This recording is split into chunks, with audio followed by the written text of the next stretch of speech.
Hello, guys and gals, and welcome. Welcome. You know what? Without further ado, let's get started.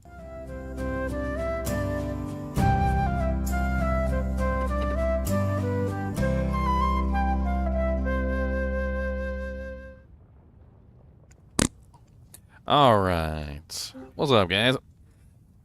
What up? Who's hiding in here? It's King and Leon. Yeah, the two best. Yeah, the Kings of Leon. Best. I posted the Diablo 4 sign-up sheet. I don't know if you guys saw that. Oh, no. So you can sign up now. I wonder if this season will actually have some people in it. Was it one season? I think it was like season 2 or something. Didn't we have it's like 5 people signed up on the sheet? It was pretty bad. After season 1, nobody wanted to play. Poor D4. Poor D4. 44. Poor D4. Nobody loves him. Everybody hates him. Might as well go eat worms. I found a pretty sweet black base. 15% enhanced, 3-socket scourge. It's a smacker. It's an actual real black base. I should go ahead and make it real quick just cause. It's not like it's expensive.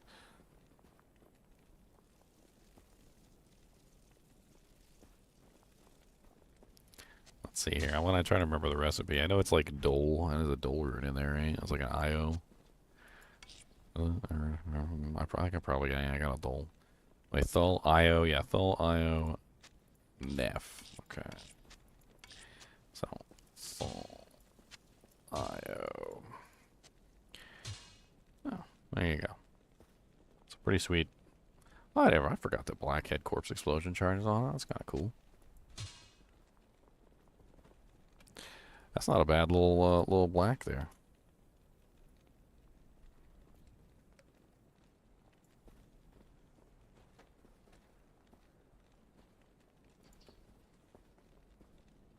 Where are you at, Discord, so I can paste you into the channel?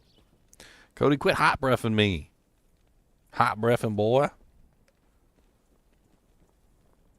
It was pouring down, raining out when I took him out. And he did not want to be in the rain. He came back up and he was like, he was like, I want to go back inside. He's like hiding on the porch from the rain.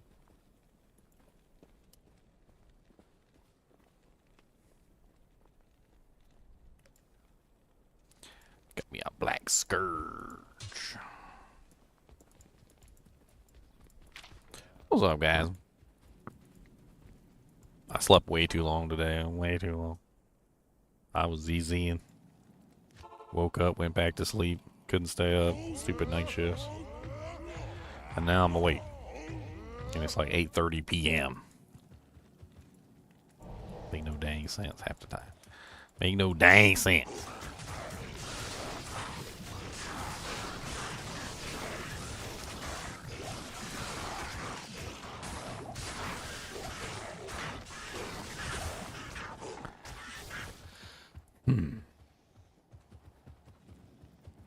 Take him out, wolf, and I'm woof woof. Ooh.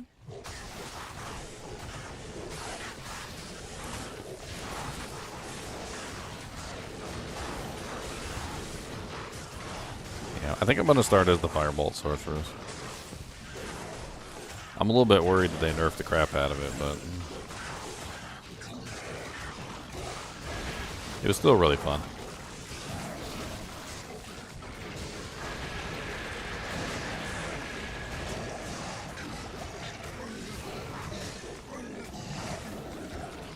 An F rune, you shouldn't have.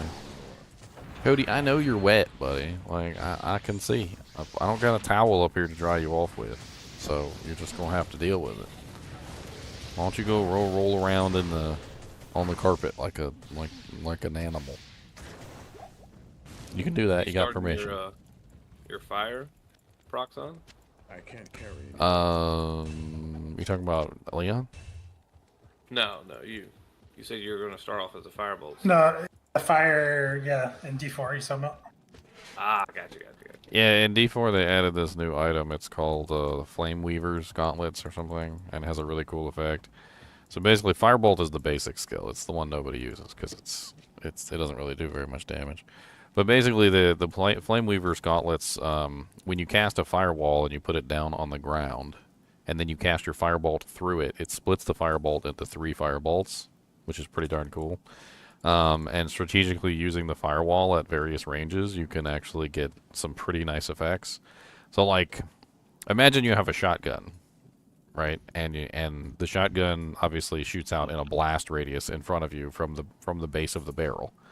But imagine you had like a magical teleporter where you could teleport the base of the barrel to wherever you wanted, so that the blast radius was exactly where you wanted it to be. Like, that's how cool it is, because the whole entire like thing is based around like where you put the firewall, and then you fire the firebolt through the firewall, and then the tip, basically the end of the firewall, is where the blast radius is. So you can put it like right in front of you, and you can just have like a shotgun blast, or you can put it like at the edge of the screen so that the blast happens at the edge of the screen. It's a very tactical like setup, and it might not be the most powerful, or it might not even be the meta build of the season, but I'm telling you, it's one of the most fun builds of the season. The sheer, like, just interesting fun that you're going to have, like, deciding where you put your firewall, tactically placing it, making sure that you have, like, you know, the right range. It also doubles the range of the firebolt, which is really cool. So if you put the firebolt at the firewall at the edge of the screen, and then you fire your firebolt through, the firebolt only goes to like the edge of the screen anyway. Like it dissipates at the edge of the screen. But as soon as it goes to the firewall, it gets a new life and a second range boost, because it's then being fired from the firewall. So you can effectively double the range of the firebolt by using the firewall correctly. It's all very freaking amazing. I was having a lot of fun with it on the PTR, playing around with it. What's up, Chunks? Much. Not much. I gotta run through the campaign on D2R again before Really? the season starts. Why's that? You get banned? No. I found a PlayStation copy for like super cheap. Can't you do it right now? I mean, yeah, I could. Because I mean, I don't think you have to do it on ladder. It's a different account. Yeah, but you just have to run through. You just have to run through the campaign. You don't have to run through the campaign on ladder. So Oh, you I can. know. So you can just run through the campaign on Eternal Realm, or like Well, anywhere. It wouldn't really. What I'm saying is you don't have to wait till ladder to do it. You can do it right now. No, I'm saying before the season starts, I have to get it to where I can skip the other account, where I can skip the campaign. And I'd say that would be a real fun one to add to the Diablo 2, the Flame Weaver gauntlets. If they could set it up so that you could have the firebolt split, that would be a really fun, like, way to not only make firebolt an actually useful skill, but involving firewall in it would make firewall very interesting. So you'd have a firewall / firebolt build, which would be really neat.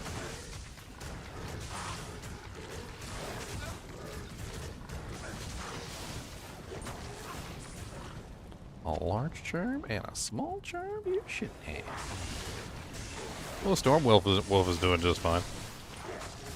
I mean, he could have better lightning damage on his charms, but other than that, he's pretty well set up.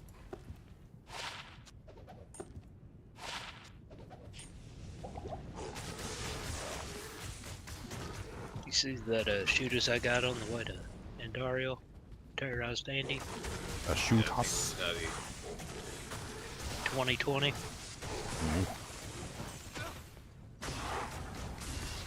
Put that on your enchant sword. I don't have any games.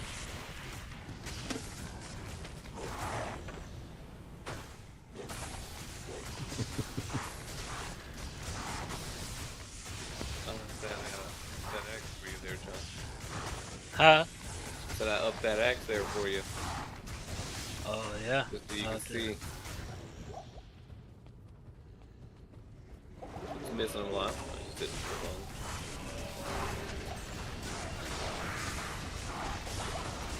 I mean, it's pretty nice. fun.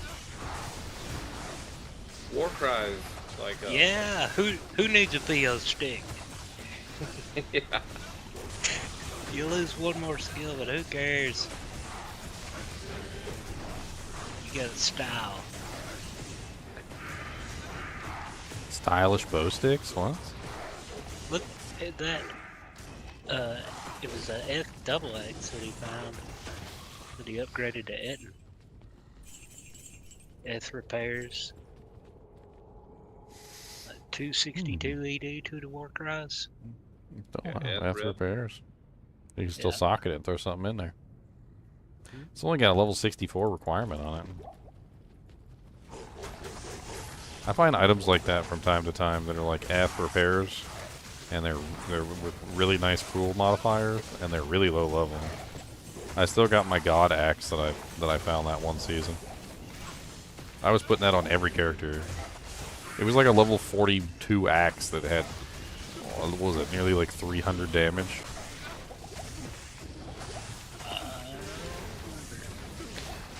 Oh, I still have it. I can show it to you. It's been a long time. That is so many ghosts. I still have it. Bet you didn't. If you got negative 200% enemy defense, well, since bosses are half, then yes, that would be a true ignores targets defense. But getting negative 200% enemy defense is, I think, pretty much impossible. I don't think there's any way that you can actually pull that off. I think the highest you can get on a weapon is 75% with a F flesh ripper. Or sorry, a flesh ripper, non-F, because obviously you can't. Obviously, we can be able to use it if it was F. You have to put an F rune in it. It's 50%, and then you would F it to make it even better. Does Helen Sedan have negative target defense? I don't think so, no. But you could put it in there. You could put 3 F runes, which would be another way that you can add it. I mean, and then if you could use Conviction, Conviction would give you some negative targets defense as well, but I'm not sure how they stack from 2 different sources. I don't really know. I'm not really 100% sure on that. And same with a like a Tomb Reaver. Does it have negative target defense on it? I mean, Amazon Basin has the answers we need. Let's go take a look at Amazon Basin. The Mentor is supposed to have the answers. The Mentor looks things up like a normal person.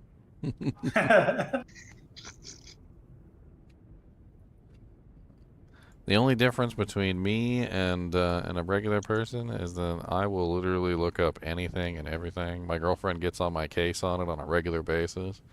She's like, you just gotta look it up, don't you? You just gotta look it up. I'm like, yeah, I do. I gotta look it up. I wanna know the answer. Like, do you not want to know the answer? She's like, I don't care. I don't care about the answer. That is such a typical answer. Let's see here. Hello, gentlemen, by the way. Excuse me for delay. Well, that's interesting. It says negative 50% target's defense is the equivalent of multiplying your AR by 2. What was that? So, no, it was really loud and uncalled for. While a combination of plus 200% AR times 3 minus negative 50% times 2 is the equivalent of 500% AR. So negative 50% itself is the equivalent of plus 300% AR in this case. Let's see here. Oh, sorry, gents. I think I have my fan on. It sounded like a demon was rising from the underworld and was going to, like, kill us all in our sleep. That's what it sounded like. It didn't sound like a fan. I've heard plenty of fans hit microphones. That sounded like you might need to get an exorcist, put up a couple crosses, and sanctify the house with holy water. And you might want to just be like murmuring and nominate Padre saying "Amen" in your sleep, and then smack yourself in the back with a spiked stick. Hey, Ginger, speaking of what it's funny you mentioned that because you know how, like in like I don't know if it's like when people like do paranormal research, they do recordings and they catch things that people don't normally hear, and they supposedly catch them anyway. So I just wonder if like maybe that's what's going on. You guys hear something going on in the background I don't know about. I can't hear it, but it's going on. Uh-oh. I need to be worried then. Negative target's defense reduces target's defense by a percentage of the total when calculating chance to hit. Reducing target defense is equivalent of increasing attack rating, multiplying it by 100 divided by 100 minus target defense. For example, negative 50% is the equivalent to multiplying AR times 2 with 100 divided by 100 minus 50. Blah, blah, blah, blah, blah. It only applies to attacks made by the user. Any bonus on the weapon applies only to attacks, including Dragon Talon, Dragon Tail, and Dragon Flight, made using that weapon. Defense reduction is halved if negative 100% is supplied. Only 50% is effectively applied against the following: player, mercenary, super unique, and boss. Defense cannot go below 0, so negative 100% is redundant against anything other than the above, and negative 200% is always redundant against bosses, players, mercenaries, etc. Negative 150% is beyond the reach in unmodified games.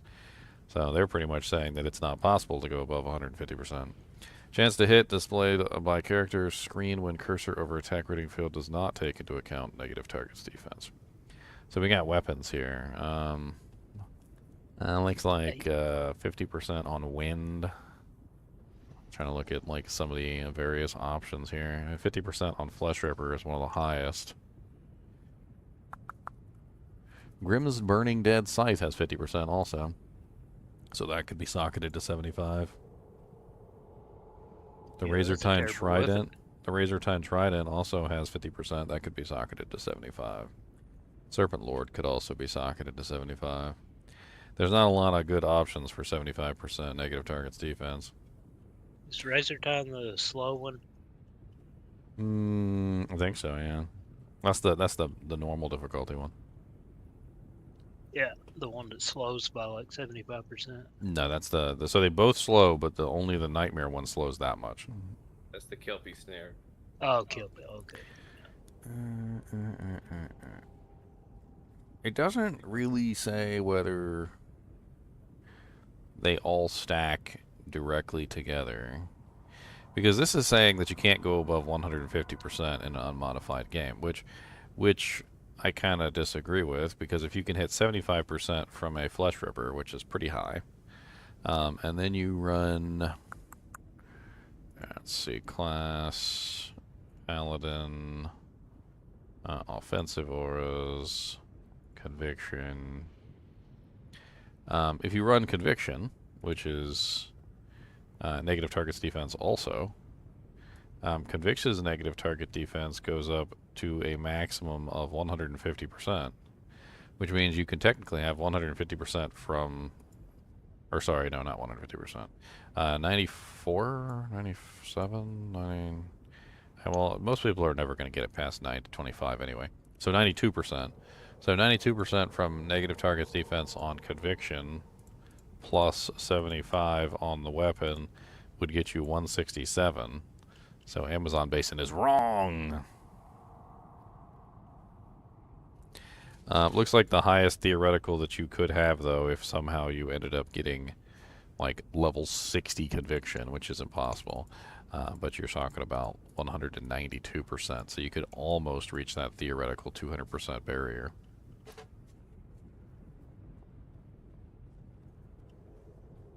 Almost. I wonder how they apply to each other. I doubt they actually apply directly to each other, because from what I understand, Conviction's negative defense applies to the monster, and then your defense is applying to your attack against the monster, which are two completely different things. So when Conviction hits you, it actually physically lowers your defense differently than I think that negative targets defense does. So, like, let's use a hypothetical scenario that a monster had 9,000 defense. So if you reduce that monster's defense by 92%, which would bring them down to 720, then the other one would probably work on the 720, not on the total. It probably wouldn't add together, so it would probably be an additional 75% off of 720, which would bring them down to 180. Or in the case of a boss, if a boss had 9,000 defense, and you minus, what is that, so 92%, so it would have to be halved, which is what, 40, 45, 46, so 46%, so minus 46%. That's not correct at all.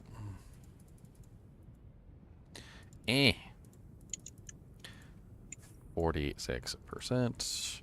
So that would bring it down to 4,860, and then you would subtract your 75% from that, probably. Which would be halved as well. Hold on, I forgot about that. So 4,860. What's half of 75? What was that? I don't even know. Divided by 2. What is that? 37.5? Minus 37.5. So you would still be looking at... why did I do that? What's up, ladies? What's up, buddy? What's up? You still be looking at 3,037.5 defense on the target. I don't think it works the way that it claims. I think maybe that's why Amazon Basin is saying you can't reach over 150% negative targets defense. I think it's because conviction doesn't apply the same way that negative targets defense does. And what's up, Bob? Go check out the side up sheet. Oh yeah. See what I put. See if you're down for it. Frozen orb sorceress. What? Oh well, everybody already knew that was coming. That's come on. Wah, wah, wah, wah, wah, wah, wah.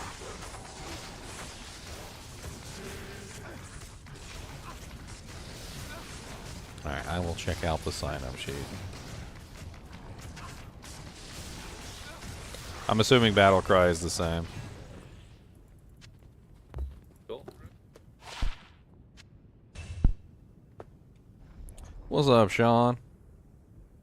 What's up? Who else is here? We got Novo, we got Colin, Emperor, Captain Lazu, Charles the Charlie Charles, Sean Don Juan, Daniel. What's up, Daniel?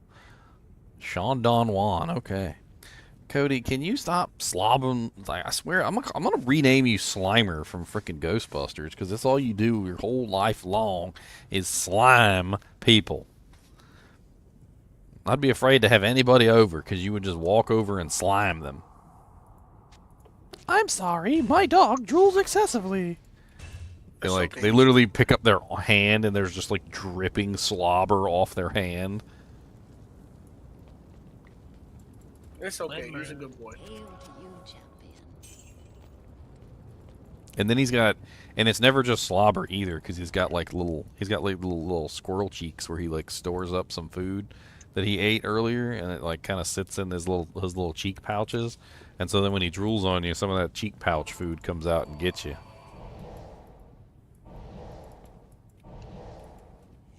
And then you just look at your arm and it's got like some sort of weird gelatinous thing on it, and you're like, what the hell even is that?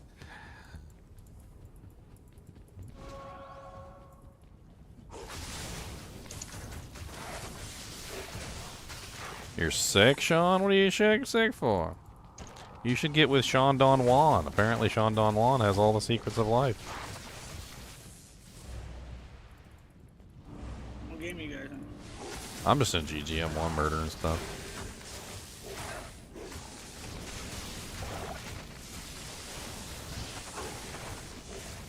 I'm a murdering things. I just hit level 88. Ooh, there's a throwing spear. Okay, do you still have one of your crystal sword chrysanthemums? Yeah, I can grab you one. Where are you? I don't know if you still had them. I know gotta you get used down. them. Well, green gas Like gave leveling. them to me, so they're technically his. So Oh well, I mean, I don't want to just like hand them out. I'll find one. I mean, you can take They it, don't just give it yours back for to you. green gas when you get a chance. I don't know who Green Gas is, so I'll No. just find his sword. I think it's I've Charlotte. got a number. Charlotte? Yeah. Yeah, you just give it back to Charlotte when you get a chance.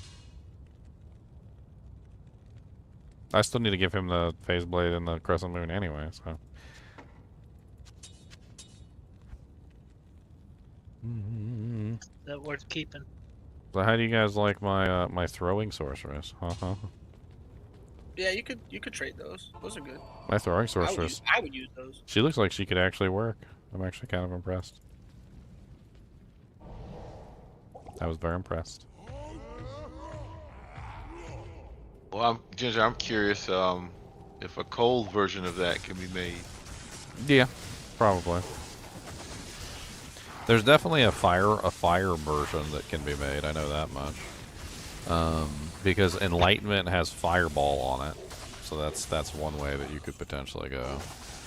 And then you'd be looking for other proccing effects, like you could go with the Hellmouth Gauntlets for the Meteor. Let me get a TP. You could go with a couple of the others. You I should I'm not entirely sure. Like, there's definitely ways that you can play with all of them. I think. try a Hand of Justice Double Dragon Sword for like level 44 Holy Fire. See what that does.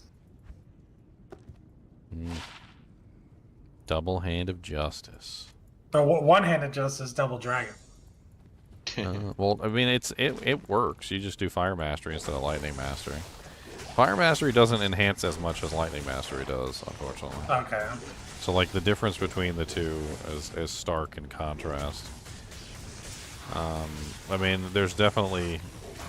I think there's some sort of, like, glitch there, though, with the way that Holy Fire works. Is that it's It's up. I think it procs like 3 times instead of 2 times because of the way that dreams only have 2 items or whatever. Oh, That is multi-shot, exactly how it works. multi-shot Lord de Cease.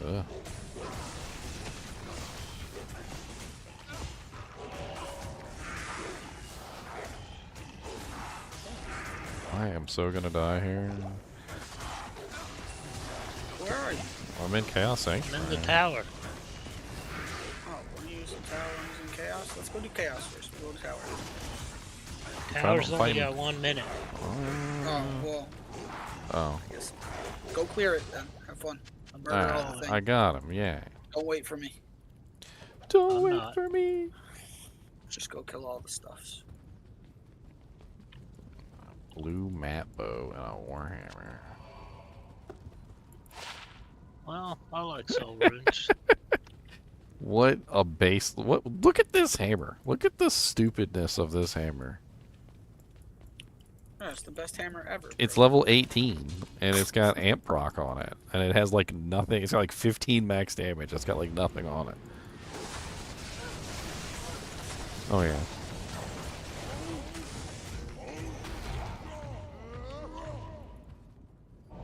Oh, Did you get something good? I'll rush this chamber. Oh, looks like we're doing some tiles. We got Diablo right here. We can just convert this into an EXP run.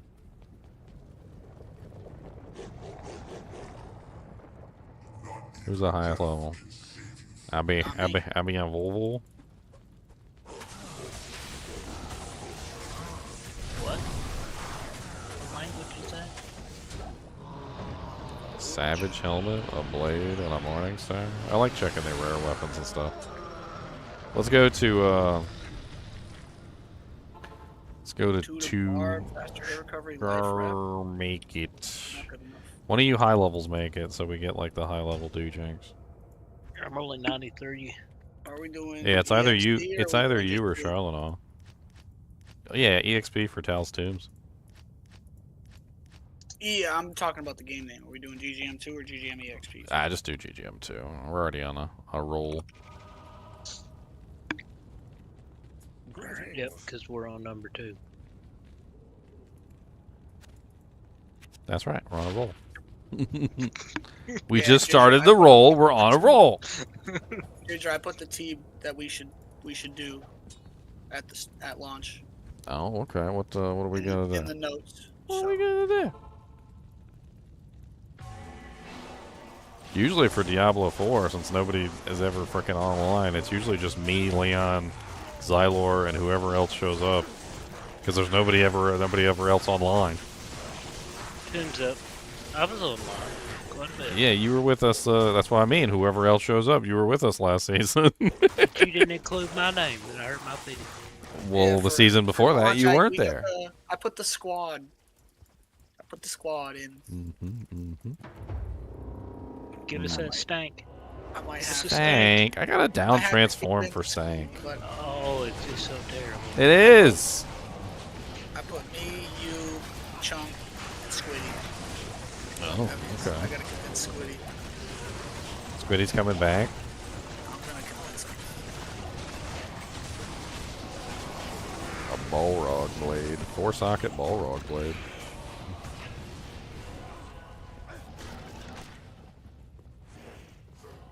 Squiddy boobity banana fana boobity. We shall see. Junks has been one of the most dedicated D4 players as well. He's usually got a big hammer wielding barbarian or something. I have not. I've been one of the most dedicated members of Discord. That's right, he has. What rank are you I've been- guys? What are you guys ranks? Oh, I don't even know. It's not that much. For the longest time, I didn't type anything in the chat. If people wanted to talk to me, they just came into voice. That's it. That's terrible. That's terrible.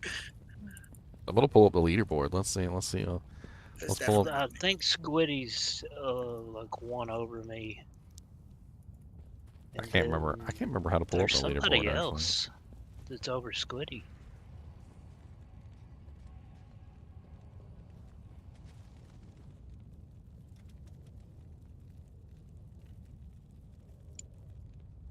What is the command? I don't even remember.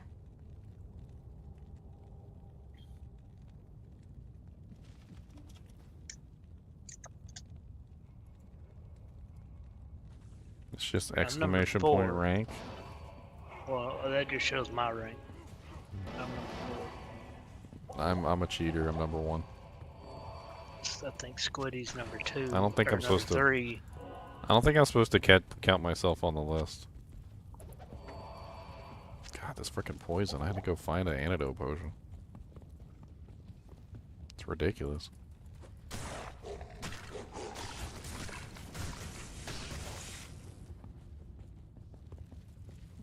There's a leaderboard command. I can't remember what the leaderboard command is. Yeah, I don't remember what it is either. It takes you to the leaderboards. Ask Mr. NiNi. He knows all. He does. He's smart. Yeah, he's smart. Remember that, who was it, Joy? Sit there, you had to make the channel because he was like messing with Mr. NiNi, just talking to him. And you were like, okay. Do that in the bot channel. Yeah. I mean, we have a bot channel, so you can deliberately play with the bot.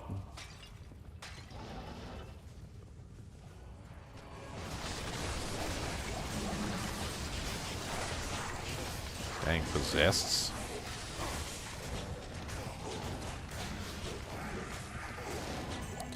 One of the toughest monsters in the game, those possessed.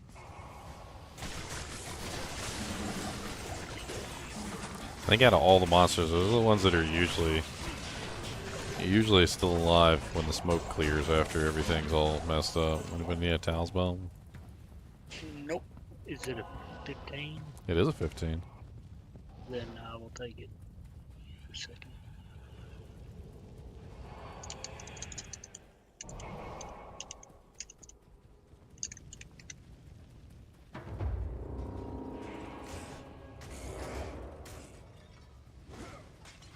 Yeah, I mean, can't there's kill these guys.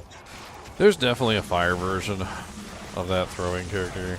Like, I feel like you'd probably go with dragons just so that you could get the Hydra procs, because there's a Hydra proc on the shield and the armor. Yep. And then I'm not really sure what you would do from that point.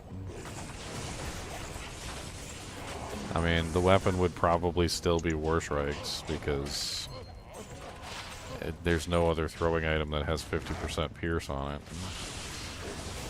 And then you definitely use flickering flame, right?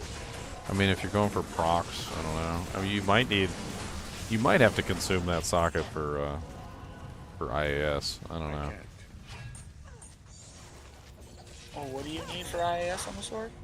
It just depends on what you're running. Like, With the war strikes. yeah, well, it's 30% IAS on it. Let me try to think. Hydras aren't really the best proc in the world, though, which is one of the problems with Hydras. Ever since they changed it, they put a cap. Oh They put a cap on the goodness. number of Hydras that you can have active at any given time. So it doesn't really work out very well, unfortunately. It's less effective than it was before. Something hit me so hard. I don't know what it was. Well, that's not bad. But I had, If the I had ED 20. if the ED roll was a little bit higher on this brandy stock, that would have made an excellent merc weapon.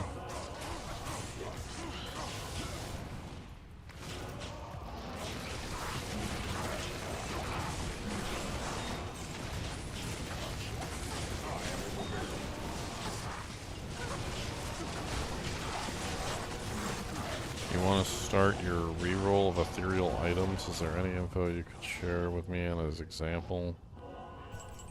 Should I use a Soge and P-Skulls or just P-Skulls? I'm not really sure you can reroll ethereal items, Sean Don Juan.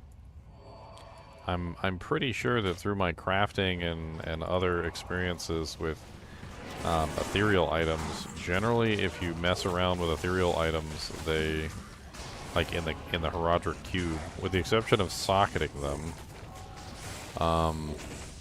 they tend to turn back into a non-ethereal item. I know if you craft them, it turns them down. I'm not entirely sure, to be honest. I don't think I've ever really tried to re-roll an ethereal item before.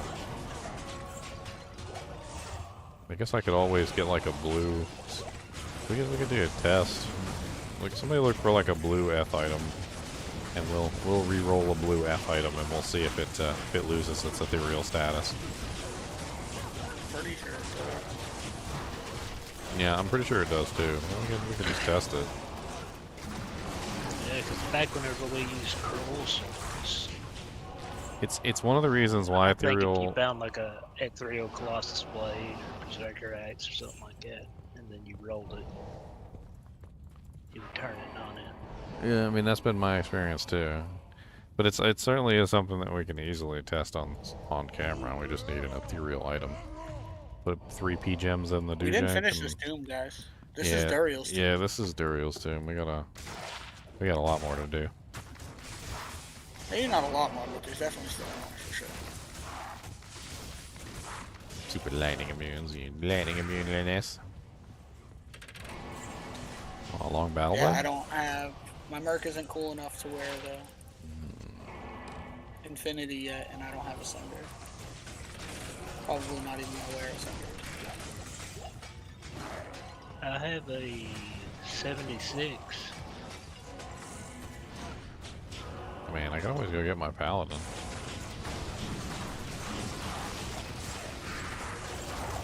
And we'd have conviction. Yeah, but you're Get playing it. on your bar. Get the jabbers on. 2 Javazons?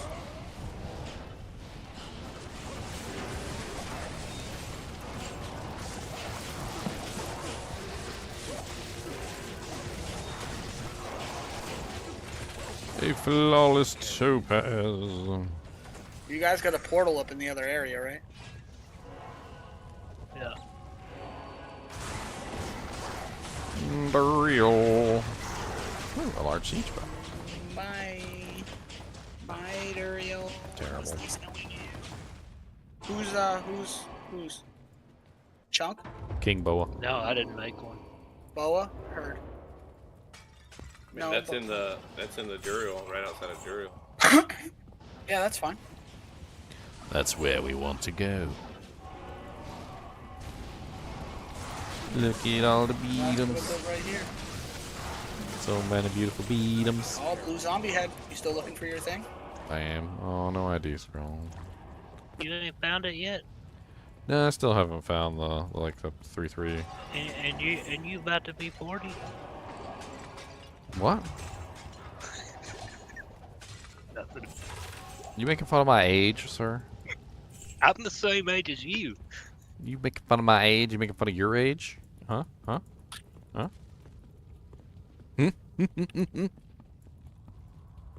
I just thought it took you that long to find your thingy. I only started searching recently.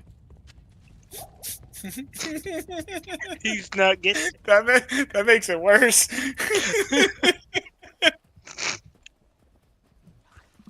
Oh, that was good. That was good. I'm sorry, I man. don't know how you guys are trolling me, but I know you guys are trolling me. I don't know the exact condition of the troll, but I know there's a troll. It's okay. Just keep looking for your thingy. You might find Yeah, it one you'll day. find it eventually. My doohickey. Quit playing with your thingy. Ooh, crystal sword. That could be real I good. think I got it. It's not ethereal. And it's not good. So even if it's not ethereal, it can still be good, just not great. Hey, here's a blue ethereal axe. Oh, yeah? Oh, summon resist. Good, let's try it real Couldn't quick do and let's see what happens. Shale room. I'm going to try it on stream for everybody to see. Alright, where you at? I'm putting it in the corner. Nobody puts baby in the corner.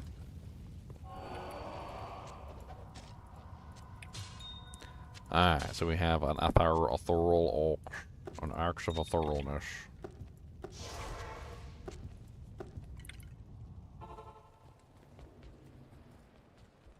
Hey, Ginger, I thought you might appreciate this. 2 days ago, I saw one of those bumper stickers, and it said, "I like big mutts. I cannot lie. You other owners can deny." I like monster dogs. That's what I mean. I like monster dogs. Really, really big dogs that want to be lap dogs in your lap.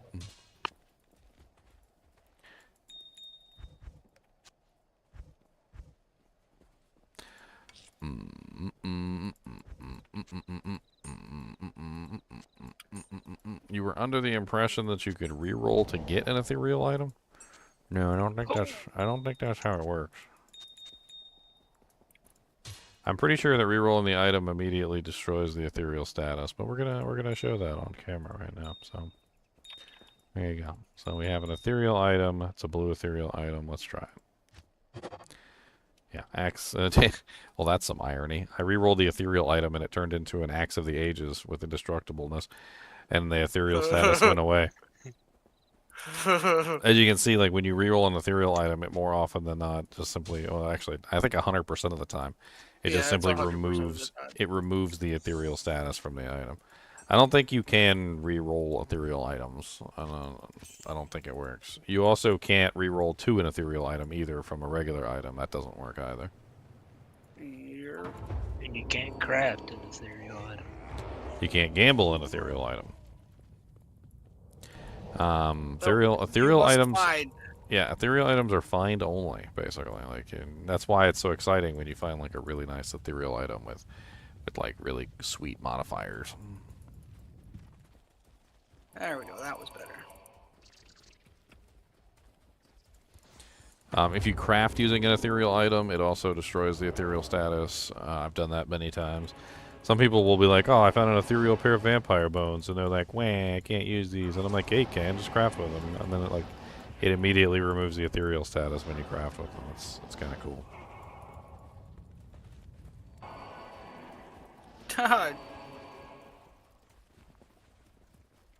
Superior giant conch. If only that helmet wasn't so ugly. Like yo mama. I thought it was a conch. I don't know. I used to say conch. Yeah. Like conch shell. Yep. Conch. I think it's pronounced it conch. Okay. I'm still gonna say conch though. Oh, no problem. I was just, no. What's funny is that like it looks like a conch shell, and I looked it up. It is pronounced conch, but anyway, it looks like a conch shell to me. The whole, So I always thought it was funny. They call it a giant conch. Oh, nice. That's a nice little That's charm. pretty nice. Oh, demon hide glove. Oh, those are venom grips. Dang my monitor and the slightly off colors. If I knew they were uniques, I wouldn't have picked them up.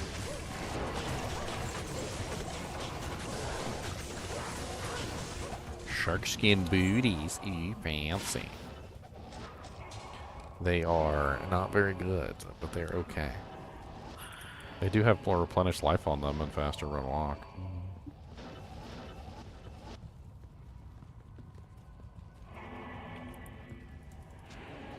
And they call soul tramples. That's probably the boots that my ex-girlfriend was wearing. Those soul trample boots. A superior Balrog blade? Don't look at it. Nope.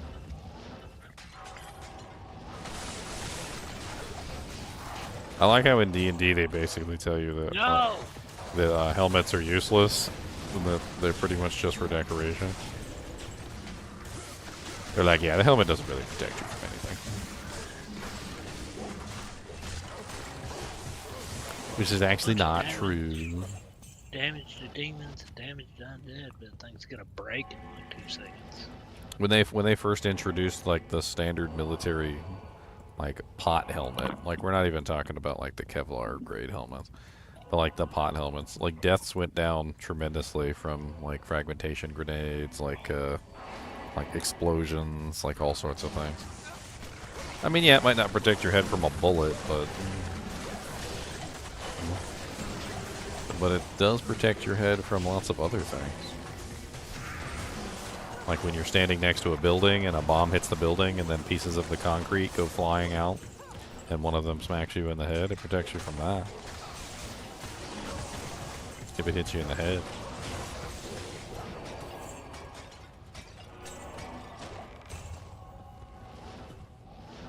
Now all we need is mass field generators.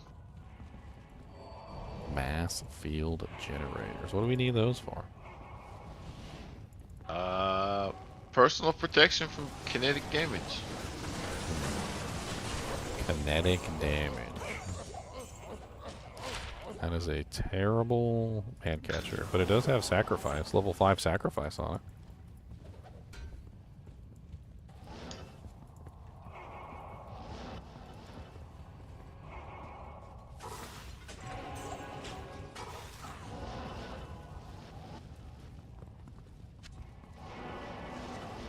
I think that was the last 2. Is it? No. One more. This was Ancient Ka, the Soulless's too, right?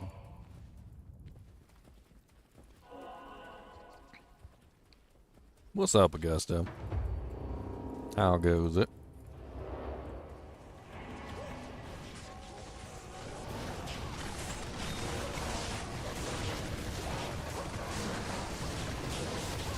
Oh, Nats just falls.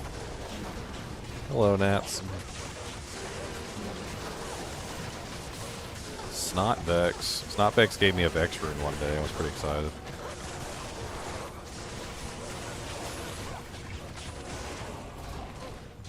Anybody need Nat's Claw?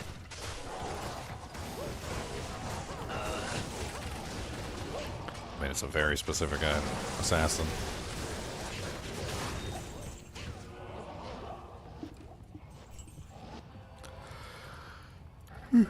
Yeah, it's like Diablo 4 has a lot of very specific items too, but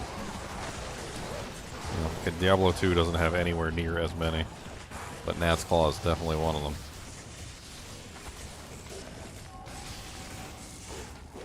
We must I kill the can't throw any more javelins. Sarcophagi. Well, that was 30 sockets. It was the base for the crystals. What's that champion axe? No, not ethereal. I keep my eyes on the champion axes now. I got they're pretty nice.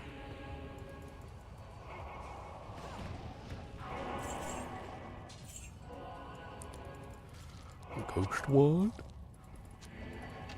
You're terrible.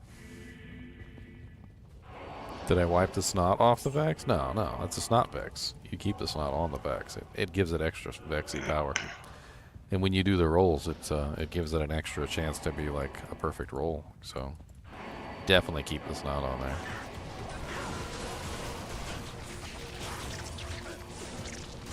I mean, why wouldn't you? Why wouldn't you? What's up, bro, Mac?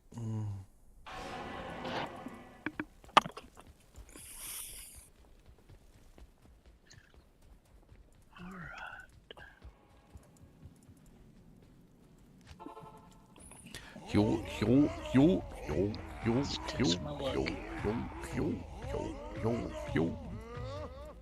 Oh, I don't have a ruby. No rubies for you. Gonna try to roll a desert strike on him.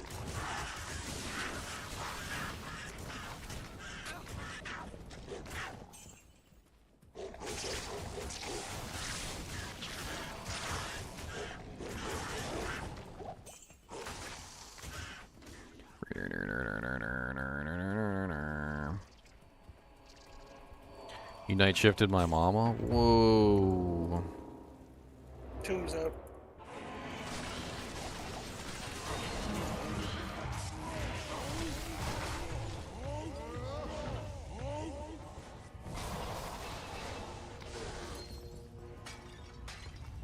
Somebody's asking for a bruising.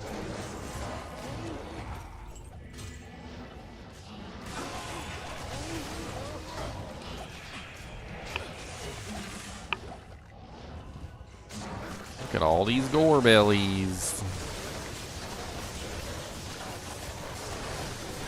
Gothic bow. That upgrades to a Hydra. And it's terrible. The worst Gothic bow I've ever seen in the existence of Gothic bows.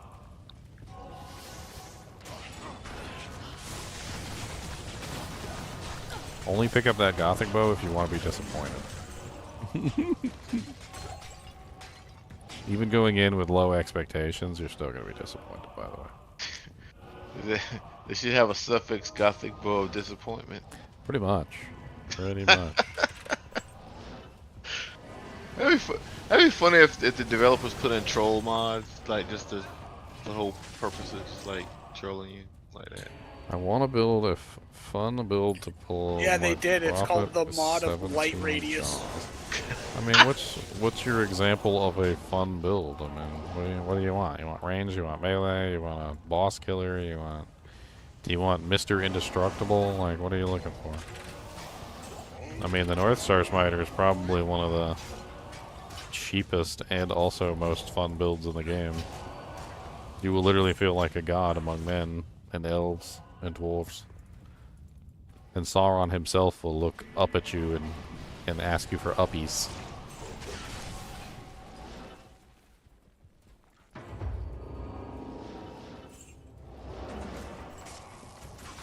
Is that another pair of venom grips?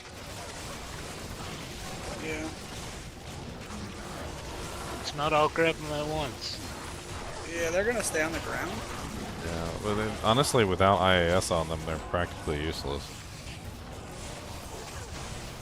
And since Bloods have 10% crushing blow, the one thing that they do, they don't do well enough to make it actually worthwhile.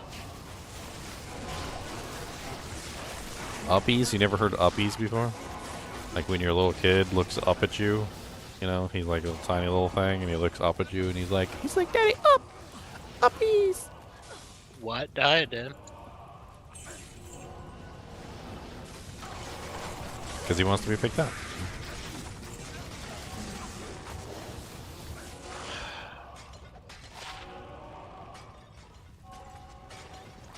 Snakes, zombie heads? That does not sound like what I'm looking for.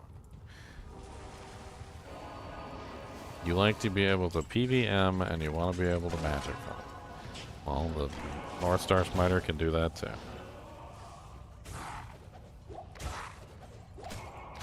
Couple small changes here or there in gear, and you've got yourself a magic find character.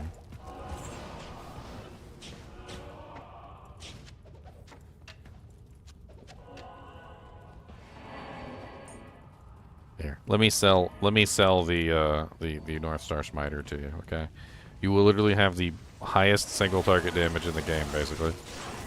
You will be able to kill Uber Diablo or pretty much any character in, or any boss in roughly about like 40 seconds, 40 to 50 seconds, depending on your luck. It's super easy to gear. You also get to use Astrion's Iron Ward, which is really fun. You have basically the best AoE damage in the game with Fist of the Heavens outside of beast areas. So you won't be able to do cows and stuff like that, but you'll be able to do pretty much everything else. Like Chaos runs, freaking Bale runs. There's very few areas you're not going to be able to do because the Smite literally covers up the lack of being able to kill the beasts. So you basically get... anytime you run across the beast, you pretty much just smoke them out of existence, which is hilarious. You also have like level, what is it, like 50 Holy Shield by the time you're done. And with level 50 Holy Shield, your defense is absolutely ridiculous. Your block chance is 75% with the lowest amount of HP, or sorry, dexterity, because you don't really need that much dexterity at all to hit the 75% cap.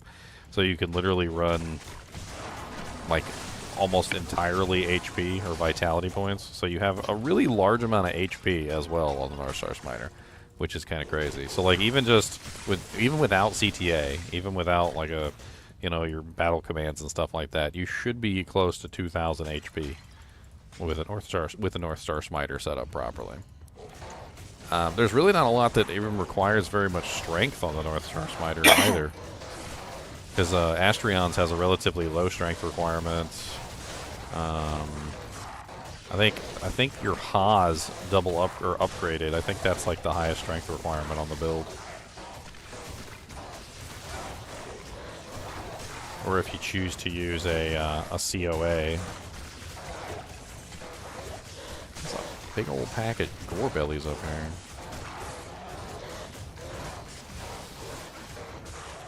I think I'm having FHR problems. This many gore bellies, I think they're just kind of like interrupting me too much. I told you were going to need charms. All the FHR charms you can get. You know, I'm not normally fighting like 15 gore bellies, so. This is true.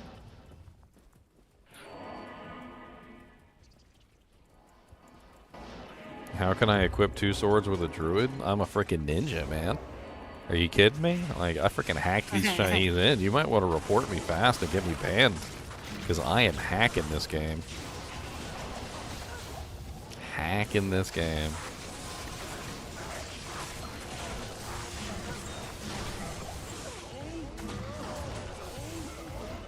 Hacking it up, man. I am hacking.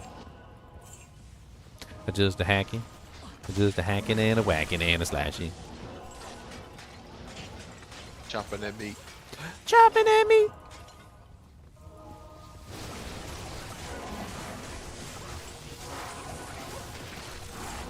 You know, I used to think that that was a sexual innuendo, but I'm not really entirely sure. Because when you get to part 2, they send him off on a boat or whatever, or he leaves on like a cruise ship, and it says he hacked down the ship and they had to go back to shore. So I'm not entirely sure it's a sexual innuendo unless he had sex with the ship to the point where the ship literally sunk. I don't even know if that's possible. Apparently, he's the Titanic. Oh boy. Oh no! He opened too many portholes. Amulet. Yoink. See, y'all don't know how fast I am at clicking until y'all see me steal an item right out from underneath your feet. Because I don't pick up everything. I let you guys pick up most of the Oh, stuff. Mars, nice. But then when something good drops, I'll just snatch that jank right out from underneath your and you'll be like, no. That's how I'll always be doing things. I don't let nobody know how fast I am. Till I need to let somebody know how fast I am. I can't click on the stash because you big fat barbarians in the way.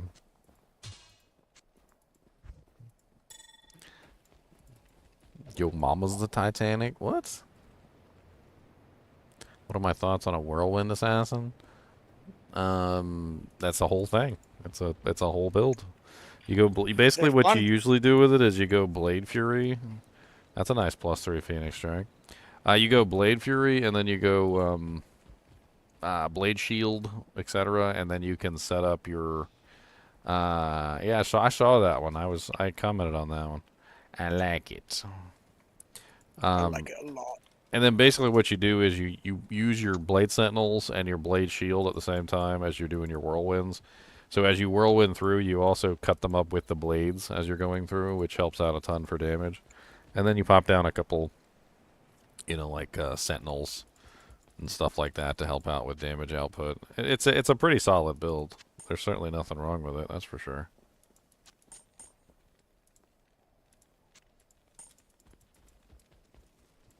Give me a freshest TP. A TP so fresh it was made in the bowels of an anus. I don't have TPs. Yeah, my TV. Go back to the start.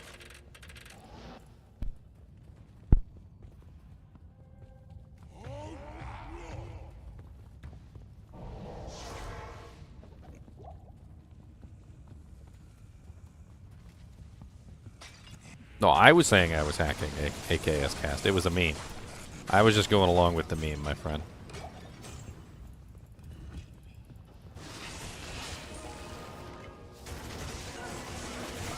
I just go with the flow. Oh, nice. A 1-38.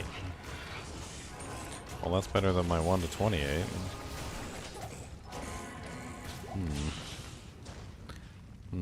I guess that's better than my 2-50 as well. So I guess I can take that out. I don't need the 2-50 anymore. That 2-50 grand is taking up way too much space.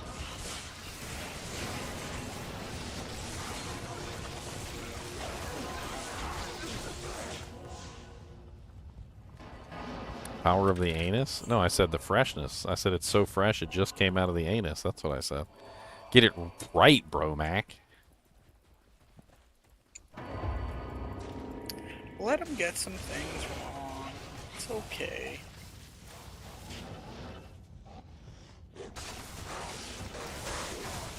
Static field, radioactive static field. Does whatever a static field does.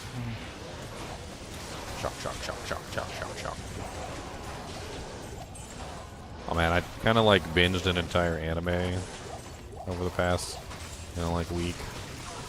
Dr. Stone, I watched the entire Dr. Stone. Freaking love that show. Now I'm sad because there's no more episodes. It's gotta be one of the coolest animes I've seen in a while.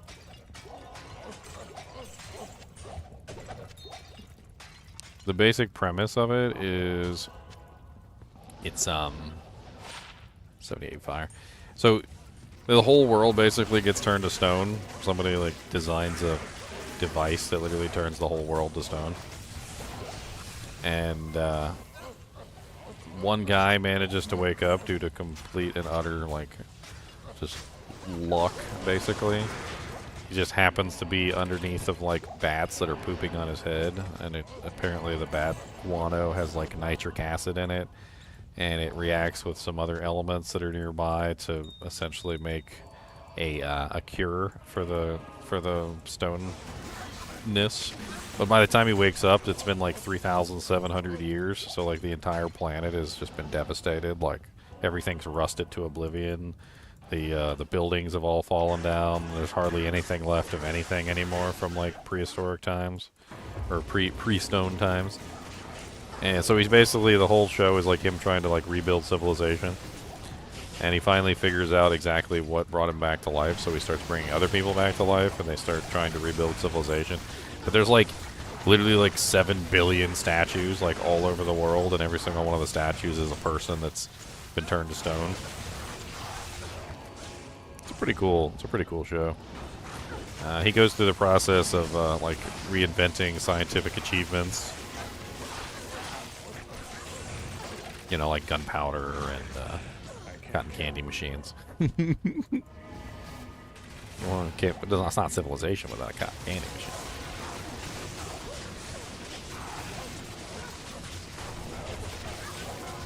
Oh, a spine ripper. Don't forget to rip out them spines.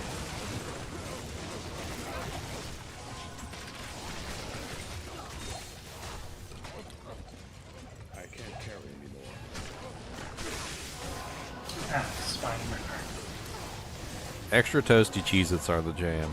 Those are the best.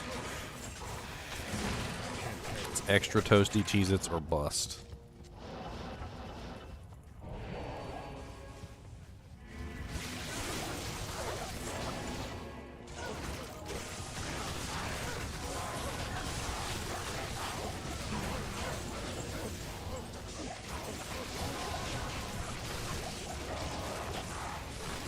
So what are you going to start as for Season 4, Chunks? I don't know.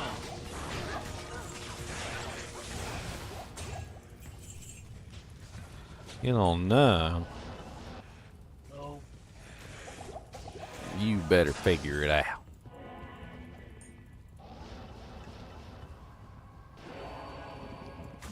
Take that back or I'll pay off evil Chunks to safety scissor you. Chunks, that's never going away. It's never going away, my friend. I know.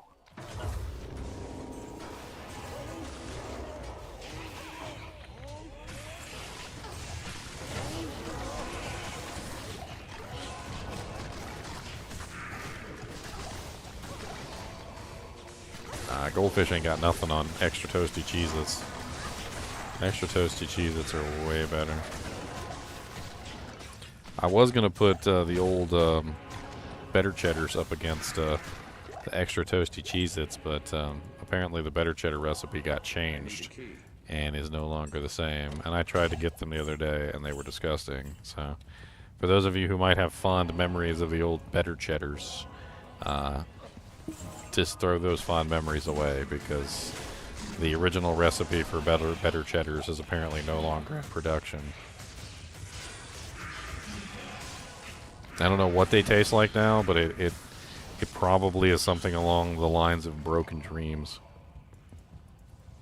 and yeast. Broken dreams and yeast.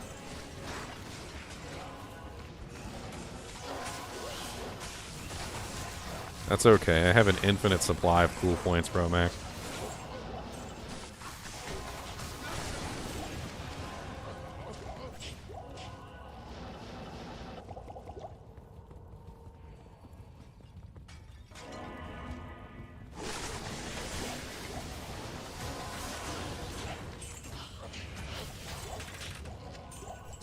God, I'm having flashbacks to when I was a kid. We would have like on the bus, and there would be like these little contests where we'd be like, oh yeah, well times 50. And we're like, oh yeah, well times 100. Oh yeah, well times infinity. Or oh well times infinity times infinity. How about that?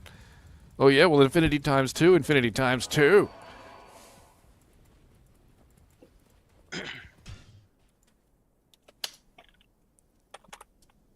Infinity times infinity is a pretty big number. Like that's. I think it's infinity. I think you get like multiple infinities at that point. It's like infinity squared.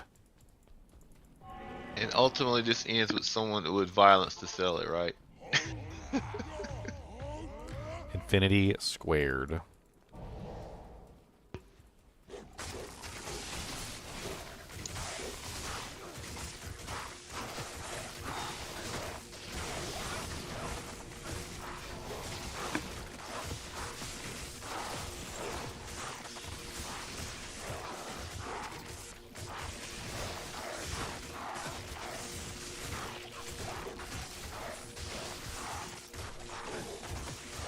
What you want, bud?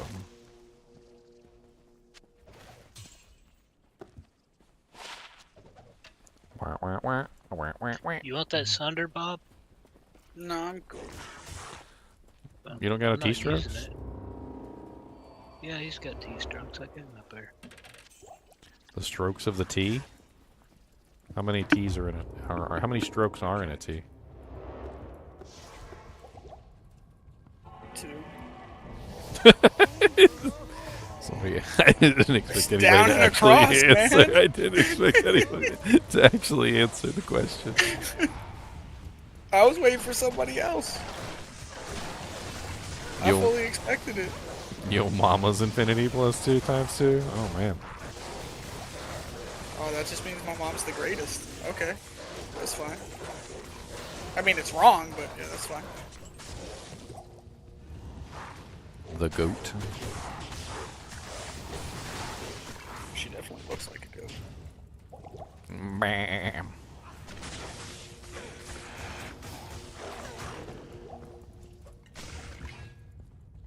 Static field, static field. These monsters are kind of hard to kill now that I'm just game's filling up. I can static field them down.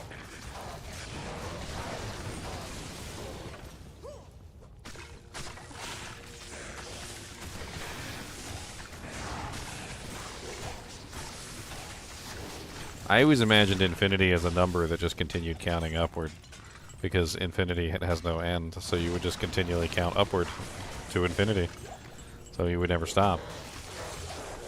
So I imagined that infinity times infinity would just simply be 2 opposing numbers, both counting up as high as they possibly could, multiplying off of each other as they count upward into double infinity. Which means that infinity times infinity would technically be higher, because it would go higher faster.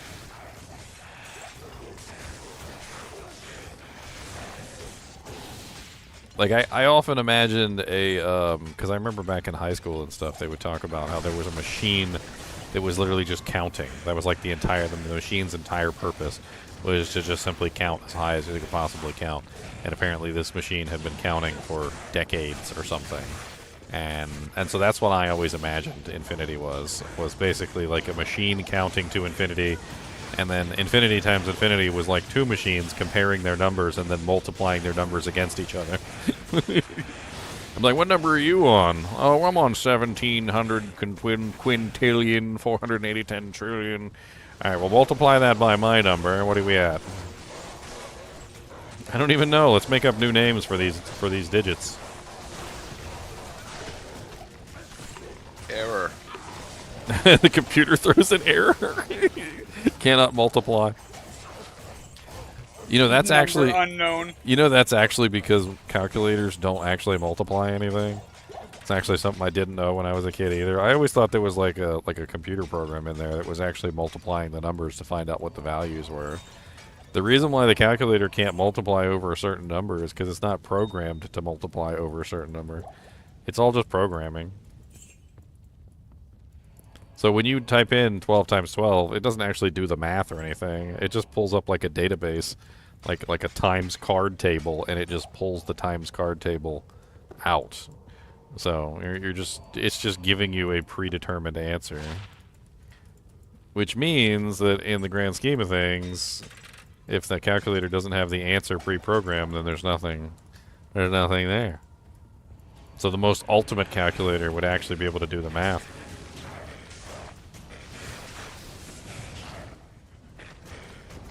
Wouldn't that be some crap? Like, you get like a calculator that can actually do the math, and then some little kid as a joke types in infinity times infinity, and like the whole computer crashes and freezes. No, I would just form a black hole. Like, who typed in infinity times infinity in the AI computer database? Ha ha, very funny. No, I found Duriel, guys. Oh, that's funny you said that. Never mind. I ain't gonna go in that story. He's right over there, by the way. Oh, we're just killing tons of stuff. I want some treads of Seathon.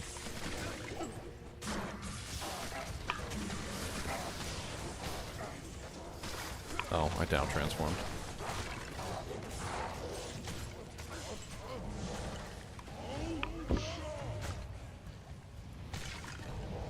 Sometimes I'll be fighting and like all of a sudden I'm killing things really slowly and I don't realize it because I went out of wolf form. I'm just hacking things with my regular attacks.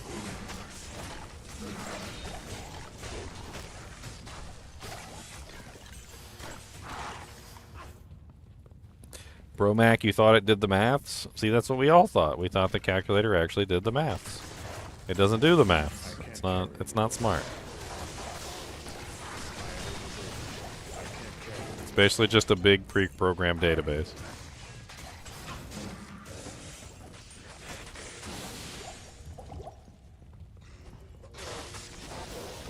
I mean, it's kind of no different than a slide rule in that regard, if you think about it. Slide rule is a device that had basically everything programmed into it, and all you would do is just simply put the numbers into the slide rule, and it would output an answer because everything was lined up. So it was all programmed up to a certain point that the slide rule could handle. I don't know if you guys have ever even seen a slide rule.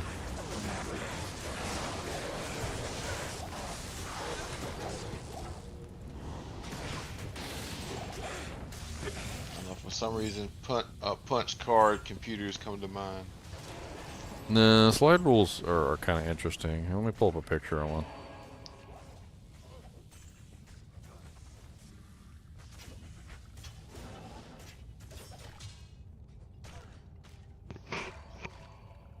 Yeah, there's like 20 different varieties of slide rules here.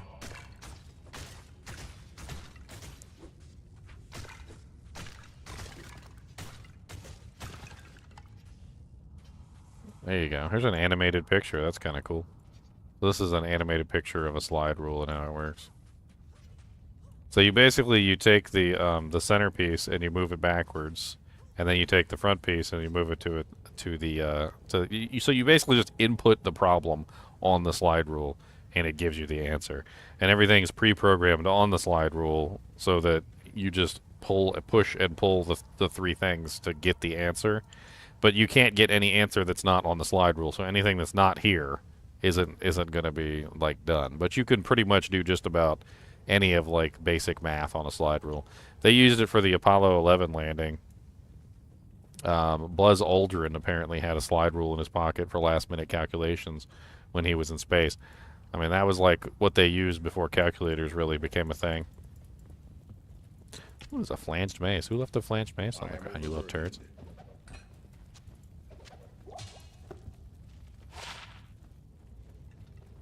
Oh, that's sure Shrill Frost. Yeah. Oh yeah, I've seen those. I thought it was Ginger. rare. Are we still in here, or wait? Have we completed this area? There's so much to these stupid things. Whoops. I don't think you can write boobies on a slide rule though. Which is I saw one unfortunate. in a math class a long time ago, Ginger. But I thought it was a ruler. It's basically just a calculator. Yeah. Once you learn how to use it, it's really easy.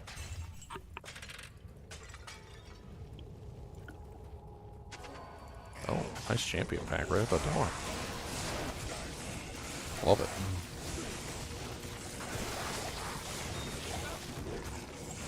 Can I get a fresh one? Gold bars.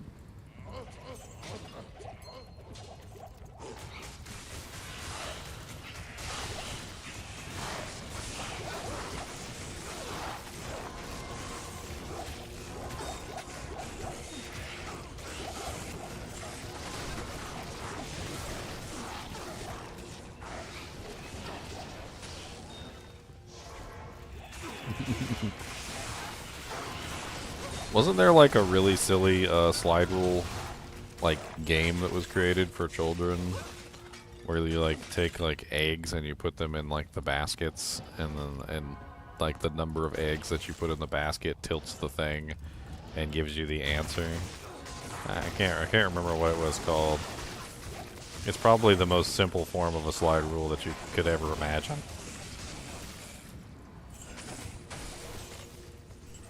I bet you I could find a do-jank of it.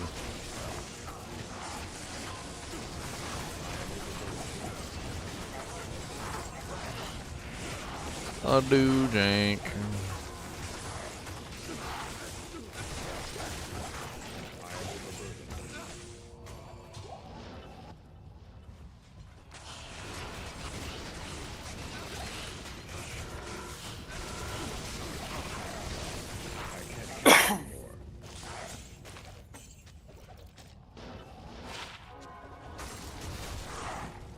Rude.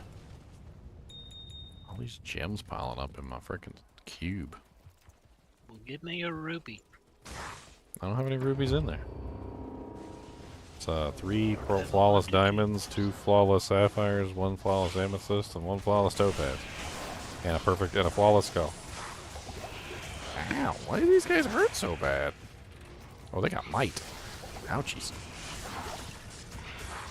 These guys are ripping me to shreds over here. They got the right weapons on? What the hell's going on? What TP is that? I think I had the wrong weapons on. Doesn't help. Bobs. Mine. Well, it wasn't at the time because I just walked through it. And then it vanished. Our minions go. Ah, please.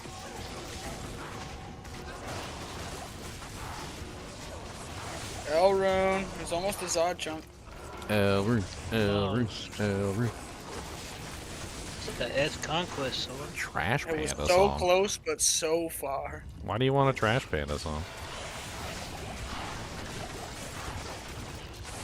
Do you even raccoon? Like, is that even something that you do? You know, do you put your grubby paws in the air?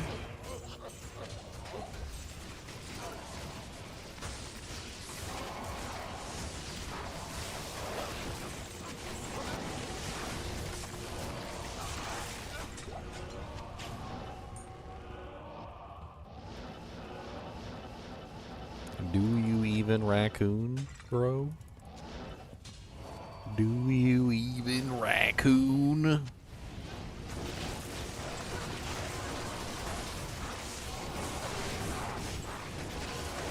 I often imagine like a big fat raccoon sitting on his like priceless treasure hoard of objects he's stolen. Like that he shoved into some little hole in the wall.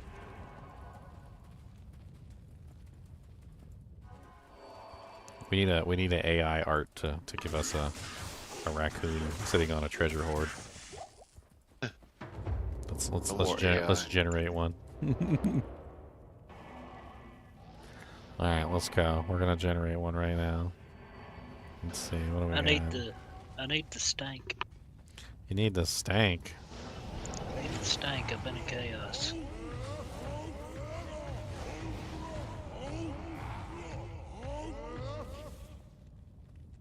Wow, wow, wow, wow, wow. Wow, wow, wow, wow, wow, wow. Alright, here we go.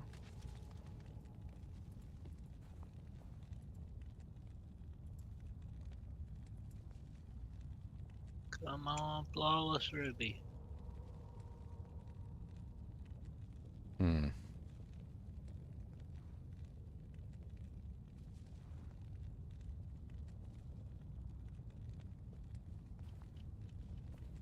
Hmm.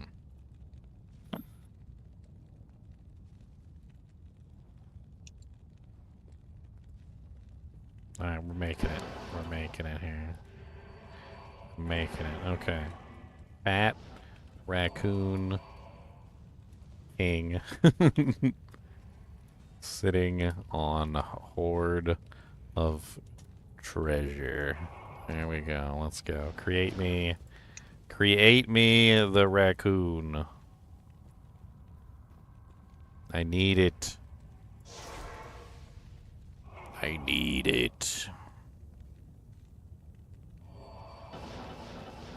Internal server error. Better. Figures. What? I will fight you. You better make my fat raccoon sitting on a treasure hoard.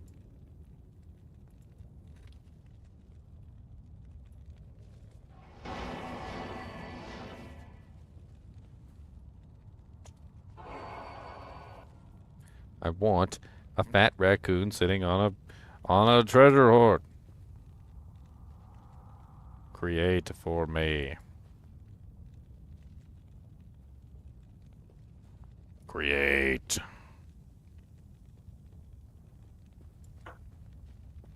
You're a seasoned sticky raccoon?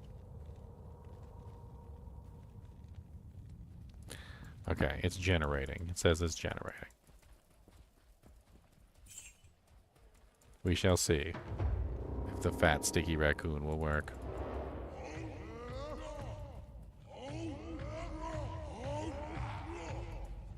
You're tired of casters, so you're going to play a roundabout fireball sorceress?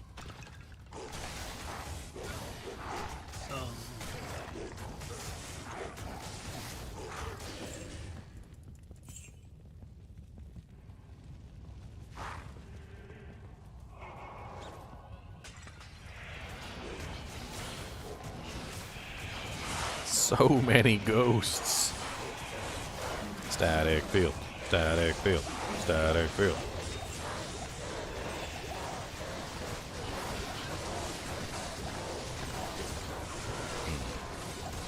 Has made me a picture.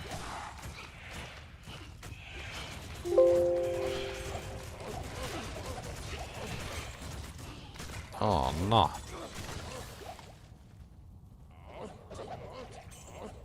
Where's my picture?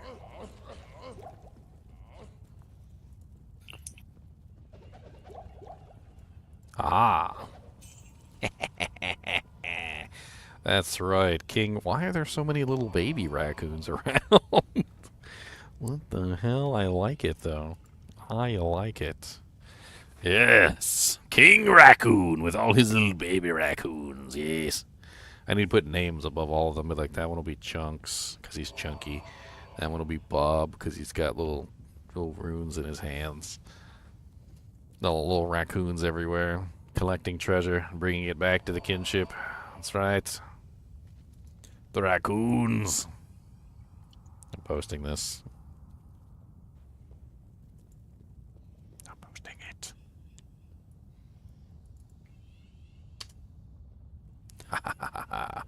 The King Raccoon. I should have made it a 16 by 9 so I could have put it as a wallpaper.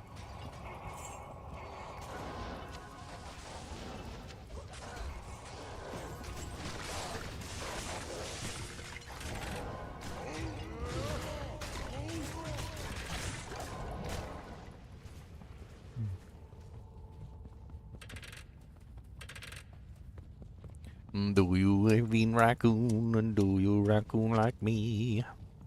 Do you even know the secrets of the raccoon tree?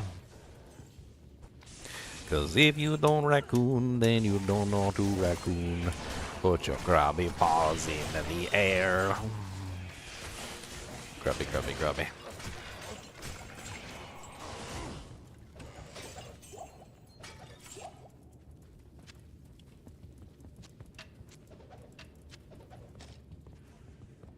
Boy, that is a terrible terror zone.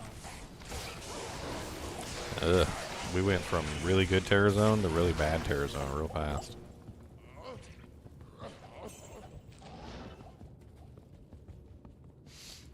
Poison length reduction doesn't stack. It only goes to 75%. If you have more than one source of poison length reduction, I don't think it does anything at all. I could double check that with Amazon Basin's information, but I'm pretty sure it doesn't do anything at all. Amazon Basin poison length reduction. Let's double check with poison length with Amazon Basin. Let's see. Player and Mercenary normally have a ceiling of PLR 75%, although any excess can offset penalties that might otherwise reduce it below this ceiling. Difficulty penalties of a PLR -40% in Nightmare and 100% in Hell. -20 and 50% respectively in classic games. It is only applied whenever a new source of poison damage is applied, so removing it afterwards will have no effect on current length. Adding it after a target is poisoned will have no effect either. It can be encountered by negative enemy poison resistance. For example, a player or mercenary equipping 75% poison length reduction will be reduced to 25% by -50% enemy poison resistance. So basically what they're saying is that enemy poison resistance can lower your respective poison length. So basically because in Hell difficulty you have a negative resistance of, 100% here in Hell.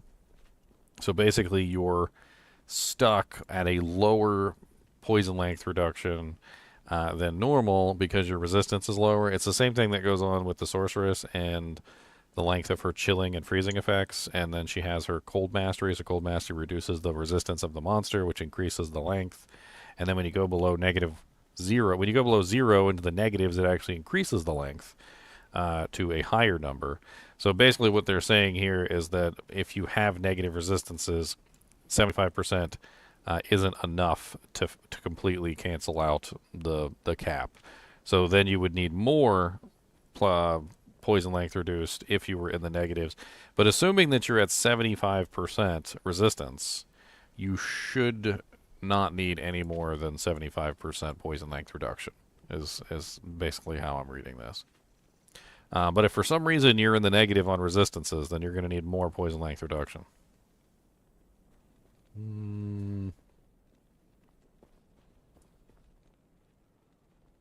Chunk, there's a rupee on the ground next to you. Thank you.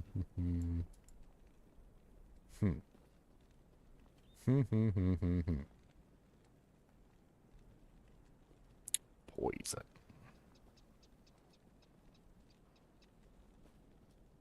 I bet you it's written in here.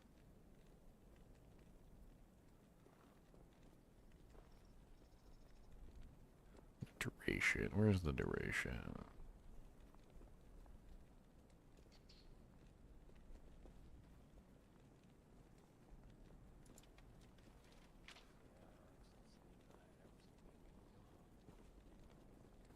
Oh, wow.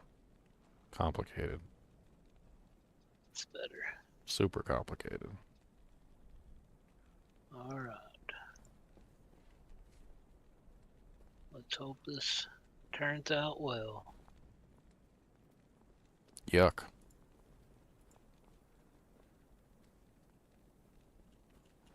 Probably won't.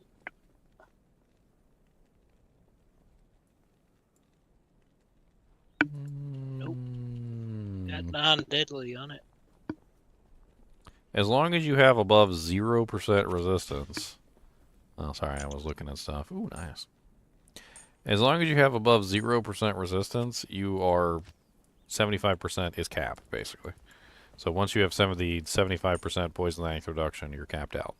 If you don't have that, so if you have less than that amount, then that's where things get kind of tricky. And that's when you're looking at needing more resistances or needing more poison length reduction.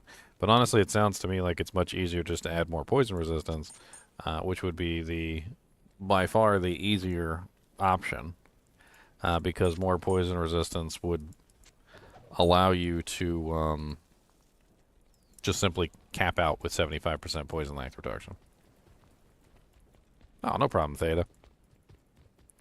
What the hell are we doing now if we got poopy TZ? Poopy TZ, that's what that is. That's a poopy TZ. A TZ of poopiness. I guess bail. Oh, what's up, Autocast? Bale's dead in this game. Oh, so's Diablo. Well, apparently so is Eldritch the Rectifier.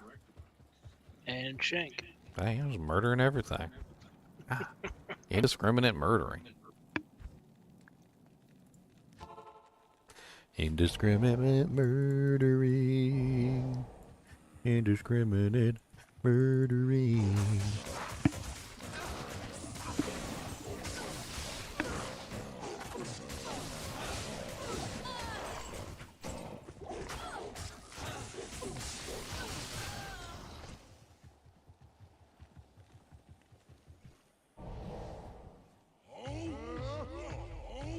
get over here, Merc, and actually let me shout at you? You little turd.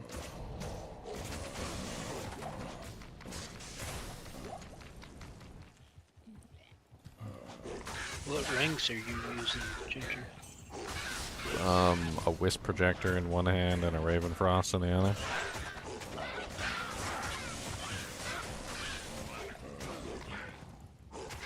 Gotta get my lightning procs. I bet that'd be quite a bit of damage. 7 min, 106 attack rating. I'm really not focusing on physical damage, though. I'm focusing on elemental. If it had lightning damage on it.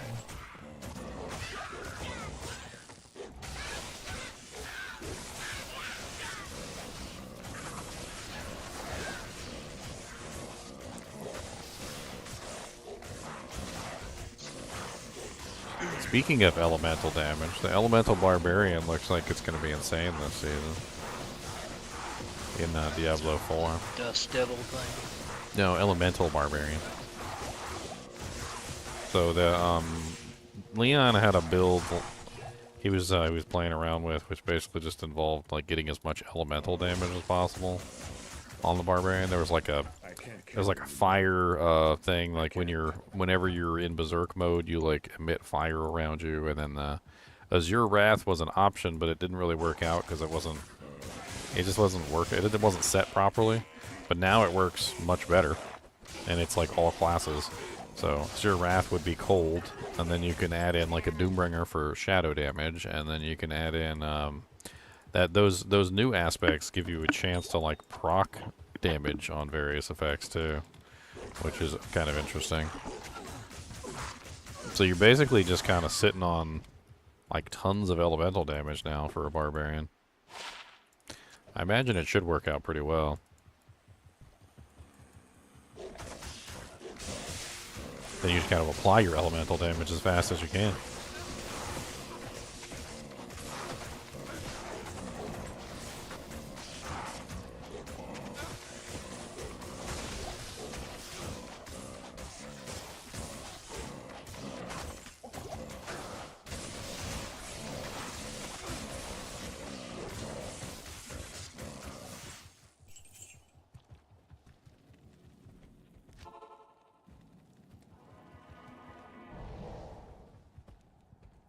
I'm a wolf. I'm not a wolf. I'm a wolf. I'm not a wolf.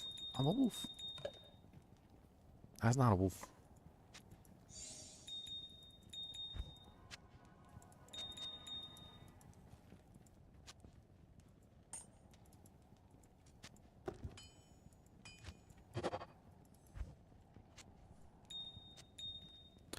Alright. Diamondos.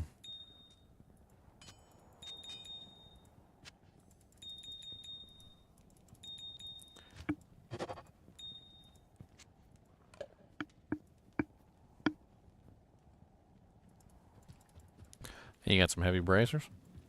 I think Leon needs those. He's gonna try and make the exploding arrow Amazon, so he needs a good pair of knockback gloves. Yeah, we just need the sapphires to... In the Ort room. Sapphire.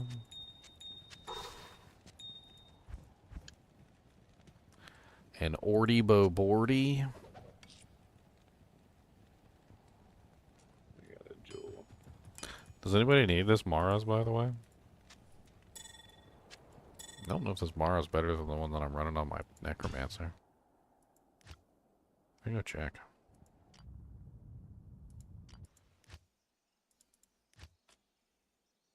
Zero IS. I mean, it is kind of a meme build, Scott. One of the main problems with the Wolf Barb is that you can't start it until a much later level. That's one of the main issues. And I would argue that that does relegate it to the meme build territory. You're not building, you can't build a Wolf Barb from scratch. Like, you can't even turn the Wolf Barb on until level, what, 79 or something? So, you're kind of just stuck in a bad situation with the wolf barb for a really long time, and then finally, eventually, one day you will reach level 79, and then you can be a wolf barb. But I mean, does that really even count as a build at that point? If you took you literally 79 levels to get to the point where you could even turn it on? I I'll don't. take it Mara's if you don't need it. Yeah, I just swapped it out for mine because it was 2 resistances better than mine.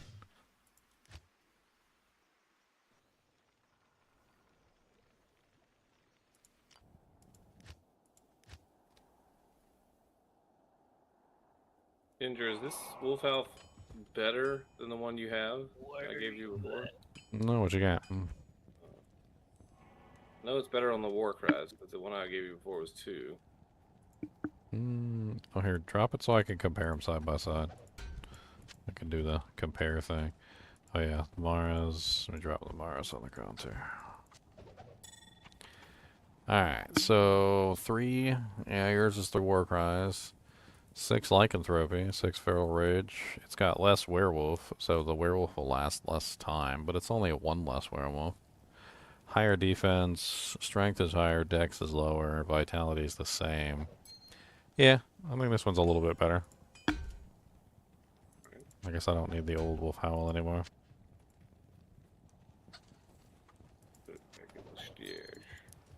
I still need to get my Wolf Howl socketed. Does anybody have a socket quest? I burned up all my socket quests on this guy. I burn up all mine on every character. Because I need to socket a G base. I can give y'all a rush real quick. Yeah, it's not that big of a deal. It won't be on too much longer. Gotta work in the morning. You gotta work in the morning, work in the evening.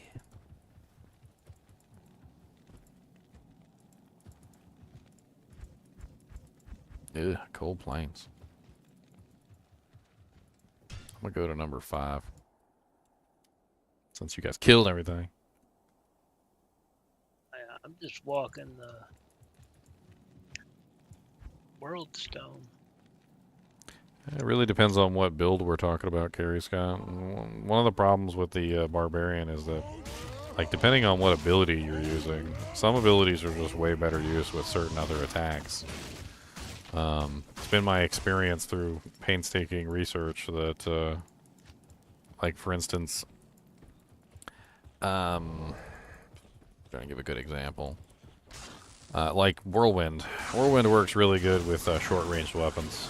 It's like, honestly, it works way better with short-range weapons than it does with long-range weapons. The longer the range, the worse it is. It didn't always used to be that way. I think it's because of the changes that they made.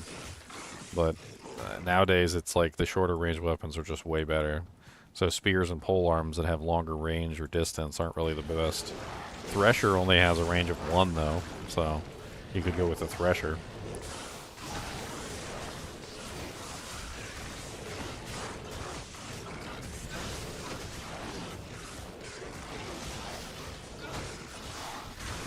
I'm like, why are these monsters taking more than a couple hits to kill? I've looked over and everybody's already back in here. Thought it was by myself. Oh, good, the player count went up. I'm sorry. I don't know, man. You know, when you're expecting one thing and then you get another, it kind of makes things a little awkward. Like, it's not really a bad thing. I found some Frosties. I mean, not Frosties, Mage Fists.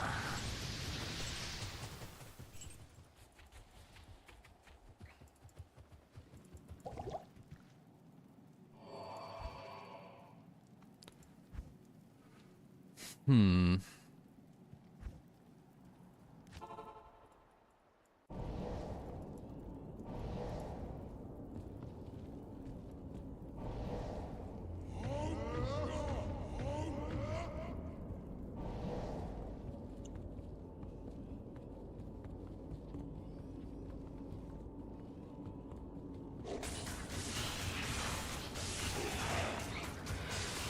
Hungry like a wolf? I don't know.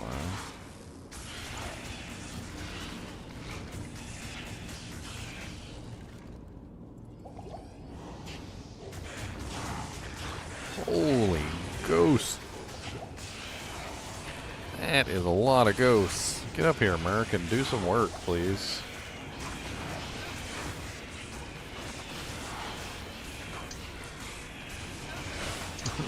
That, Put my chain lightning to work. And my lightning. Yeah, get in there. you want that charm?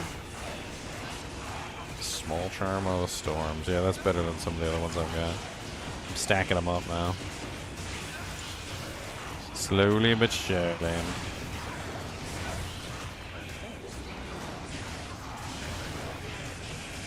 That was like, I don't even know how many ghosts that was, but it was way too many. I want to say it was at least like 30. Most of them are dead now, but there's still a couple left hanging in there. Champ pack. I think it was a freaking elite pack too. So many ghosts. Yeah, there's the elite. Star Touch the Dark.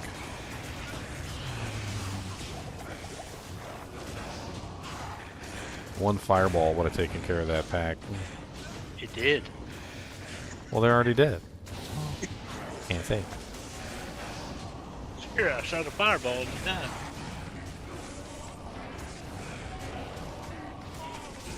Here's your charm.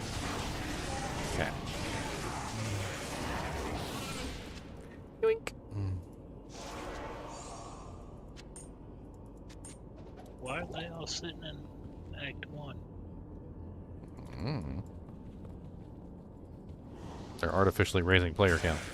Ooh, there's another pack of ghosts. Come fireball this one. There you go. There you go. See? That was a big pack, too. Fireball Sultanus. They're not on the path. I know, I'm trying to get them on the path. There's a lot of ghosts in this one. Like, a lot of ghosts. It's pretty impressive, actually.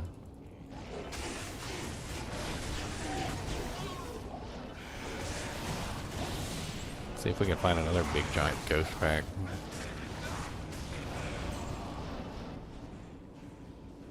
Here's a pack coming up. I got a couple on me.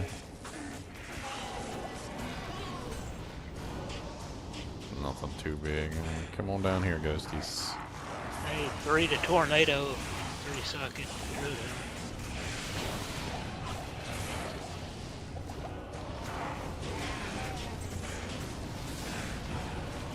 Back to cool bone. What's that?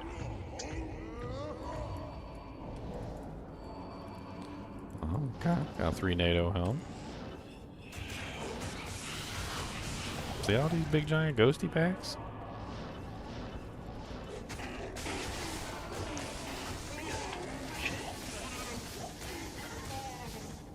Ooh, nice.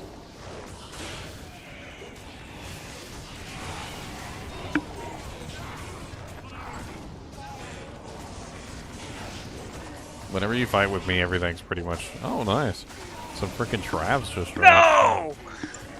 Did you get them? Yes. Oh. They're ethereal? Nice. No. And we got to hear the chunks cry. We'll see what we got. I'll watch them be 50 perfects. Yeah, they probably are perfect. 200 ED, huh? No, they're just Ethcore riders. I was thinking Travs. I don't know why I was thinking Travs. I knew Gore Riders. Ethereal Gore riders. I was hoping 200 ED. 166% enhanced. Okay, you put them back on the ground where they belong. Poopy garbage.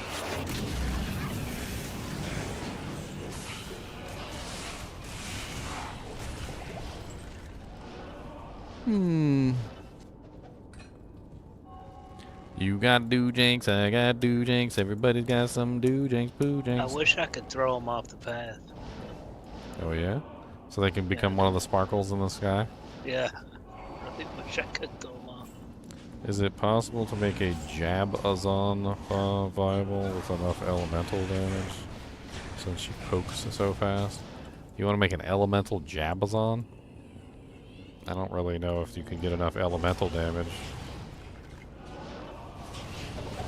for that. I really don't know. I mean, there are elemental damage items, like Demon Arch. You can use Demon Arch, has some elemental damage on it, but it's not enough really to give you the kind of thing that you're looking for.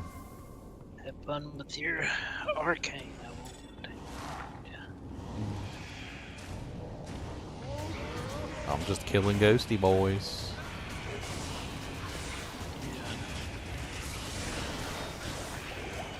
I mean, aren't rings already technically socketed? I mean, let's be honest. They do have a big giant gemstone on them, so technically they already do have a socket, and they have a gem in that socket.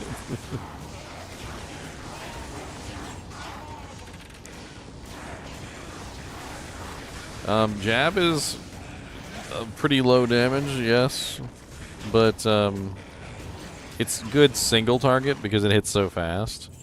Honestly, though, if you want to set up a an Amazon or a physical Amazon, Fend is by far the better choice. Fend is pretty amazing. I've got a Fenzon. She just like waltzes through pretty much everything. I'm not sure if she's still set up, but Oh my. Those are fast boys.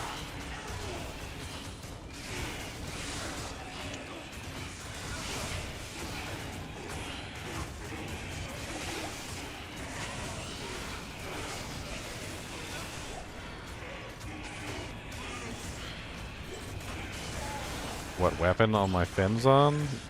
Breath of the Dying.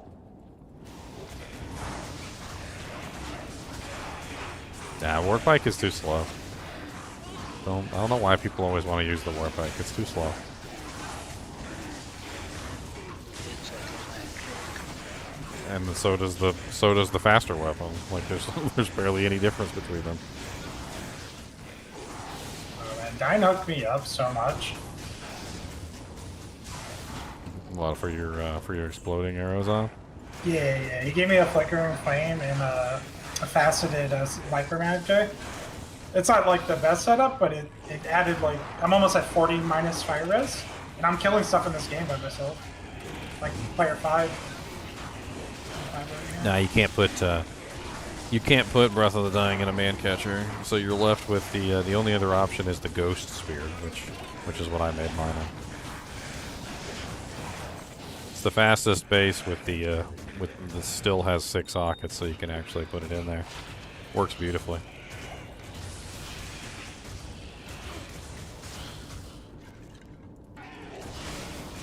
I'll show it to you. Let me get to the end of this platform and I'll go show it to you.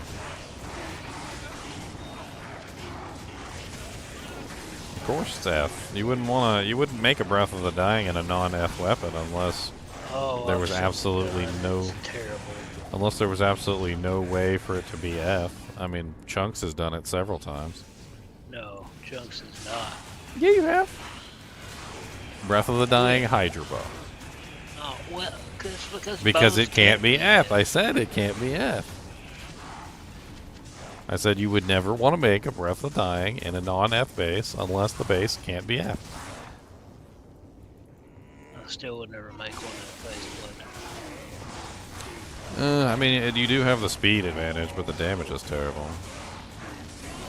It's already got 60 eyes. Might as well just put it in an F dimensional blade at that point.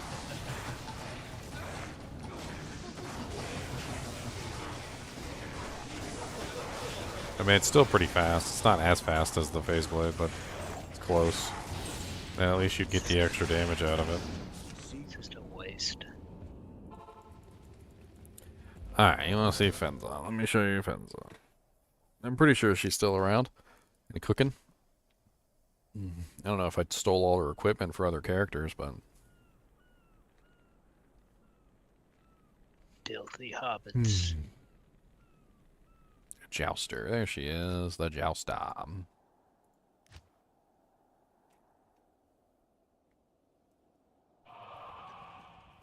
So one of the things about Fend, which is absolutely ridiculous, is it's almost instantaneous past a certain point. So if you get the IAS quick enough, like the attacks almost become instantaneous to a degree which is kind of like unreplicatable.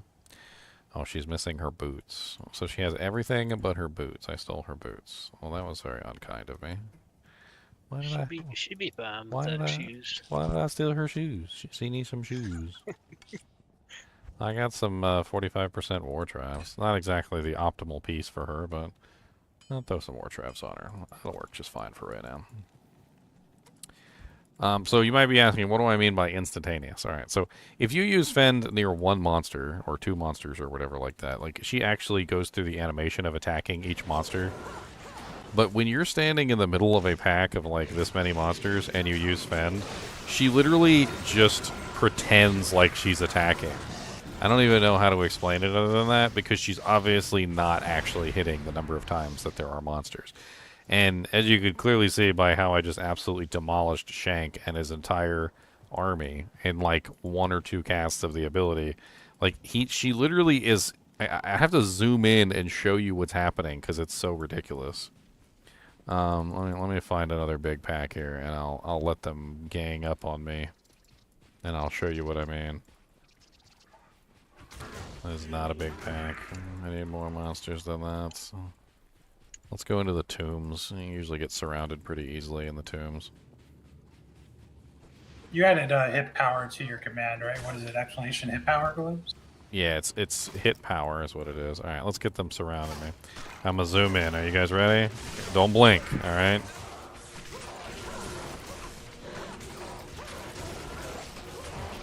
Big old Urdar's in the way.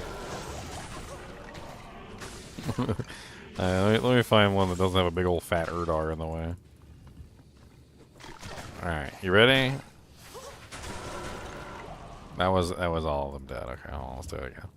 Big old fat Urdars. 1, 2, 3, Fend. 1, 2, 3, Fend. 1, 2, 3, Fend. 1, 2, 3, Fend. It's like, it's so quick you can't even see her attacking the monsters.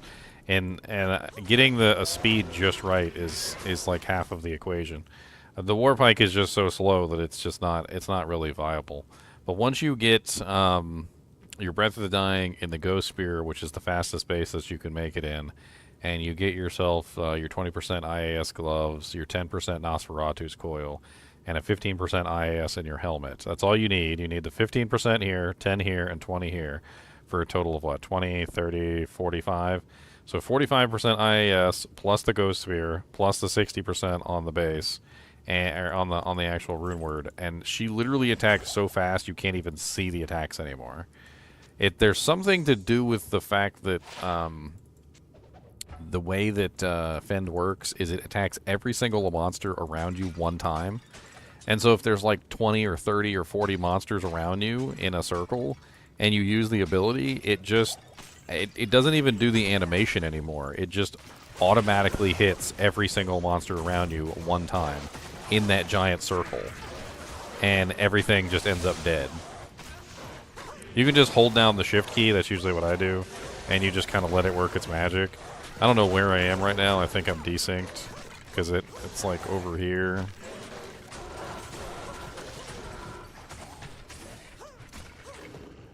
I'm pretty sure there is a video on the Jouster already.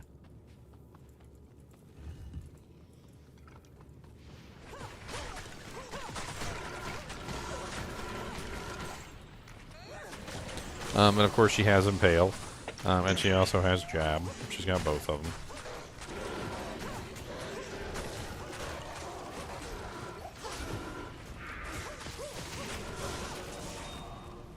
You can run around with Jab if you want to and jab things.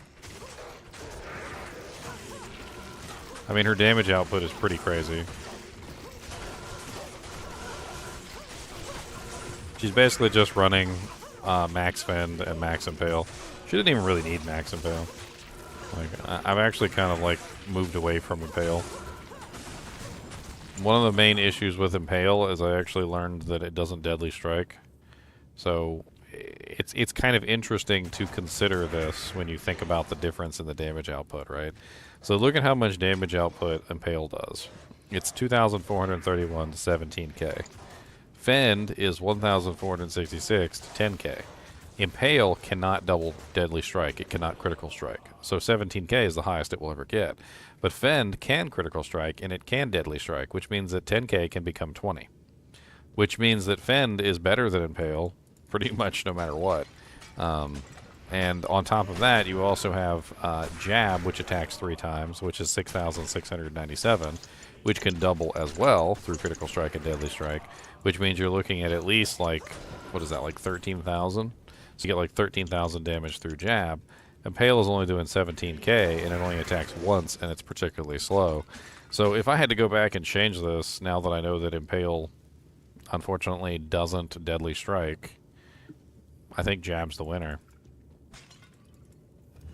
Look at those gloves, Ginger. And Mascot. It would have been nice to have them at the season start. Tri-reses with Magic Fight and half freeze duration? It's kind of nice. Yeah. Level 12.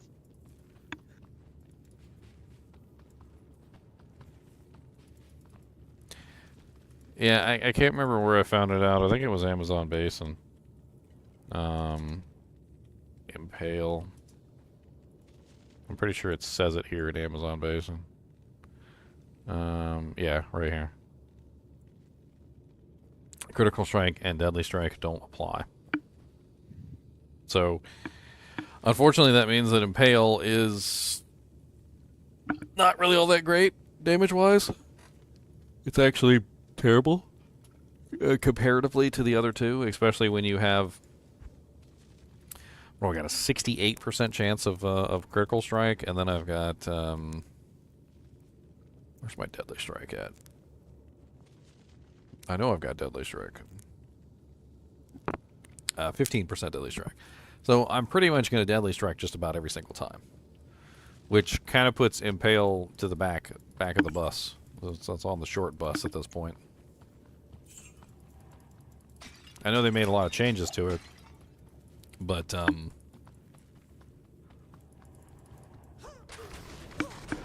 mean, when I can do that to an elite monster and just absolutely annihilate them from existence, I mean.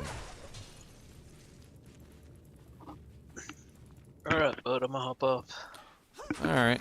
I'll see you I'll see you soon. I got night shift tomorrow, but I'm gonna try and do a stream. Alright. I also got that V Rising game coming up on the 8th. That should be kind of fun. 2 days. Alright, we'll holler at you tomorrow. Have fun, Chucks.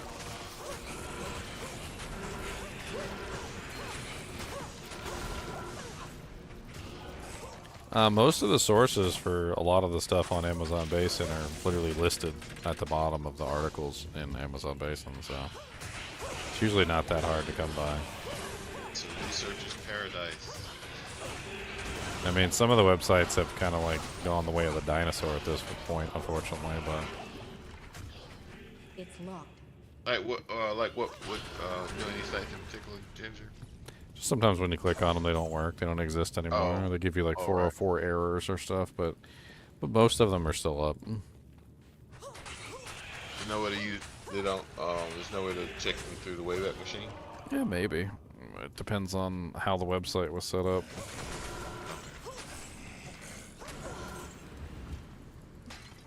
Cody.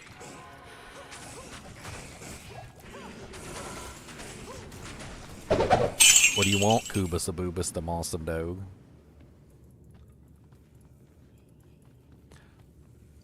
Kubus a Boobus. Come here, Boogus. Come here. What are you so afraid of? Come here. Come. No, you're not coming up here all the way. No, sir. Do you want some Cheetums? You want tacos? You want, do you want snackums? Do you want a beef jerkums? Or do you want to go like this and a bonk on the nose? How about that? Would you like a Cheetum? You want some Cheetums?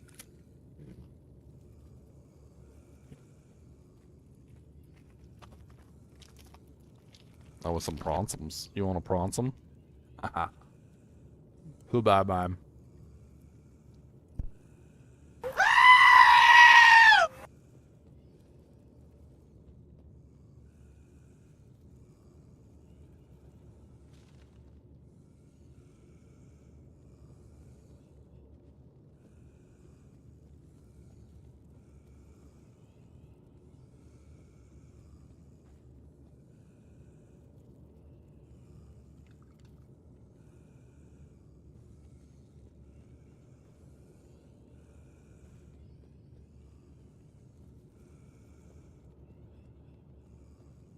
There, you got some Cheatums. Are you happy now? Happy? Happy Cheatum boy? He said you got some more. That's the big dog. I need some more than that. So you can give me enough. I need like a whole bunch more.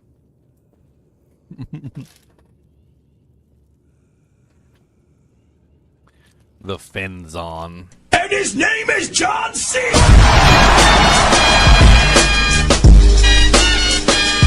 Oh Lord, my ears. Charlanaw saved up 1,000,000 points.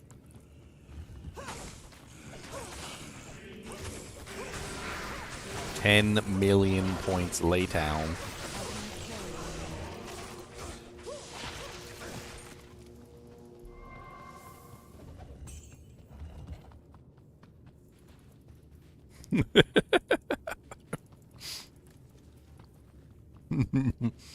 It wasn't Charlanaw? Oh no, I'll blame him anyway. How about that?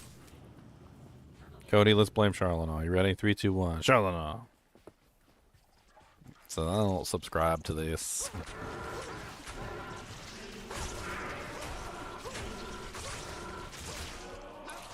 Jab, jab, jab. Jab, jab, jab, jab. Jab, jab, jab. I wonder if I got a respec so I could respec jab up instead of impale.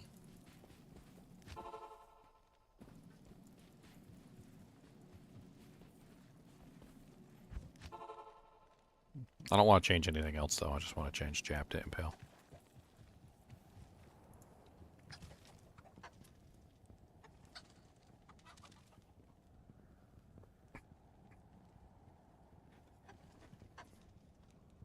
I'm gonna fight you. I will get up from this chair and we will wrestle on the floor. You want to wrestle?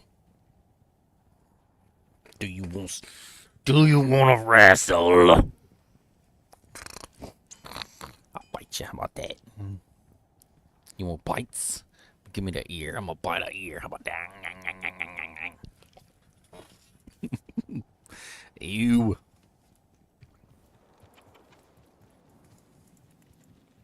The order welcomes you. I have tokens in my inventory. I got tokens in here. Where's my tokens? Where? Oh, there's a token. I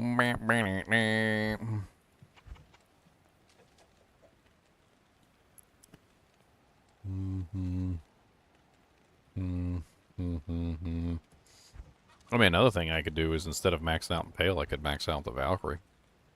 So I have a really strong Valkyrie to go along with my little pack here, which I didn't even summon the entire time I was fighting. So,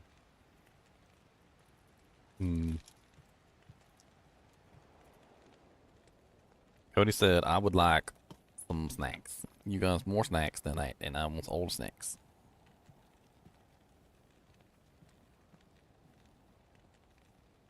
Is this a snack? What do you think it is? Is that a snack? What do you think? Sniff it. Give it a taste. Taste it. Taste it. See if it tastes. See if it tastes good. Give it a lick. What does it taste like? It's in the wrapper, so he can't actually sniff it or taste it. I'm just messing with him at this point. I'm trying to see how I got my points set up so I don't mess it up.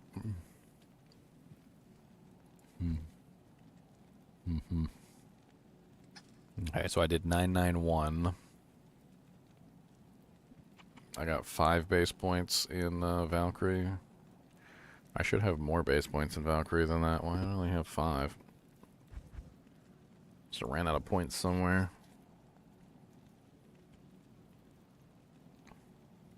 I was going for boofs.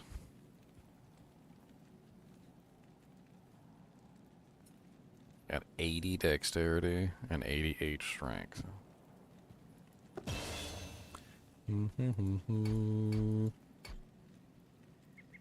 Oh yeah, that's right. I definitely need to put on the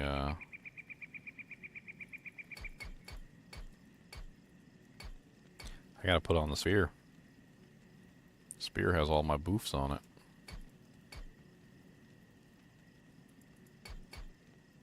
Okay. Now that we have the spear on.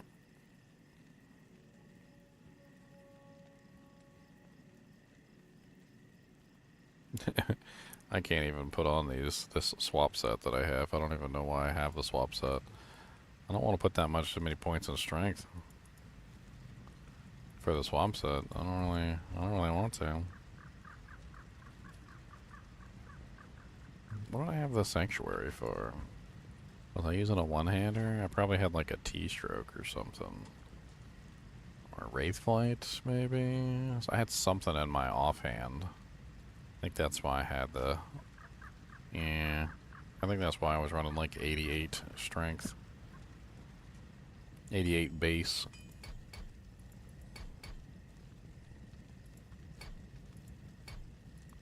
That makes sense. Don't need 88 though, only need 85. Okay. I don't know why I had that much dexterity, unless I was just trying to get my attack rating up. Alright, let's just go ahead and go bink, bink. 20 points in fend. Bink, 20 points there. Bink, bink, bink, bink, bink, bink, bink.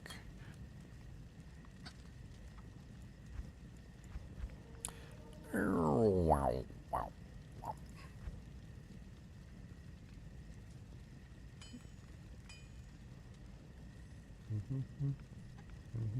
How many points did I have in critical strike? Cody, why is there drool dripping down my arm? God dang. Just, why? All the time. Why? I'm gonna beat you with a paper towel roll.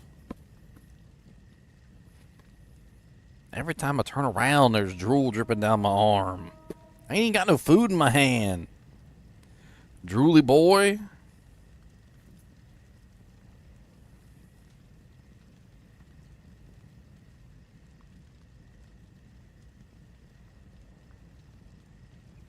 Drooly boy, radioactive drooly boy. Does whatever drooly boy can, 'cause him's a drooly boy man. 13 points in critical strike? Okay. It's probably something I calculated out specifically. I'm shooting at... Man, I'm like really close to that 69. Let's go one more point so we get the 69. Alright, let's cap out jab. What do we got left? We got 19. Yeah, Pale doesn't miss in PvP. I was playing around with it in PvP. It was pretty powerful.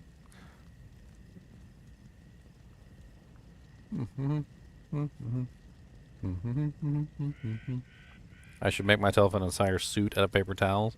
Actually, I need that like terry cloth. There's like it's like a terry cloth work suit.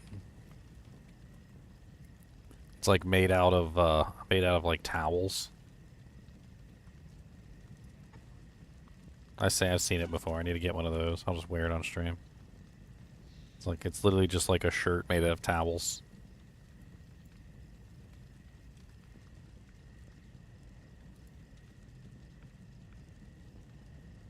Perfect. Needs long sleeves though. Need the long sleeve edition.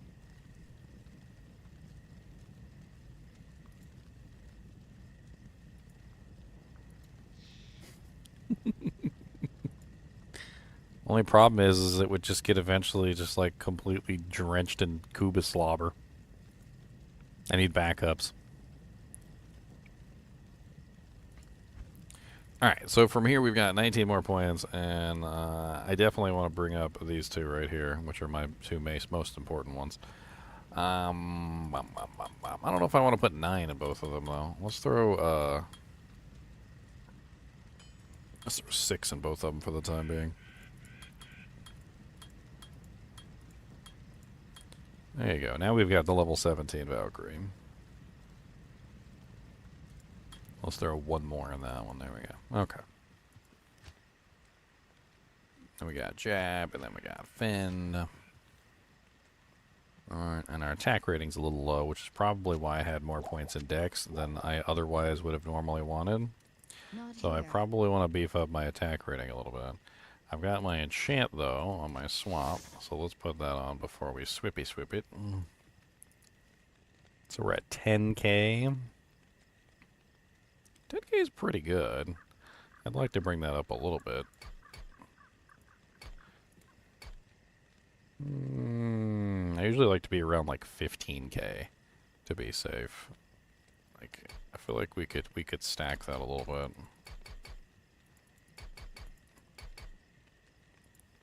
There we go. And then everything else in HP. Still gets 1400 HP. That's not bad. Now we got a 17 Valkyrie. We got things a little bit more min-maxed. Pecan or cashew? Pecans. Pecans are delicious. Alright, Ginger. About to start a fight. Pecan. Pecan.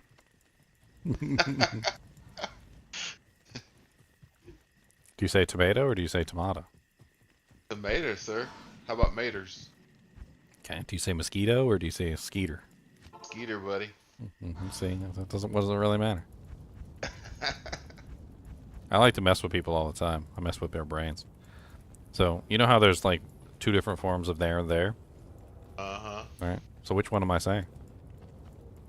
Ooh. Which one, when I'm speaking to you, which one am I saying? I'm probably saying the wrong one every single time. Over there. I said the wrong one. Can you tell? Can't Over tell. Dar. You can't How tell. about that? Leave it at Dar. I'm going to the place. Okay. I used the wrong two as well.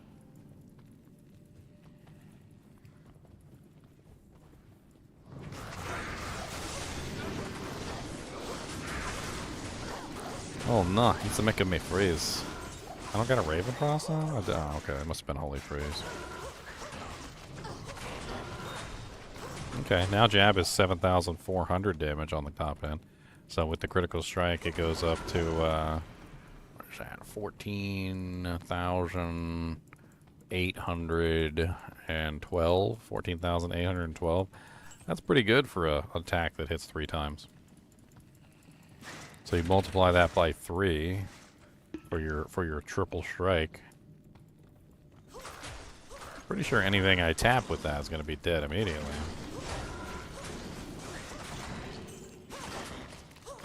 Not to mention critical strike and crushing blow and all the other stuff that I've got going on too. And then Fend is always going to be way better in a group. I have to say, Ginger, I'm disappointed that KO doesn't work as well. Not as effective as I had hoped. You're disappointed in what? Impale, that you can't do crits on it. Don't know why. I think it completely ruins the ability, to be honest. Yeah. Because if it doesn't do the crits, then the damage output on it needs to be higher. I mean, I think I kind of see what they were going for, is that you wouldn't necessarily have to rely on crit. But then, like, why wouldn't you give it a higher damage output than Fend or Jab that do have crit? I guess they just didn't expect people to get like 100% crit or Deadly Strike, which is pretty much what I'm at anyway, right?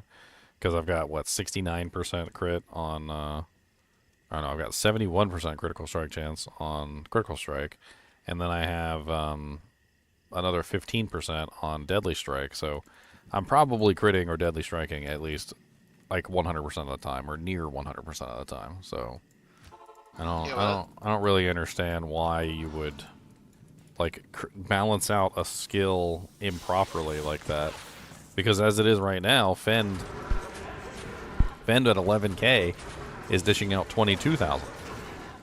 So if I'm dishing out 22,000 damage and Impale is only dishing out, you know, like 14 or something, and it's much slower and doesn't even attack as fast as Fen does, then Impale doesn't even come close. That's one of the things I thought that would have been glaringly obvious in our, class change that It does have the guaranteed strike now, which is nice, and I think honestly you'd probably still want to like keep it on backup because it's a guaranteed hit, and it also slows down targets. So like that's one thing that you can use as an like that's just like you can just 1 point in that you can still get the 49% enemy slow. So like I don't really know. I feel like I should put it on like another button like A or something. Just throw it it doesn't on. have enough gimmicks to offset the damage reduction.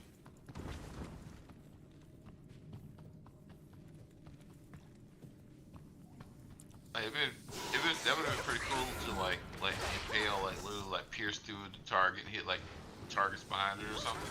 Bromac is unnaturally fixated on nuts at the moment. I feel like I should tell Bromac one of the oldest jokes in the world. Hey Bromac, what do you call nuts on the wall? You call them walnuts. Hey Bromac, what do you call nuts on your chest? You call them chestnuts. What do you call nuts on your chin?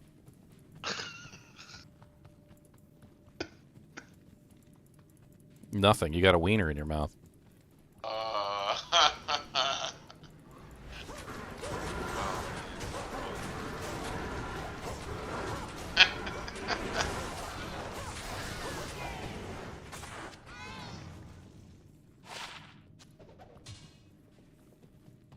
Ha ha, Bromac got an ad. Good. Good. No joke for you.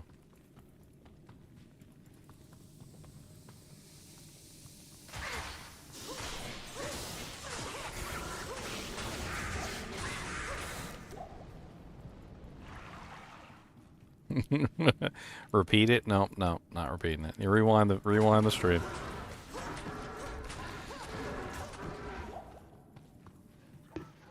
Yeah, you gotta push through some more ads so you can collect that revenue. Winter.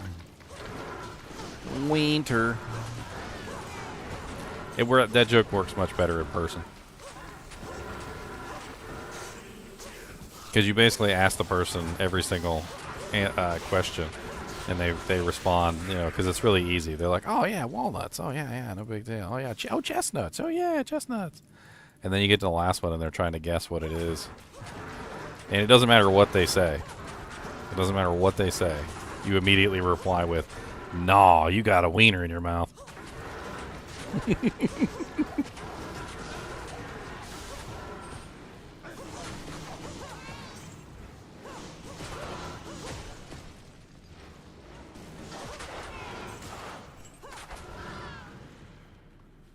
What type of nuts? Chin nuts, obviously.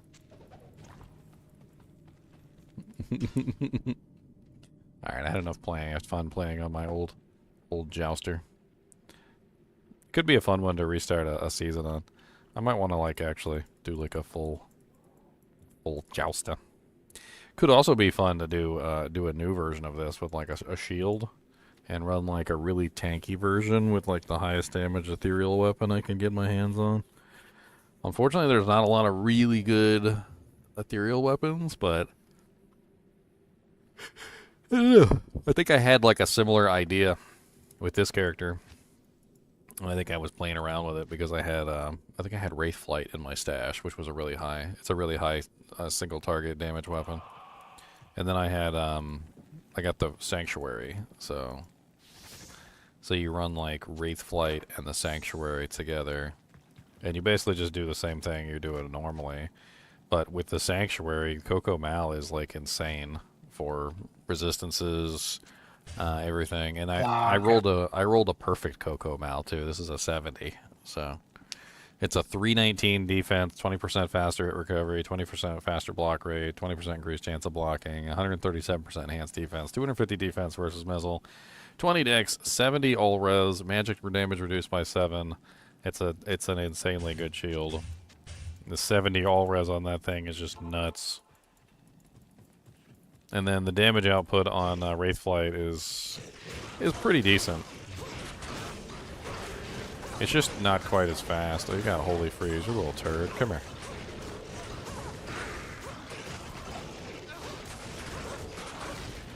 It's just not quite as fast as some of the other options. Decent damage, though. Just super tanky. I remember running this as like an alternative option for like when I got into trouble. Because like if I was ever in a situation where I was surrounded and needed a little bit more defensive capacity than normal. Like combined with, of course, the dodge, avoid, and evades. And, you know, the block chance. Which I should have 75, yeah. I got 75% block chance as well. So I'm just chilling in here, and there ain't nobody touching me. It really sucks you can never make rewards out of Oh, he's stone skin.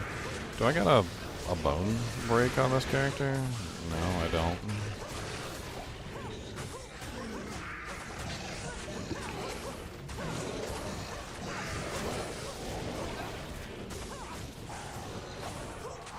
Hey, some boots.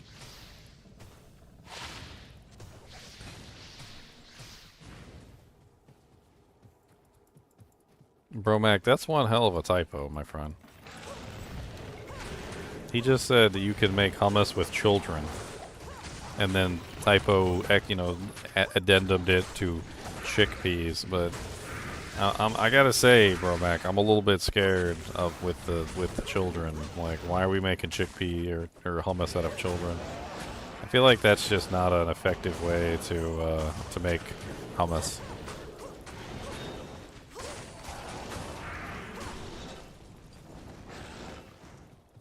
And I don't think I want any hummus that Bromac is making. I don't think any of you do. I mean, are you gonna take a chance? It might be made out of children. It might be made out of children, guys.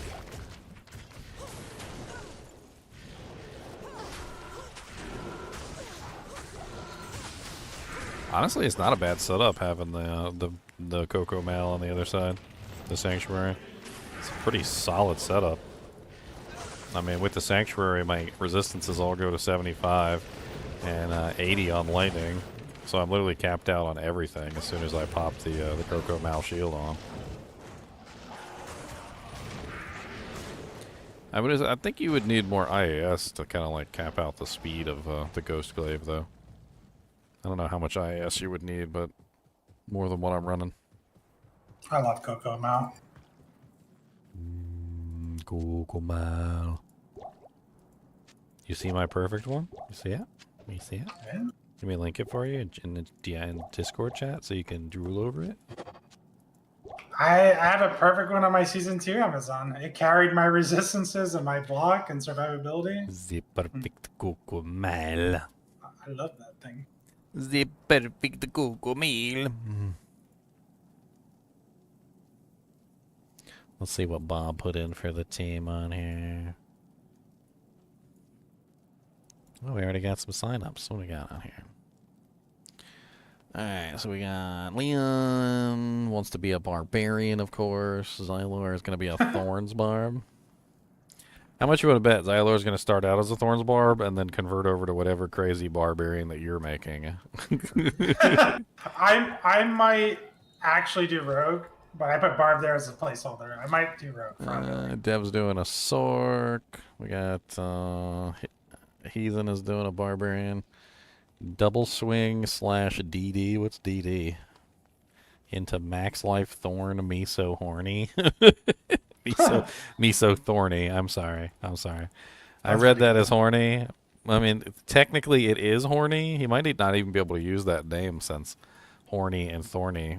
Thorny contains horny. You know how the name filters work sometimes. Bob's going to be Orb, Motor Jaws, some combination of Bone Spear. You better be trying out the minions. Oh, okay. I made it a little bit longer, and it does say with minions. Motor Jaws.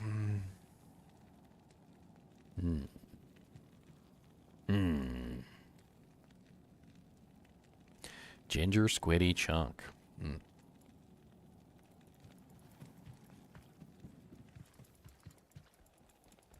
Good afternoon.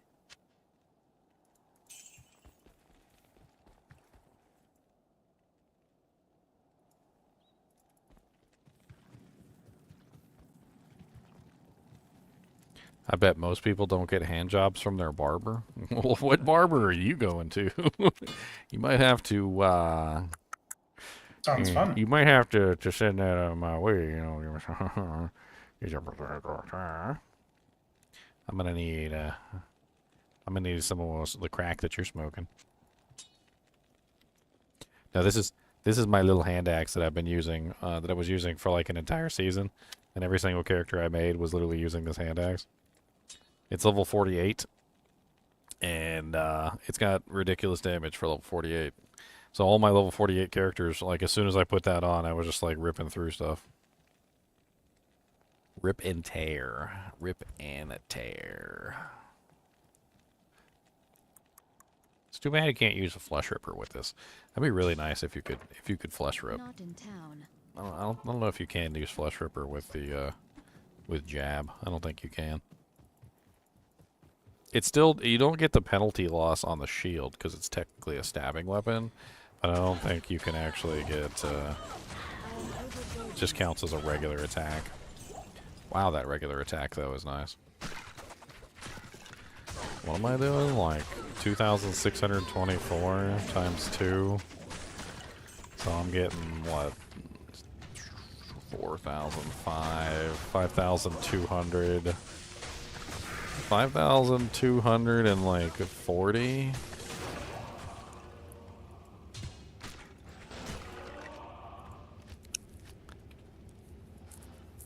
Wow, it's higher damage than the freaking Wraith Flight. That's kind of insane, actually.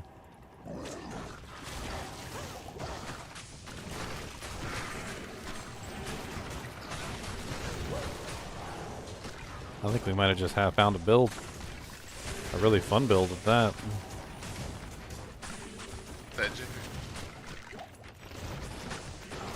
So, if you build a shield Zon, you lose all your shield tankiness if you don't use a stabbing weapon.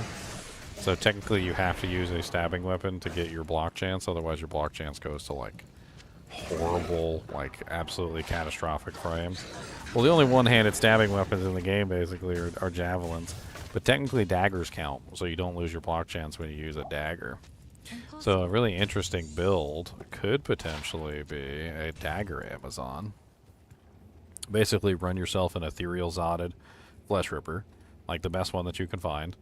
And then instead of putting any points into the javelin and spear tree, because you can't use any of those abilities, you would just take all these away. So you would, you could save yourself, what, 20, 40, 41 points, and you take those 41 points and shove them into the passive tree. And then you would stack on passive and magic skillers instead of javelin and spear skillers. And you would need very few points because the amount of plus the skills that you would have would be nuts.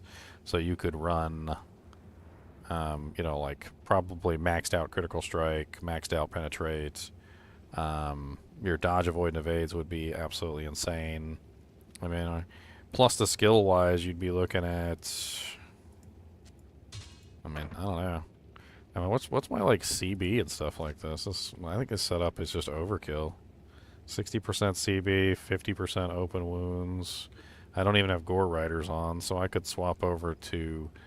Could definitely swap over to the Goblin Toes for extra crushing blow, which would bring me up another, what, 25%, so 60, 70, 80, so 85% CB there.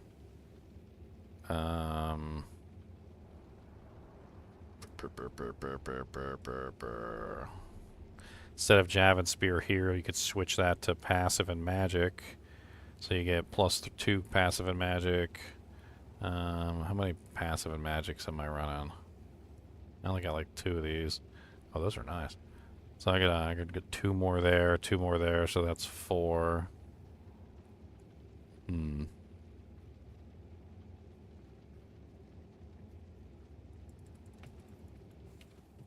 I don't know. It'd be pretty solid build. I mean, as you can see, I ain't got no problem ripping through this stuff.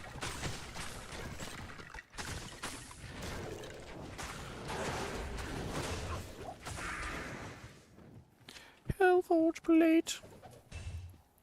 Nice little F-zotted flesh ripper.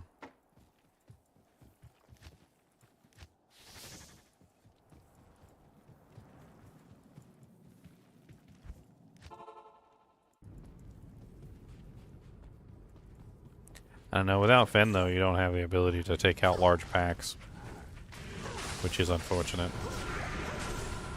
Fen is really the magic sauce when it comes to taking out the big packs.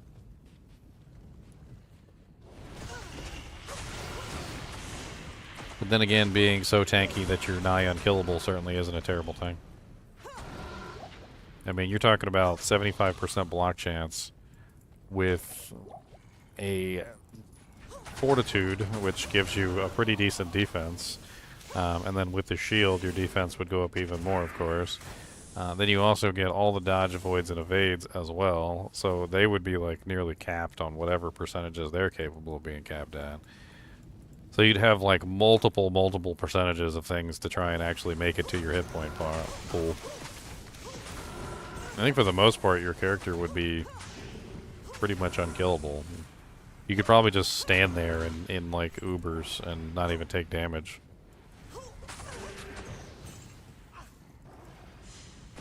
I like unkillable builds. I like it.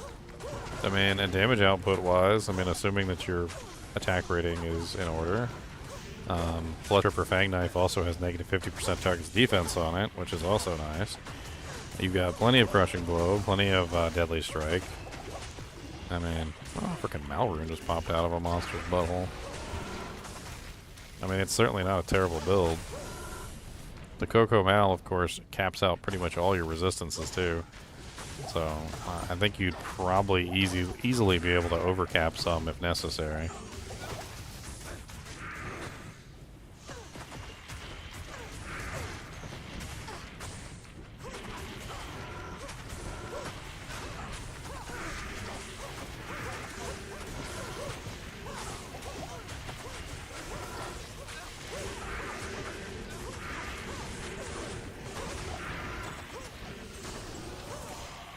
These hit power gloves are insane. Got everything I want, but he's not going to answer. Oh, somebody posted them up. Someone posted hit power gloves that have mana leech on them, which I want, and 220s bow, some lightning res. Oh, nice. Those would be perfect. Those chef's kiss.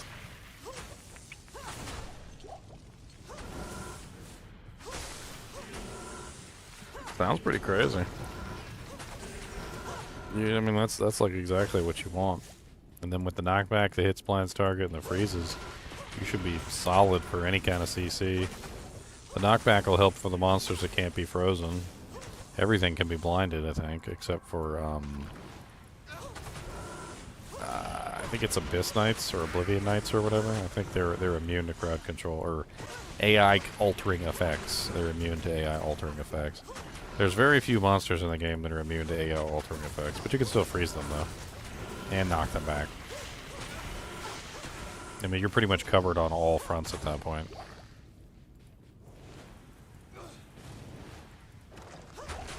Yeah, I like the way this feels. I'm only halfway there.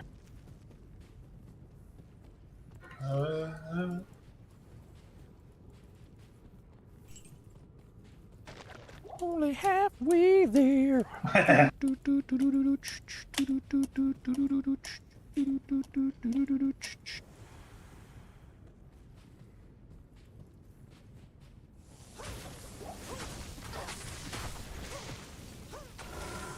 What's the attack rating number you want to hit for like Veil? For Ubers, I guess. It depends on if you're running any negative targets defense. Okay. But like, I generally like to hit around like 15k if I'm not running any negative targets defense. Actually, I like to hit 15k no matter what. Seems to be a pretty solid number that you're gonna hit the majority of your attacks against just about everything. If you add in a little bit of negative targets defense, things get really nice, but like if you got an infinity or something, that's some extra percent chance. Bale has a really high block chance too, though, which can give you a false impression that you're missing a lot, but he's actually just blocking you, which you can test this out by just using like a guided arrow Amazon, and if you go in there and use guided arrow on Bale, which is not supposed to miss, you'll see like little X's pop up because he blocks you. Because you can block them. Yeah, I think he's the hardest mob in the game to hit. Like the highest level, most defense. I'm not certain on that, but I think. Yeah, highest level, which means the worst penalty. There's a whole bunch of stuff. I mean, for AoE damage, you're not going to have any issues. Like it's not going to be a problem. I mean, I can just take my freezing arrows on out and show you kind of like how ridiculous you're going to be in terms of damage output, especially in the right zones. Oh, I think I might have stolen her frost, her cold thunder. Probably did. I probably did steal the cold thunder. I know who has it though. You know who stole it? I don't think 30k attack rating is really necessary. I don't think that does anything. There's like an attack rating calculator you can go take a look at, and it's because I joined a ladder game instead of a non-ladder game. There's an attack rating calculator you can look at, and I'm pretty sure that anything over a certain percentage is just useless.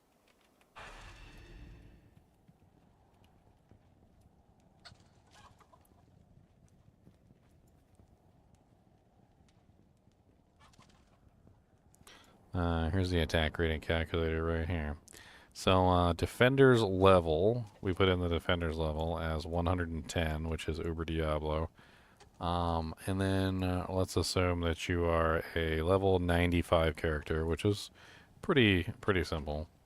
And let's go, let's just do Barbarian. And then let's do... And I just attack dexterity. Let's say he's got like 180 dex. And we can just add in attack rating, so it's not really like a big deal, but there's the 92%. So we've got a 92%. What is the block chance on Uber Diablo? I can't remember. I'm doing that.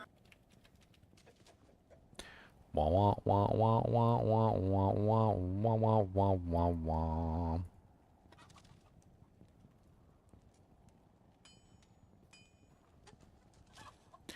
%50 chance to block. He has a 50% chance to block, which brings it down to 46% chance to hit. His defense is 2,940, which goes down to a 10% chance to hit with blocking. Alright, so then we add in our attack rating, right? So we get, we're probably going to have like 500 plus percentage, or like, let's do 600 plus percentage. And you probably have somewhere around like 1,500 actual attack rating, which brings you up to a 1,600 final. So you get a 39% chance to hit with blocking on Uber Diablo, right? So let's bring that up to 30,000. So now you have a 41% chance. So we went from 1,500 gives us a 39, and 27,000 gives us a 41% chance. And we can bring that up a little bit further. So let's see if we can hit that 30,000 mark. Now we're at a 42% chance. So let's go to, I don't know, 5,000. Now we're at a 43% chance. So between 16,000 AR, we went from 39% chance to 41% chance. So we got what? 39, 30, 40, 41, a 2% increase. So a 2% overall increase in hit rate against Uber Diablo for going up nearly like 15,000 extra attack rating.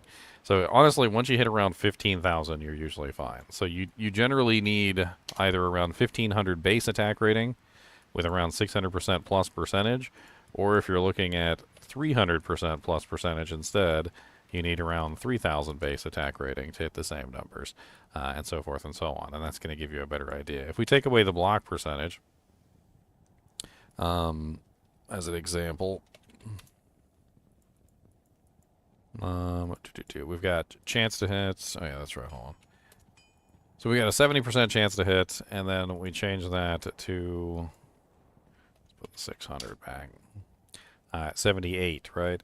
So it honestly, it doesn't really matter as long as you hit like the good number, which is around like 15k. That seems to be around where you want to hit, is like 15,000. And then on top of that, if you have negative targets defense, you're not having this, but you are subtracting 25% of this away, which is a whole nother thing. So that takes your, let's see here. So for instance, if you've got negative targets defense of even just 25%, you take your 2,940 and subtract 25% from it, which is going to get you 2,205.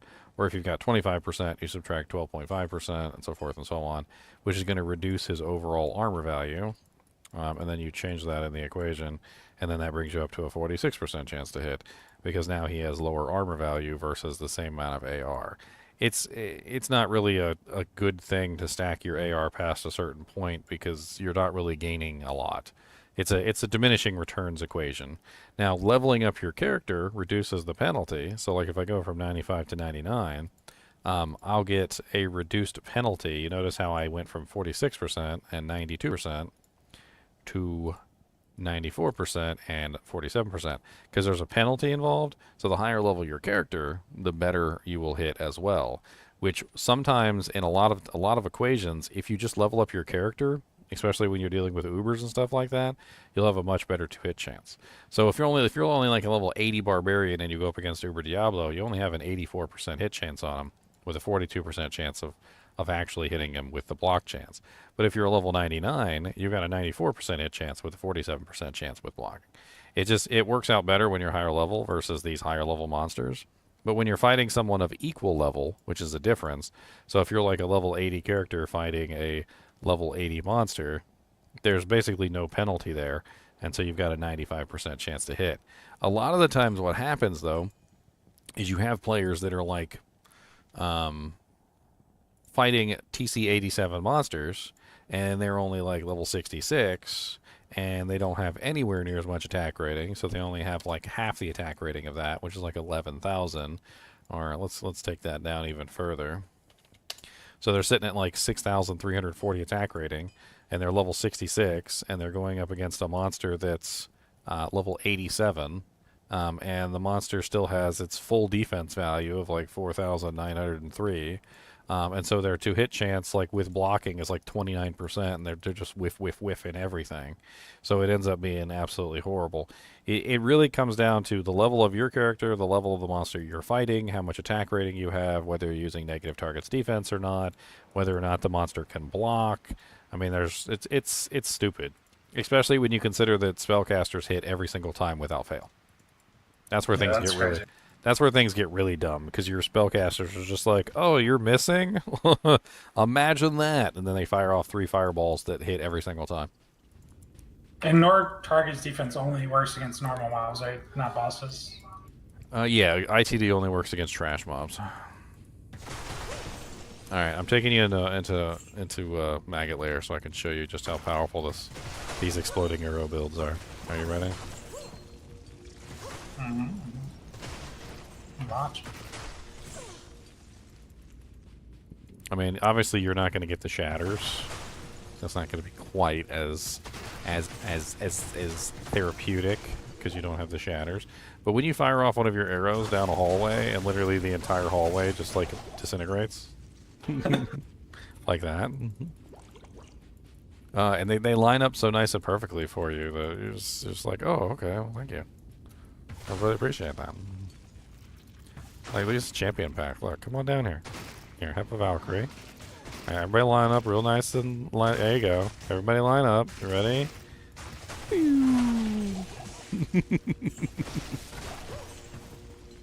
Exponent damage. I fucking love it. This is one of the best places to go on a freezing arrow / exploding arrow Amazon because everything's nice and lined up for you. You can literally just fire off one arrow down a hallway and literally just destroy everything in the path. I like the way they're lined up. Like, thank you for lining up for me. I really appreciate it. You can just fire off random arrows down random hallways and just kill everything down those respective hallways. The arrows go so far that most of the time you'll kill things that are off screen.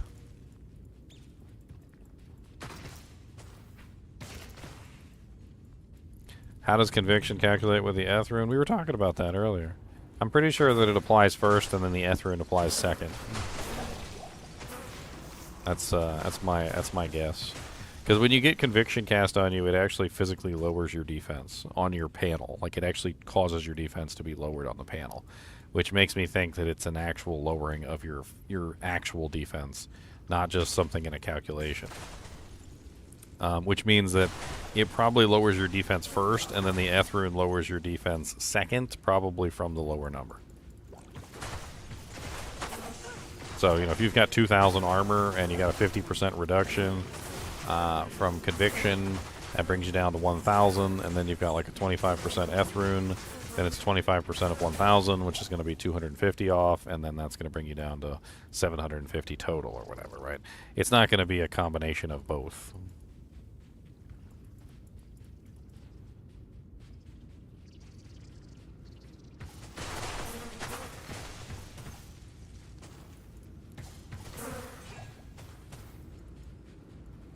I remember the season you played this character. You see how easily she runs through Maggot Lair? Like, it's not even a contest in here. There's also no cold immunes in here, from what I understand. And I don't think there's any fire immunes in here either. It's physical immunes with the Black Locust, lightning immunes with the Scarabs, the poison immunes with the maggots, and I think that's it. So both the freezing arrows on and the exploding arrows on both have like no problem just firing off shots and murdering everything down here. I mean, and you're gonna have freezes target too on your on hit, and then you'll have hit splines target as well. So even though you won't shatter them like me, they'll still shatter. I mean, you'll still be shattering corpses with the Hand of Justice. My biggest issue was running out of arrows all the time.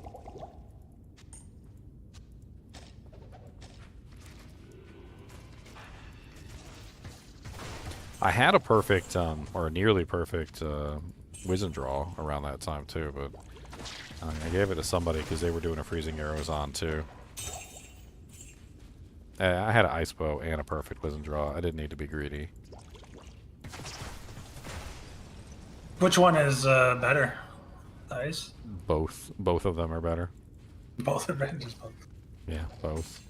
For when you're fighting an immune to cold monster, the massive negative 40 resistance on the Wizen draw is just superior. It's far superior.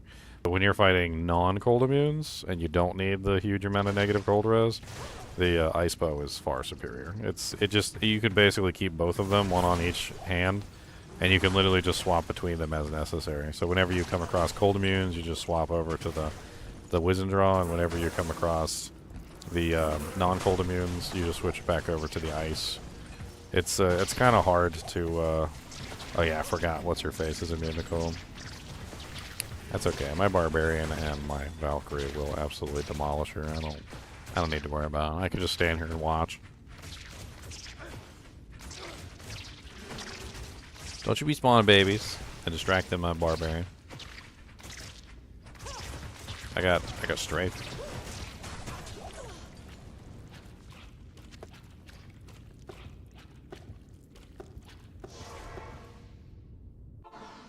A gear scope? I got this whole character. I got a video set up for this whole character, Drowse.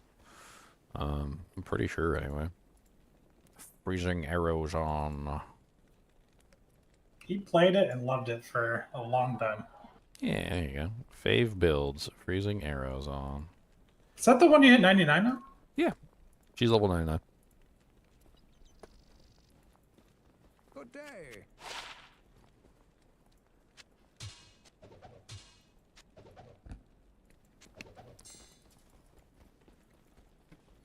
She's pretty good in cows too. I mean, I wouldn't say she's like Javazon level, but there is something to be said for how do I put it? Javazon is better at dishing out damage to large, spread out groups of monsters. So if the monsters are kind of like spread out, but they're mildly packed together because of the way that the lightning bolts travel through them and then outward in a, in a direction. Freezing Arrow is higher damage output than Javazon's though, if the monsters are all nice and tightly packed. So when you find a group of cows that's all nice and tightly packed together, like if you've got a cow packer. It sounds disturbing. But if you have a guy running ahead, which is usually what we do, and they're packing up all the cows for you, the Freezing Arrowzon can actually kill the cows faster than the Javazon. Because one of the things is that the damage output is exponential in the radius of essentially where the original explosion happens. So the more monsters you have in that radius and the more explosions you have in that radius, the more damage that you can do to kind of like almost an exponential level. But it's only within that what is it, 3.3 yards of the ability. So any cow that's in that 3.3 yards, she just fires one arrow and everything just falls down.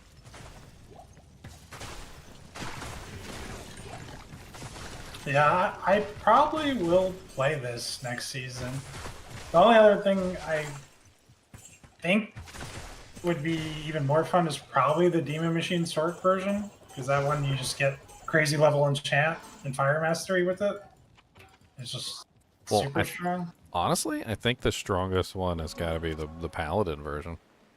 Oh yeah, I forgot about that. So I think what you do with the Paladin version is you get the Demon Machine, you do the whole Demon Machine thing, and then what you do is Conviction. no, what makes it the most powerful is you're running you want to try and get like a sorceress to enchant you, is basically how it works. So you get your holy fire bonus added directly to your exploding arrow, and then you cap that out, of course, as high as you possibly can.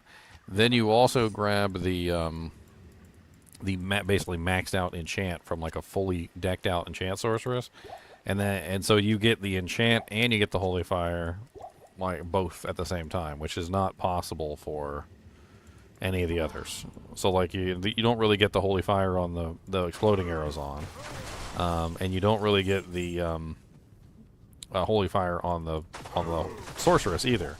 So you get enchant on the sorceress, holy fire on the paladin, and you get the exploding arrow set up on the actual Zon. But the paladin is the only one that can combine together the enchant and the holy fire at the same time. So it's pretty crazy. What do you think about doing Conviction, but the holy fire you get from dragon armor? Yeah, but you can't run the shield, which is a problem. Yeah, so you get level 14 holy fire, and I guess you could synergize it. Does it have synergies? I mean, it doesn't. Yeah, you will definitely want to synergy the holy fire, but level 14 is not the most amazing. Yeah, but you kind of make up with that with the level 25 conviction, right? You have a maxed out conviction at all times. Meh. I don't know.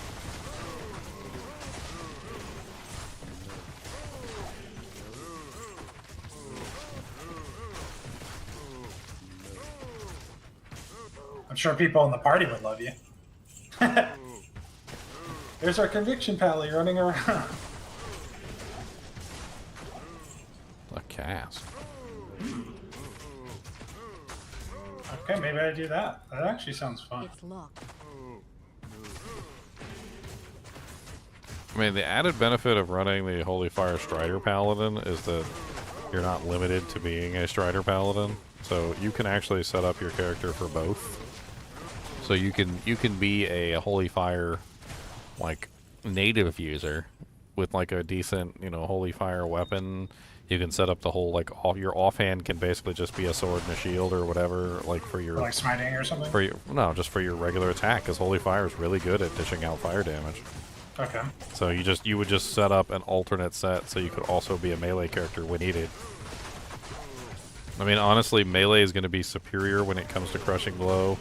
So if you're fighting a monster that's a single target, and that's one of the things that Exploding Arrow is so bad at, single target damage, you can always just swap over to your melee set and you can start zealing, basically. So you could basically have like a zeal offhand. And, I mean, there's a couple different options for, like, fire offhand sets for zeal. I wasn't even thinking about that, and I think that would be way more fun for me. Yeah, and then you have both. So you can actually be both. You can be a Exploding Arrow Strider Paladin, and then you can also set up for the for your melee, so you could switch back and forth as necessary. You could also get enchanted by a sorceress too, which would be fun. I mean, enchant sorcs are pretty popular ever since they fixed enchant. Yep. I mean, worst case, I can just run Demon Limb and just enchant myself, and unless there's a sword around.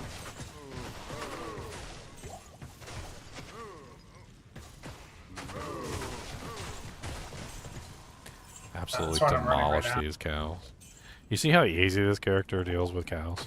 It's like, oh look, you're nice and frozen. Oh, you're such a danger. Oh no.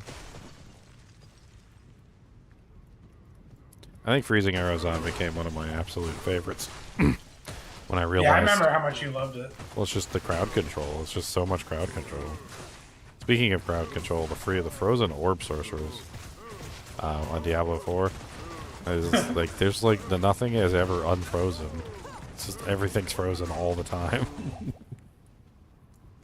As you can see, though, I don't have any issues with mana. Like, this is a mana hungry character. I have a 18.5 mana cost per shot on Freezing Arrow, and I'd be spamming the dang things.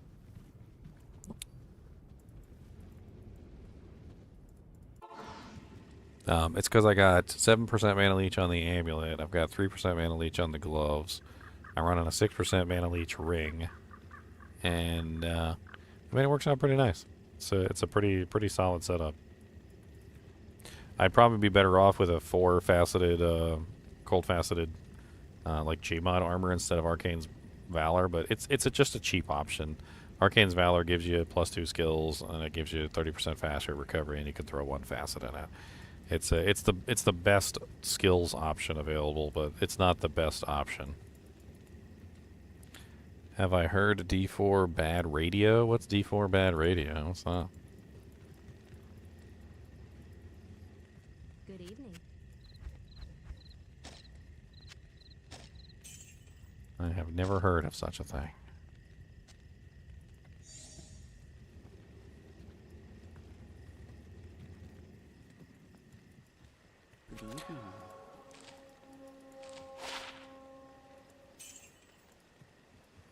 She didn't even have her Sunder on. With her Sunder on, she's ridiculous.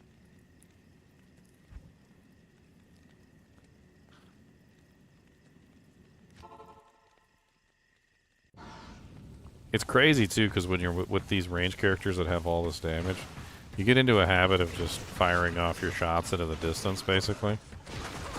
And of course, we got cold immunes here that I can't kill because I don't have my my Sunder. Still dead, though. And because you could just completely annihilate monsters at range, you just end up firing off your shots in the distance to see if you can kill anything. They actually go really far.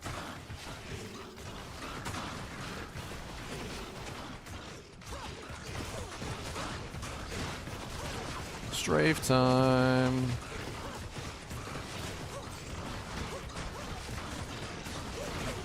I love when you just shoot one arrow and then everything just falls over.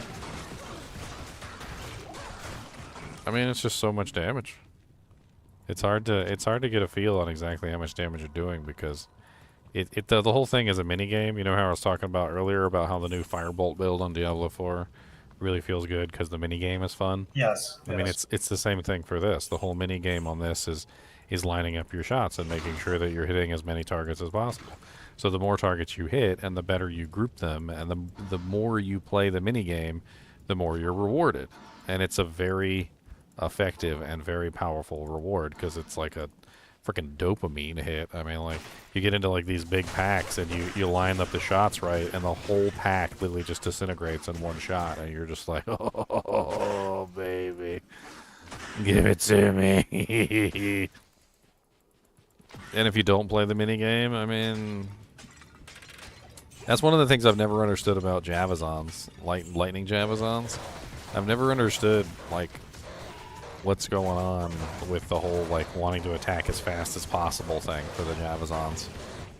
I feel like it's a misnomer, and it got started by somebody who just doesn't play the mini game, who wanted to just hold down the button and throw as many javelins as they could as fast as they can, because whenever I play Javazon, all you have to do on Javazon, you don't even need maximum Lightning Fury. You don't even need all the Jav skillers. You don't even need all the negative res. Like, literally all you have to do is play the minigame on Javazon, and your damage just balloons to the point where everything dies. I can show you this, by the way. I could take a character who has literally no points in any of the synergies. Okay, I have her here. Her name is Sapphire. She's a Valkazon, by the way. She's not even a Javazon. She has no points in any of the abilities. She's got no points in Charge Strike. She's got no points in Lightning Strike. She's got no points in any of the abilities. None whatsoever. So she doesn't have any Power Strike, no Charge Strike. She's got no Lightning Strike. She's got no Lightning Bolt. The only thing she has is 1 point coming from Thunder God's Vigor, or 3 points coming from Thunder God's Vigor, which is giving her a maximum of level 17 Lightning Fury. And that's only because she's using a Spirit. She's got Titan's Revenge, which has +4 skills. So she's got 4, 5, 6, 7, 8, 9, 10, 11, 12, 13, 14. Where's she getting the rest? She got Sojourn. She got some Jav skillers in here. 14, 15, 16, 17. So there's your 17 right there. She's got 17 plus the skills. She's only using a unsynergized Lightning Fury. Terrible damage. It does a maximum of 1 to 460, and it releases 18 bolts. And I can take this character into cows, and as long as I play the minigame, she will absolutely annihilate. Here, hold on. Let me summon my OP Valkyrie. There you go. Of course, these guys are immune to lightning. Let's go get the cow leg real quick so I can show you this. Completely unsynergized Lightning Fury. Immune to lightning. The cows are the best options because, you know, obviously you don't have to worry about monsters being immune to lightning.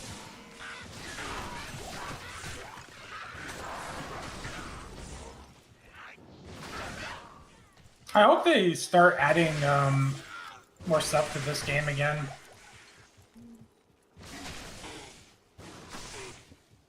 I hope so too. I've made a whole series to basically give them all the information that they needed. I don't know if you ever saw my series on fixing Diablo 2. I watched a couple of the videos for sure. I mean, I basically just went over, and I'm not doing no PD2 or PoE level fixes. Like, I'm not trying to change the entire game. My fixes were subtle and honestly would make the game better as a whole. And honestly, most of them, I'd say like 99% of them, could be implemented and nobody would complain.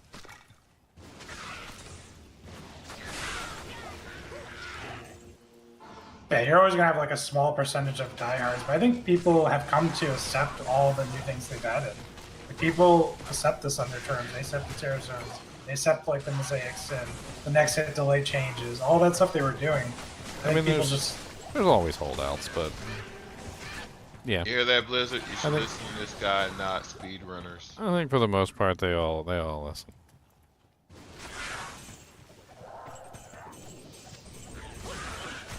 Alright, you guys ready for the non-Javazon cow level? For literally the Javazon that doesn't even have any points in Java in freaking any of the lightning abilities to literally still murder the cows? Because that's basically what's gonna happen right now. Why is my cube inside my stash? A little strange. I don't understand. Oh, I actually know. Oh, I know. I already know. Never mind. I was probably trying to maximize my Valkyrie's skill level. That's probably what's going on. So this particular character utilizes a ridiculously high-level Valkyrie, and what you do is you put on all of your skillers and everything, and you get basically everything all set up. So I've probably got a couple more passive and magic skillers hiding in here somewhere. Yeah, I got a whole bunch of these. I got some really good ones too, with like really good life amounts on them and stuff that beef up your passive and magic to the moon and back. Got a 20 lifer.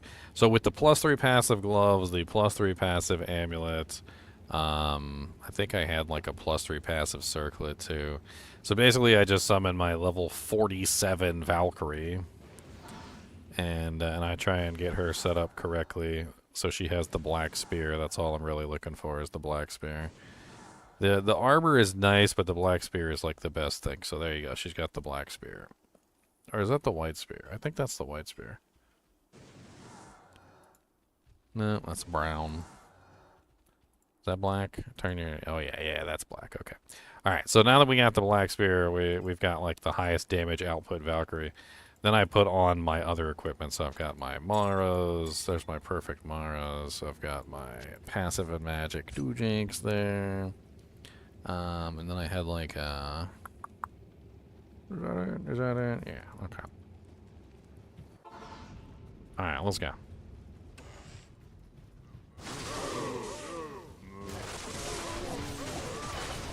And we play the minigame. As you can see, play the minigame and you're rewarded. This is garbage tier Lightning Fury. I've got level 19 unsynergized Lightning Fury. And all you gotta do is just get them all nice and grouped up. And it's one of the reasons why I've never understood why everybody's so focused on trying to get the speed up, when it's really just about getting the damage up and like making sure that you're throwing the javelins correctly so that you're getting the optimal damage output. And yes, my Valkyrie literally just soloed the Cow King by herself and ripped the Cow King to pieces. She is absolutely insane, by the way.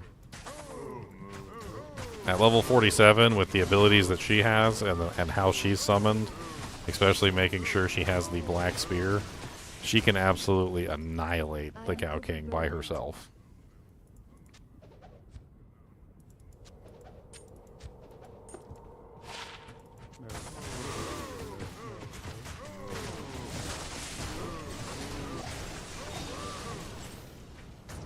I wish you could see the Valkyrie's gear. That would be cool.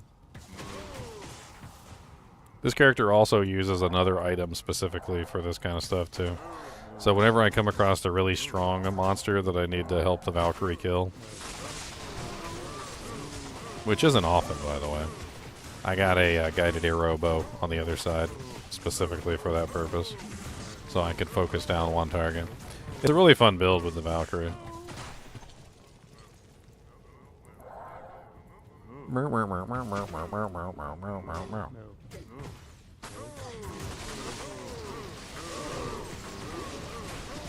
She's missing her bow, isn't she? She is missing her bow. Who did I steal her bow for?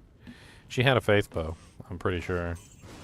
I'm like 99% sure it was a faith bow. And that was also to increase the Valkyrie. Well, the entire build is to increase the Valkyrie. I don't care about my character.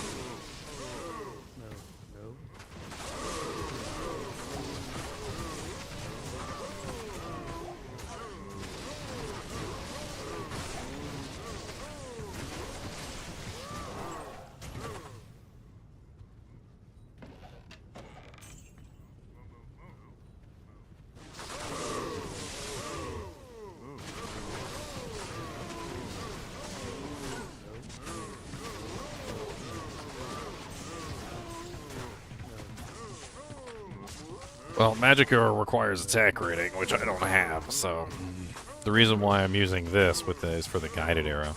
It's a free +3 Guided Arrow, which gives me a total of level 14 Guided Arrow once it's all set up. And as you can see, it says, this skill has been granted to you by an item. Say, this skill has been granted to you by an item.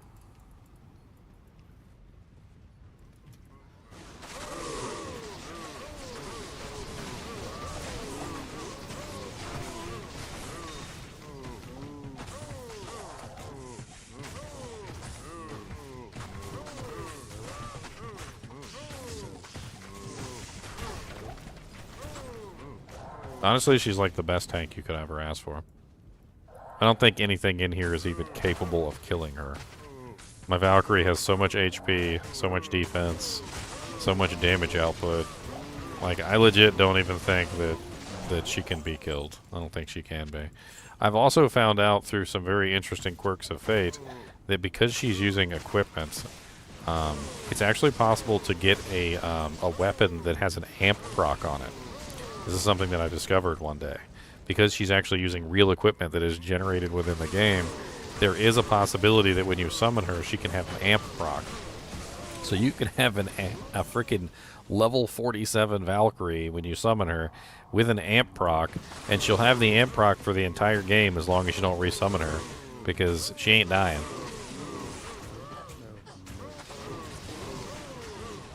Sounds crazy. I really wish you could see her equipment, though, because if you could, you would just sit there and just keep resummon her until you got, like, a really nice amp proc weapon. Yeah. I am overburdened.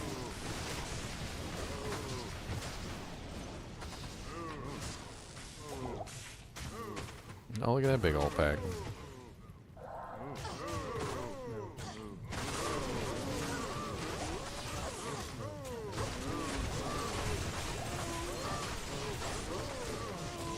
My poor mercenary can't handle it. Oh no, I broke my weapon.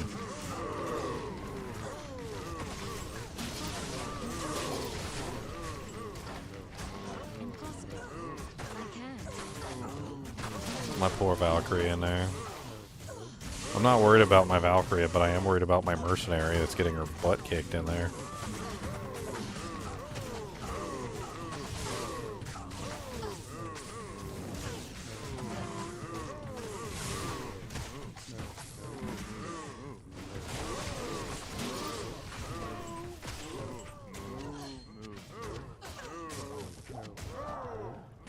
Valkyrie takes on the world.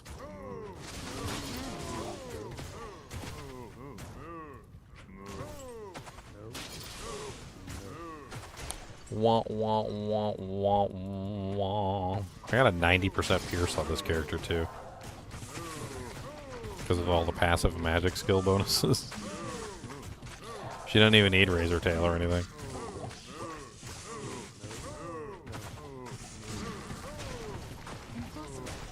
Oh no, I'm out of arrows too? What is this? Terrible. It's terrible. Oh, not the arrow door.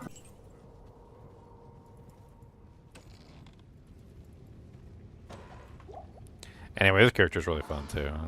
It's actually kind of neat to have a character where literally you're not the main character. Where your Valkyrie is the main character and you're just helping out the Valkyrie.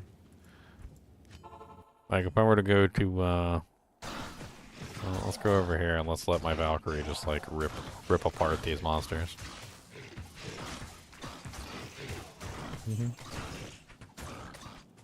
She's a little bit slow. I mean, I'm not gonna lie. I mean, she's a Valkyrie. She walks everywhere for some reason instead of running, and it looks like she's using Impale. Like that seems to be the ability that she's using. But there's pretty much nothing she can't kill. You just kind of just stand here and just look pretty. I don't even think she needs AR, because I'm pretty sure that judging by the animation, she's using Impale, and ever since they changed the Impale ability, I think she's just always hits now.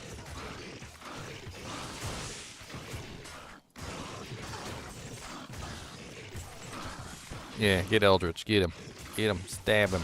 Yeah, yeah, yeah. I am overburdened. Punk.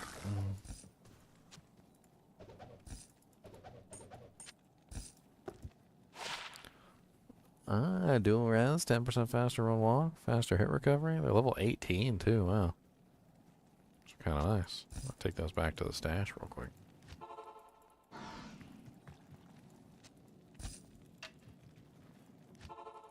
The other cool thing about this build is passive and magic skillers are really easy to come by. As you can clearly see by the crazy passive and magic skillers that I currently have on my character, I've got a 31 life passive, a 34 life passive, a 37 life passive, a 38 life passive, a 35 life passive, a 20 life passive, a +4 strength passive, and a 3 to 7 cold damage passive. Like, as far as passive skillers go, you can get some pretty sick passive skillers for relatively cheap. Will she just go and kill Uber Tristram? Holy crap, that jewel. I gotta rub my eyes. Did I literally just find like a frickin' multi-jaw rune jewel just like that? I think that's worth multiple jaw runes. Multiple burr runes. I gotta pull that up on Tradery. We gotta take a look at this.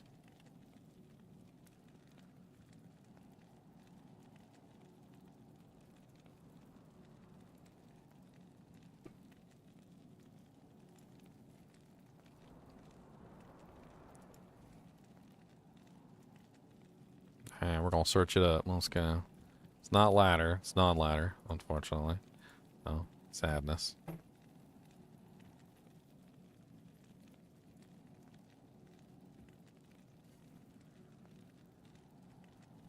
Mana after each kill. 3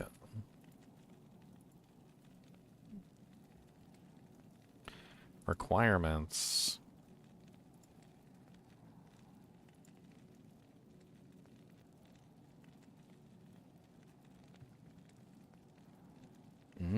So you can get that on a rare? You can get a rare like that? Holy Jesus. Okay, it's only worth 1 jaw rune. Because... Oh, well, there's one for an est. Poopies. Apparently, rares can also roll with 3 to mana after each kill, and can also have other stats as well. This one guy's got one on here that's insane. He's got one that's wow, where is it? I had it up here.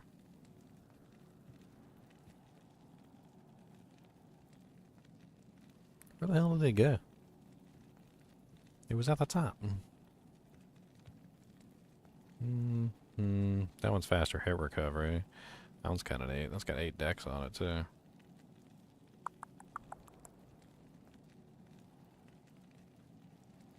Does ad block normally tell you that your item pack for Hero Editor looks funky? It's probably because it has an exe file in it.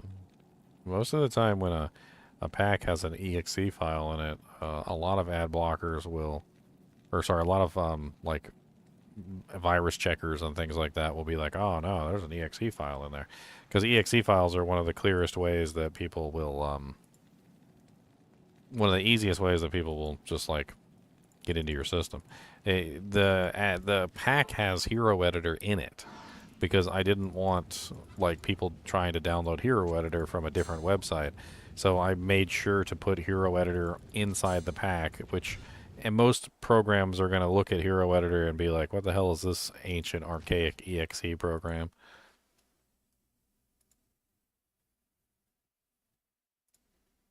I mean, this is my Hero Editor pack right here. So as you can see, this is like the whole pack. And then in the pack right here is Hero Editor version 1.04 clean installer. I made sure to find this clean installer for you guys so that, you know, there was no viruses installed in any of this stuff preemptively. Unless somebody has downloaded my pack and is redistributing it across the web with a virus in it, which, in that case, why are you downloading the pack from a third-party source and not from me? It's one of the reasons why I set it up that way in the first place. So as long as you use the link that I'm providing, it's the same exact link that I've always provided, and I just update the version number. Speaking of which, I think I need to update the version number again because it's been a little while since because I've made a bunch of changes to the pack, and there's a lot of fun stuff going on in the item pack now. Little changes here and there, but definitely changes. So I could definitely reconfigure the pack here.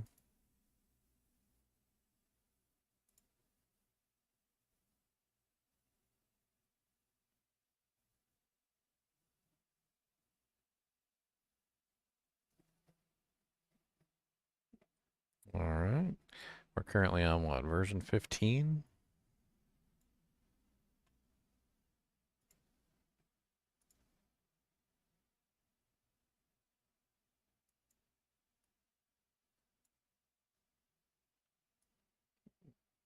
From what website?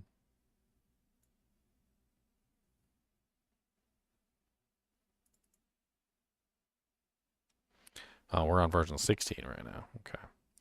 So let's copy this. I'll delete you. Rename you to 17. Oops, I didn't mean to do that. No, delete you. Delete. Hold on, that's right.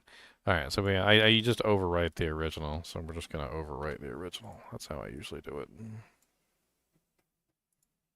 Then I change the version number later. That's why it's always one version number behind.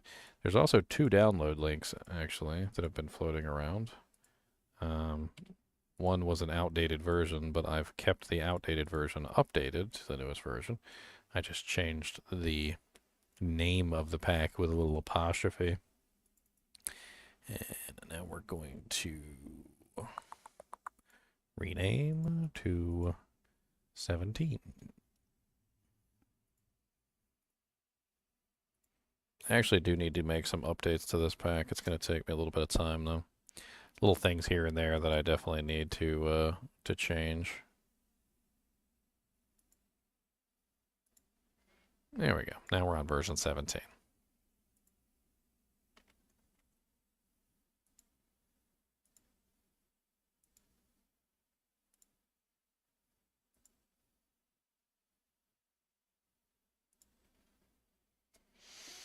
Fat raccoon.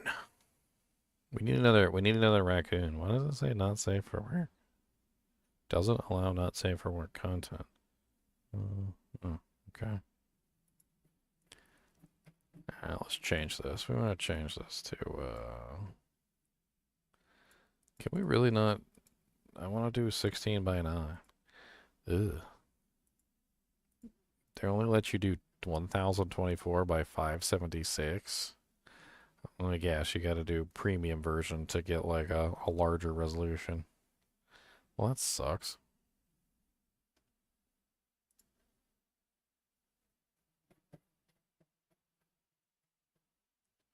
Let's see, what do we want to add to this? Fat Raccoon King sitting on a hoard of treasure.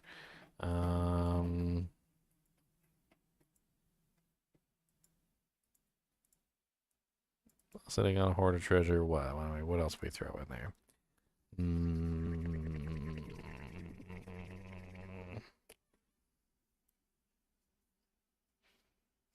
I know what. Fat Demon Raccoon. Haha. Demon Raccoon. Let's go. Demon Raccoon, go. Demon, demon, demon, demon, demon, demon, demon coon, demon coon, demon coon, demon coon. Demon coon, demon coon, demon coon, demon coon. Let's go. Give me a demon coon. I need a demon coon.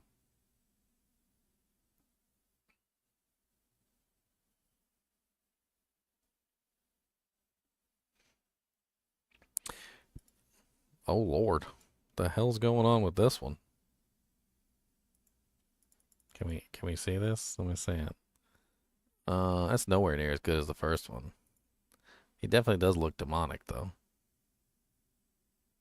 Yeah, I don't like that one. I don't like that one at all. No. Ew. I like this one.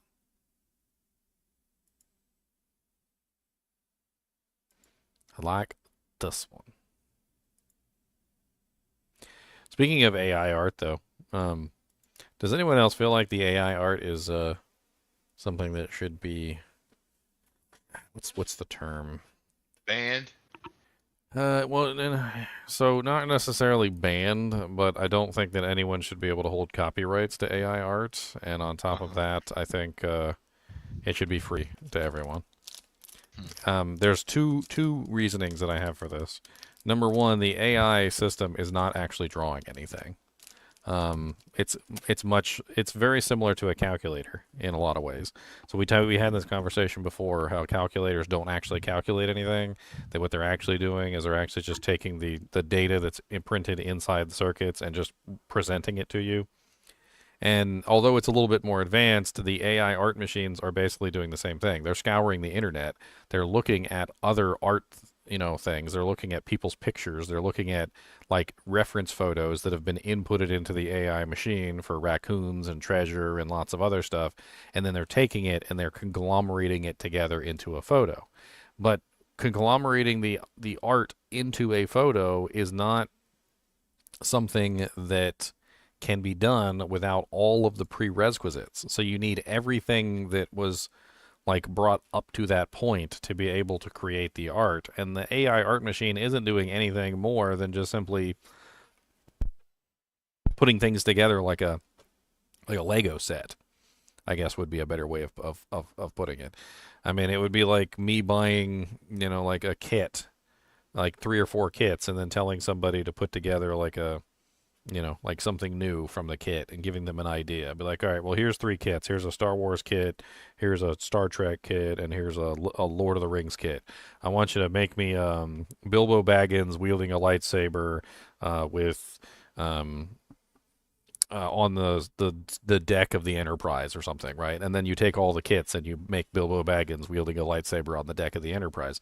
But there wasn't any creativity really there because you had everything provided for you. All the pieces were already provided for you, right? So there was not very little artwork involved. Maybe a little bit of creativity on the part of the the AI trying to generate things. But then again, you're giving the AI the prompt. So at the same time, what's being generated is your creativity, not the AI's creativity. So we're back again to basically the AI is just doing what it's told, essentially. Which leads me down the road of, well, if the AI is taking things that don't belong to it, using artwork that, is reference artwork that is basically being sourced or pulled from the internet, which it may not have copyright access to. Like, that's a whole thing that we don't even know. Like, these AI generators could be being fed artwork from all over the internet, and you might be looking at what is the culmination of, hundreds or thousands of artists being, like, pulled through a computer and strained and, like narrowed down to, like, a specific art style. But at what point do you say that, like, does that art belong to the company? I don't really think so.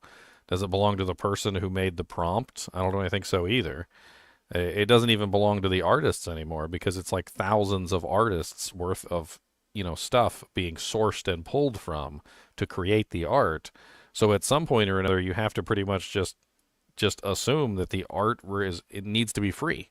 Like, it's got to be free and open to everyone. Nobody's allowed to copyright it. It's basically just the world's at that point.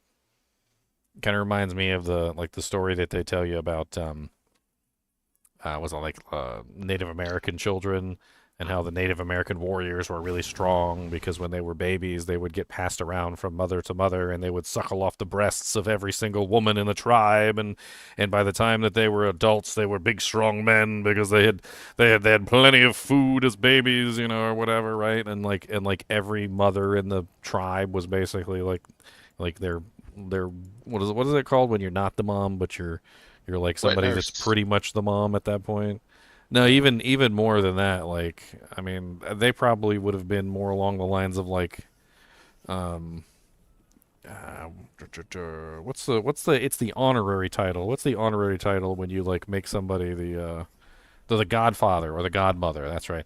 He's got like the entire tribe is like godmothers basically. Like, he goes around to all of them and probably gets snacks from them and stuff. Like, I remember when you were just yay big. I mean, that's kind of what AI art is at this point.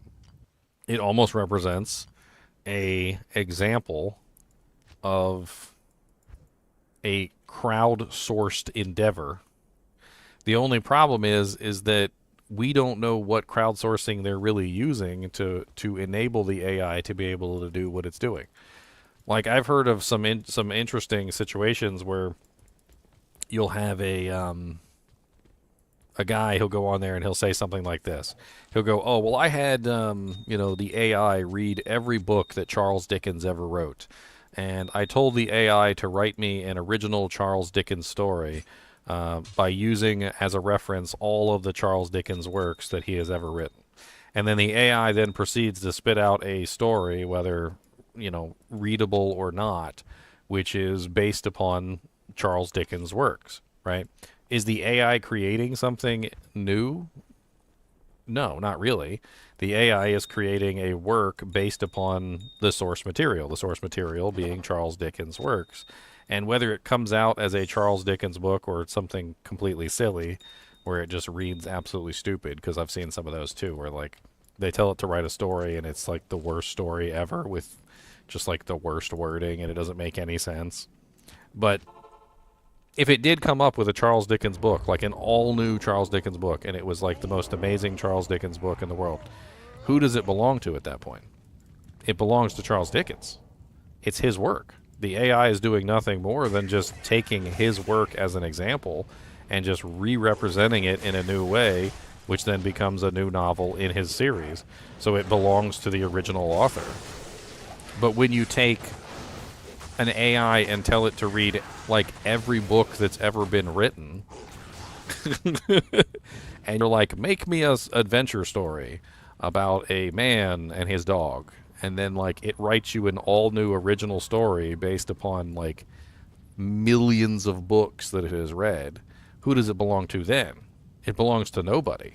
It's literally being sourced from tons and tons of copyrighted material that belonged to thousands and thousands of people before. So you don't think it doesn't belong to anybody at that point.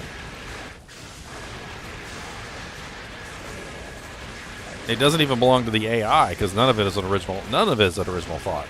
There's not a single original thought in there.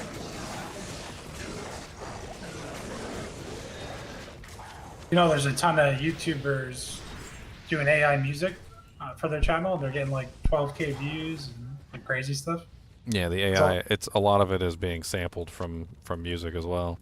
I mean, there's a kind of an argument to be said for, I guess.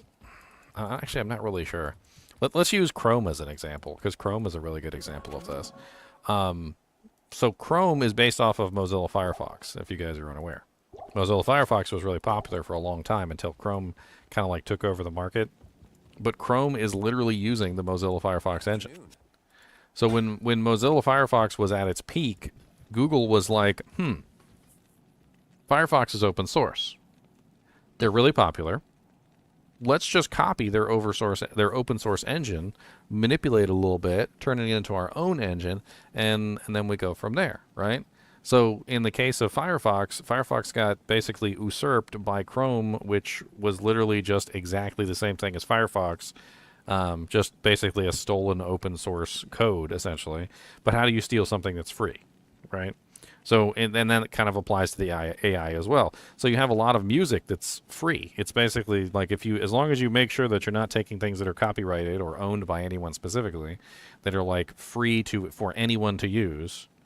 At what point can you say that that's really stealing from anybody, as long as it's not pulling from mainstream music sources? So if it's not pulling from something that somebody is claiming to own, then I guess technically it's all right. But even then, it's still not creating original artwork. It's just using the same thing that Chrome did. It's just using something that's open source to create something that's not open source. Well, Ginger, I want to make 2 points. First, I still use Mozilla. Second, second, I disagree with the point that you can't steal something that's free. And here's the reason why I say that is because traditionally, even if you use source material for something, you should always accredit it to that source that you got it from. And if you don't do that, then you are effectively plagiarizing, which is in effect a theft. Did you hear about the photographer that actually did get stolen from when she made it free? No. What's going on? So there was this photographer. I'm sure I can pull up the article on it, but she basically she's like a famous photographer that donated like thousands of pictures to some sort of organization. See if I can find it.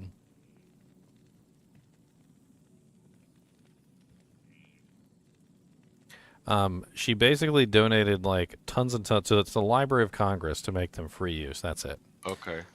Here it is right here. Getty Images later took her images and claimed copyright on many of the photos that she donated for free to the Library of Congress. And then when she posted one of her own images on her own site that she put into the free database, so basically knowing that these images, originally belonged to her, but she donated them to the Library of Congress for public use so that they could be free. Getty Images then hit her with a copyright strike, essentially telling her that she was using their copyright images. And she's like, hold up. She's like, these are my images. I donated them to the Library of Congress. And she had to go through a whole lawsuit to prove that literally she owned the images and donated them to the free, and they don't have any copyright on them. And there was some sort of crazy thing going on where literally they tried to prove that they were theirs. And there was some sort of weird thing with copyright law that made it okay for them to basically steal images that were for free for public use and then start hitting people with copyright notices about them. And they were making millions of dollars on this, apparently. That's absolutely outrageous. But this is kind of a similar situation to what we're talking about, which is where you take something that's free, you then claim it as your own, and then you start hitting people with copyright notices about the thing that is free. I mean, it's really kind of silly. I think we've gone so far in the ridiculousness era, ridiculousness I think direction. I think for that. we're getting to the point where we need to start considering that things need to be free. I think that's what we're getting to. There was a popular argument about this when it came to manufacturing. And eventually we're going to get to the point where pretty much every single job in manufacturing is going to be consumed by robots, essentially. So the robots or the machines are essentially going to be doing all of the jobs. Well, here's the thing. If you get into a society where every single job is consumed by robots and nobody can make any money because all of the jobs are consumed by robots, at that point everything has to be free because otherwise nobody makes any money. So you get into a situation where if the product is produced entirely by robots, then the product has to be free, or at least at cost of whatever it costs to maintain the robots, because you cannot have a society based where nobody has a job. Because eventually it will get to that point where the robots are basically consuming like 90 to 95% of all labor. And then so you have millions of billions of people on the planet that have no work. And then you have AI making artwork, you have AI making music, you have all these things that are going on, right? And the AI might get extremely good at it to the point where they might even put the real musicians and the real artists out of business. But we have to get to a point as a culture where we basically say, well, okay, that's cool, but now it's free because the robots don't get paid. They're not living sentient creatures. And then that brings us to a whole new argument, which is eventually if the robots become sentient, then they have to get paid, which is just something else entirely. if the robots get sentient, that's a whole other issue. Altogether. Have you ever seen the anime series Astro Boy?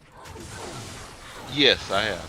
So so in Astro Boy, the robots actually did eventually become sentient, and they were allowed to have homes. They were allowed to hold jobs. They got paid, and eventually it got to the point where they were so intelligent that they would hold even like important positions, like political positions or detectives. Crazy things. They would have children. Like they would go to a manufacturing plant and have like a child made. And the child would then grow, and as the child grew, they would upgrade the child's body to be more of an adult form, basically taking them through the same steps as a human. Like it was a really interesting concept because basically the children had the robots became part of civilization essentially, and there were actually people who would kidnap the children and sell them for money. Like they would strip them for parts and sell them for money because the children were worth lots of money and they were easy to take. And so robot children kidnappers were like a real thing that had to be investigated on a regular basis. And it's kind of a crazy one. There's actually a it's not Astro Boy, but anime a bit kind of similar like that. It's before Astro Boy. It's on Netflix really? right now. It's kind of like a Astro Boy prequel, Okay. and it goes through what is it called? It's the god of the death, god of death. What is his name? There's a couple gods of death, or god of the underworld. I can't remember. It might have been god of the underworld, not god of death. It's not Hades. Hades is the easy one. What's the other one? Thanos. It's not Greek, because Hades is the Greek god, right? Yeah, that's the Greek god. So it's the other one around the same time period. Anubis? What is his name? It's not Greek.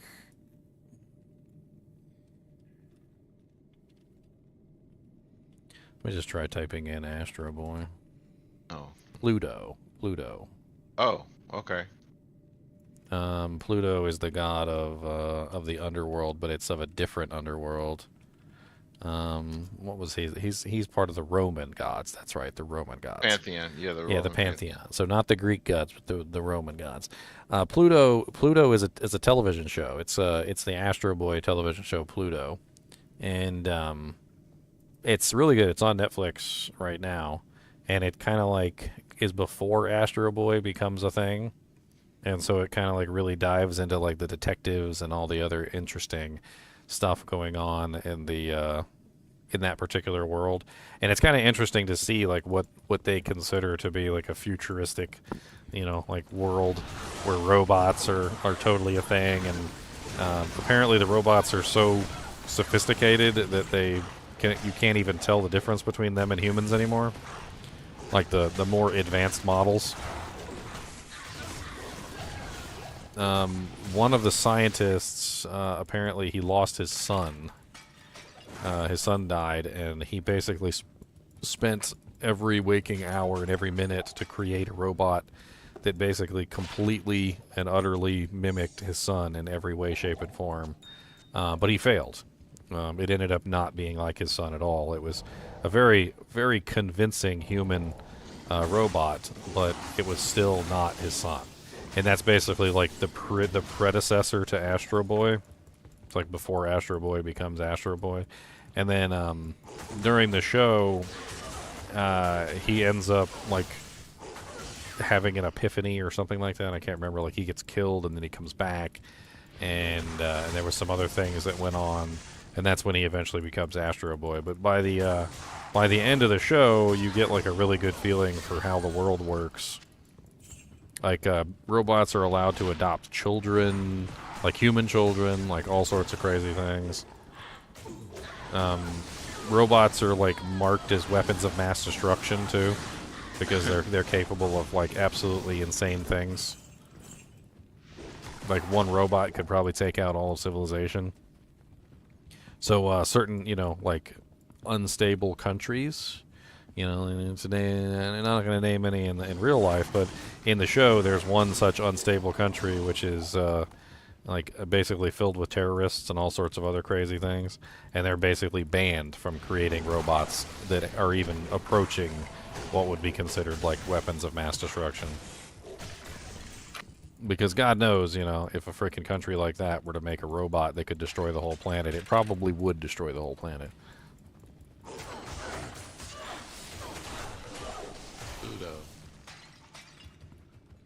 Yeah, it's a really good anime. I would definitely recommend it if you I'm looking at it right now. If you like it. It's definitely a much darker tone than Astro Boy. Obviously, by the time Astro Boy comes around, he's like the most powerful robot in creation. But in this part of the show, this is before Astro Boy comes around, and there's a robot basically on the rampage named Pluto. That's the robot's name. And he's basically murdering the top robots in the world at that particular time. So I can't remember if it was like 7 or 6, but I think it's like 7. There's like 7 robots in the entire world that are considered to be the most powerful robots in existence. Like literally capable of being classified as like a nuclear bomb, like like style of weapon mass destruction, like all by themselves. Like each one could easily take out whatever they wanted to if they wanted to. And there's a whole dynamic in the show also of up until that point, apparently no robot was capable of taking human life. That was also something that they were basically forbidden from doing. Basically one of the 7 had actually taken a human life, and they couldn't figure out what was going on or what happened. The story kind of like centers around one of the it's like a detective robot. I don't want to call him Inspector Gadget, but he kind of looks like Inspector Gadget. And he basically has like the computational power of like multiple supercomputers, and he's capable of figuring out all this stuff on his own. So he just slowly goes through the process of trying to work out like who Pluto is, like what he's doing, what is like who he's targeting. He tries to protect the people that are being targeted. It's a pretty fun little romp. Yeah, I thought you were going to talk about this other anime. I can't remember the name of it. But the art style is like it's like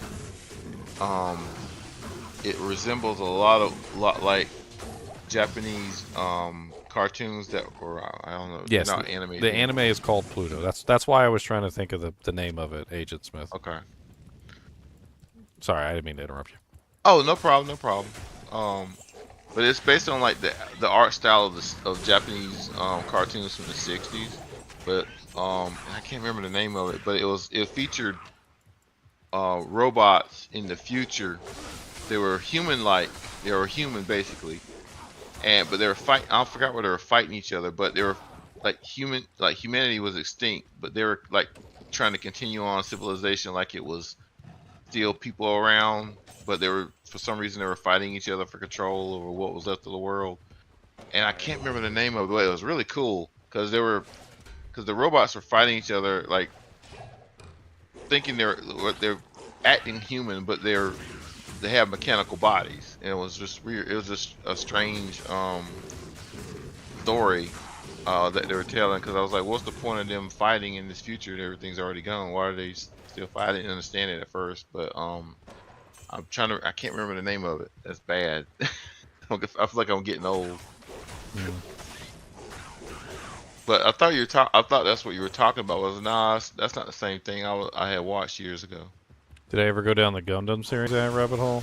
Yeah, I watched the original Gundam series, and I think I remember at the time I was like fully prepared to dive down like every Gundam series. And I'm gonna be perfectly honest with you. The first Gundam series was good. And every subsequent Gundam series after that was worse and worse. And it wasn't just that it was worse, it was literally just like the same story, like over and over again. It was like they just didn't know what to do, and they just wanted to make a new series. And every time I watched the next series, I felt like I was just watching like the same series again. And there was a couple outliers like later on in the series that I think were halfway decent, like the Gundam Unicorn or whatever, like one of the newest ones. That one was pretty decent. To be honest with you, I think I preferred Macross to Gundam. I think Macross was better. Macross had a much more like compelling story. I liked the way that Macross presented itself, and I don't know. What's up, Christopher?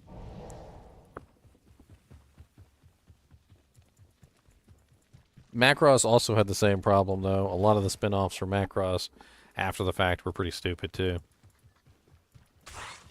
But the original story of Macross is so cool. Like the Macross show, basically involving the spaceship that they find, and then they restore it on the planet.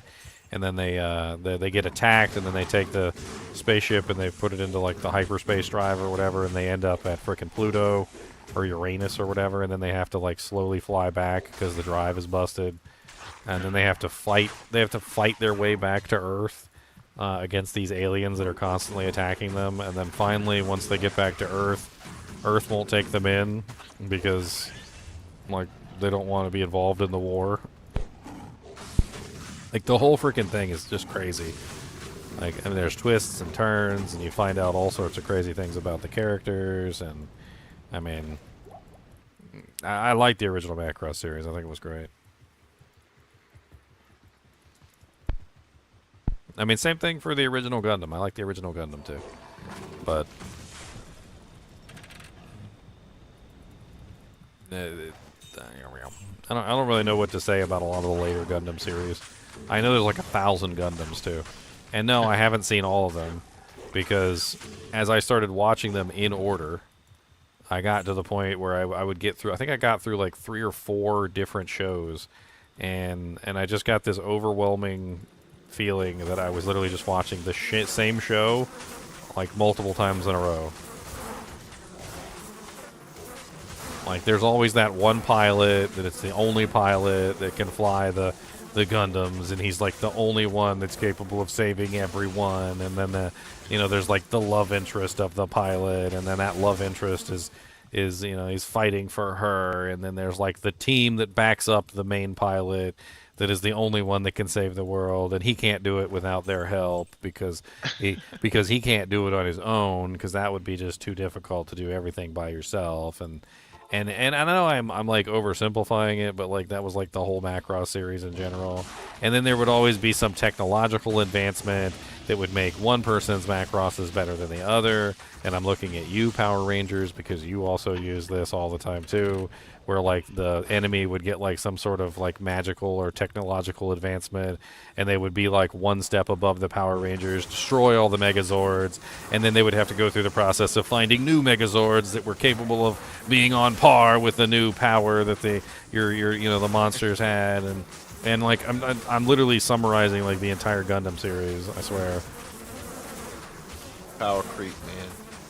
And the power creep is real in the Gundam series. One technological advancement would put you above the enemy and would just completely like demolish any chance that they had of like winning. There were so many times in the Gundam series where you're like, oh yeah, they're gonna fight it out fair and square. And then like the enemy would turn on like Hyper Z blasters and like just like rip them to shreds. And they're like, oh no, we can't fight him. He's got the Hyper Z blasters.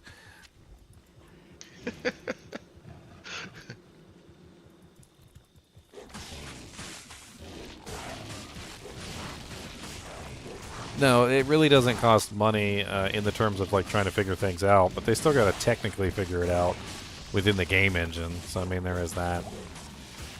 Oh yeah, I've been watching Yu Yu Hakusho on Netflix. I'm already up to the Sensui arc, so freaking love me some Yu Yu Hakusho.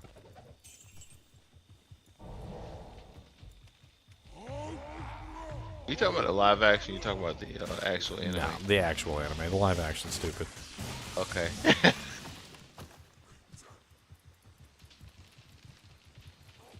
Yeah, I saw one episode of that and I was like, no, thank you.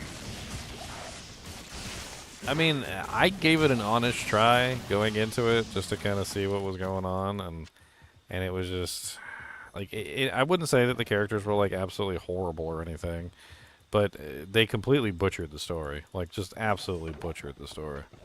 They condensed down like the 100 or 110 episodes of Yu Yu Hakusho into like 12 episodes or something on live action, and they like completely butchered the whole story. Like, left out anything that it could even remotely be considered filler. Like, didn't build any of the characters up. Like half the time when they introduce a new character, you don't even know who it is or what they're doing or what their powers are or anything. It's just like a character on the screen, and you're like, oh, there's a character on the screen. Who is it? Oh, well, they'll tell us, won't they? They never tell you. I think the most horrible part of the entire anime, or the live action adaptation of Yu Yu Hakusho, was like how terrible they treated the Tournament of Power. Like, it went from a tournament in a stadium to basically an underground parking lot fight club. Like we're literally in the movie Fight Club, and you're not allowed to talk about Fight Club. Like, I don't even understand. Like, there were thousands upon thousands of people at the tournaments watching the outcomes of these tournaments. I don't understand how they could go from a literal tournament that is out in the open for everyone to see with announcers and rules and like the whole 9 yards, and then take it into an underground parking complex where there's no rules, there's no announcers, and there's no one watching the fight, and literally the people are just doing whatever they want to do. Like there's at one point where literally during the Tournament of Power, Hiei and Kurama are there, and so is Kuwabara, and they're all fighting against Toguro at the same time. Did that ever happen in the cartoon or in the anime? No, it didn't. They never all fought Toguro at the same time. It was just Yusuke versus Toguro, and that's it. And nobody ever interfered. About the closest they got to interference was when Toguro killed Kuwabara, or rather, fake killed Kuwabara to make Yusuke like unlock his true potential. But like they never helped. And it really cheapens things, too, because Yusuke beat Toguro on his own. So I don't know why they would cheapen it by literally letting them all fight against Toguro together. It totally cheapens his win entirely and turns it from a, like, I'm more powerful than you, Toguro, to a, like, we did it with teamwork, yay, but I would never be able to beat you by myself.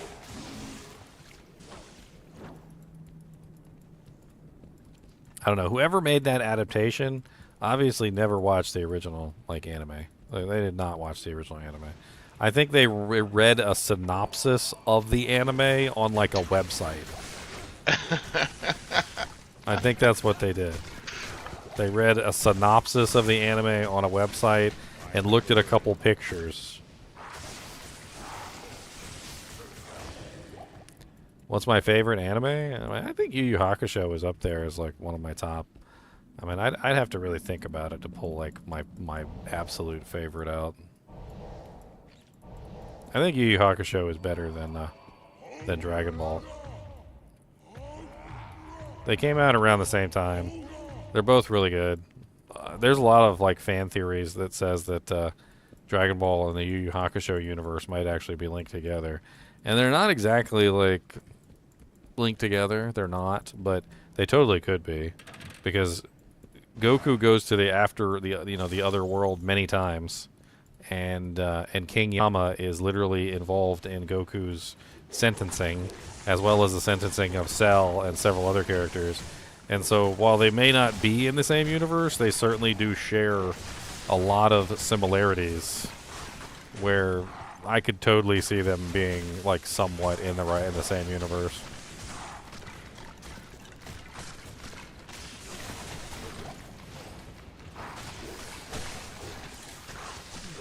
Let's get Goku into the demon world so we can watch Goku fight demons. That'd be fun.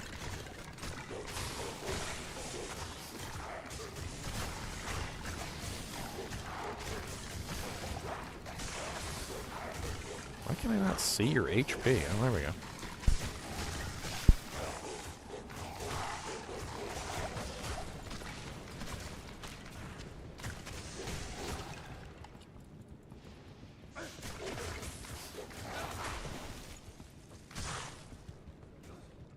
I'm gonna be honest with you, I can't get into One Piece.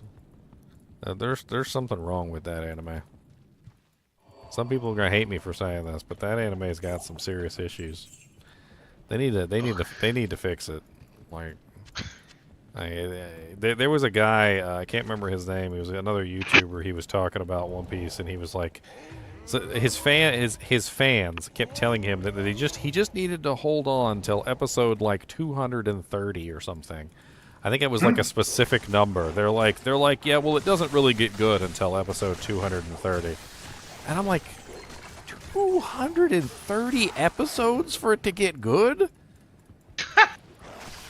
and you look online and people talk about it. It's the same thing I experienced when I tried to watch it, is that like the show sucks. Like, it has bad pacing, the storytelling is awful, it has tons of filler episodes. And, like, the characters are stupid and very underdeveloped for a long time. Like, it's very hard to get into the show because the pacing and everything about the show is just terrible. Like, I'll say it straight up. The One Piece Netflix live-action adaptation hooked me 10,000% more than One Piece the show, the anime ever did. Like, when I was watching the live action, I actually understood the story and actually got into it and felt like it was actually fun to watch. And then, you know what was really crazy? Is watching the live action show made me want to go give the anime another try. So I was like, you know what? I'll do that. Right? I'll go watch the anime. First I tried to pick it up from the beginning, which was painful. Absolutely painful. I think I got about like 10 episodes in, and I like drool was coming out of my mouth, and I had like a glaze over my eyes that could only be described as a Krispy Kreme glaze. And so I was like, I gave up on that watching it from the beginning, and I'm like, surely it gets better as it goes on. So I did a little bit of research, and I found out what episode specifically, like, the live action show kind of left off on. So, like, what arc was finished, right?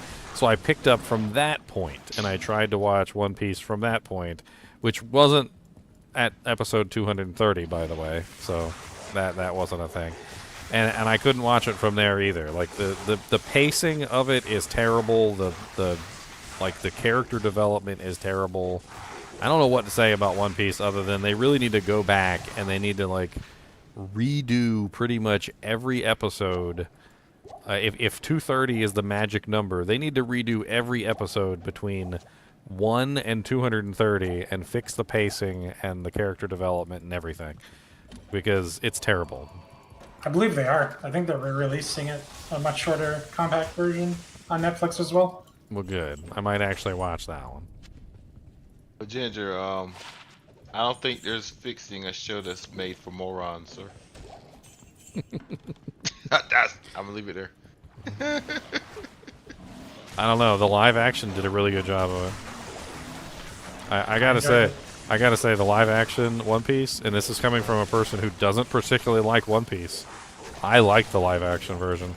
I thought it was a very good adaptation.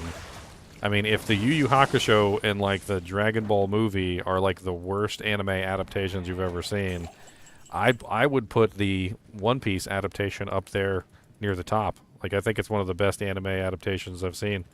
I think the Cowboy Bebop one was pretty good, but they strayed from the source material too much, in my opinion. I didn't particularly like Spike. I thought Spike was kind of stupid in the Cowboy Bebop live action. But they got, what's his name, like, dead on, the pilot. What was his name? Jet. They got Jet perfect. Jet was cast absolutely perfectly. That was exactly how he was in the show. I didn't like the girl in the live action show. She was not a good representation of her character. What, Faye or the? Yeah, Faye. I think Faye. You know Faye's character from Cowboy Bebop. She's a woman who is willing to use every weapon at her disposal, including her body, to get what she wants. And she might not actually let you cop a feel, but she's more than willing to show you a nipple if she needs to get what she wants. And they dressed her like a prude in that show, and she acted like a prude in that show. Oh, like, wow. I didn't understand why they would completely kill her character that way. I mean, did you ever play? Guess? Did you ever play Fallout 4? And in Fallout 4, they have it's called the Widowmaker perk. It's like a special speech dialogue bonus that you get versus members of the opposite sex. Like, Faye is literally the Widowmaker. Like, she is a woman who can manipulate men, wrap them around her little finger, and get them to do exactly what she wants to. And Spike and Jet are probably some of the only men in existence that are completely immune to the Widowmaker charm. But Faye literally uses those charms to get what she wants on a regular basis in the show. She wears, like, little shorty freaking hot pants. She wears dresses. She wears all sorts of things, but most of them are very revealing because she's well aware that, her figure, her woman, her woman parts are one of her strongest weapons against men in her world, right? I just don't understand why they would take her character and just completely ruin it like that. And I hate to say it, but Spike's character was a miscast. I don't really like the character, the actor that they chose for Spike. I understand why they did. He's a popular actor.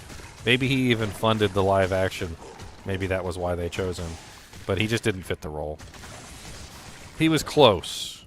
He's close, but he wasn't. He didn't have the aloofness that Spike had, and not really sure how to put it. It wasn't really that great. And then on top of that, they ruined the story at the end of the Cowboy Bebop. So, and this is crazy because I'm literally just told you that the Cowboy Bebop is like one of the best anime adaptations, right? But the problem is that even though it's been one of the best ones, I think the One Piece adaptation blows it away. But they still screwed it up. Like, you know that scene at the end of Cowboy Bebop, the live action, where he's falling out of the cathedral. And it plays that music, that really iconic music, you know, like the you know, it's got like the dramatic, like opera singer in the background. Mm-hmm.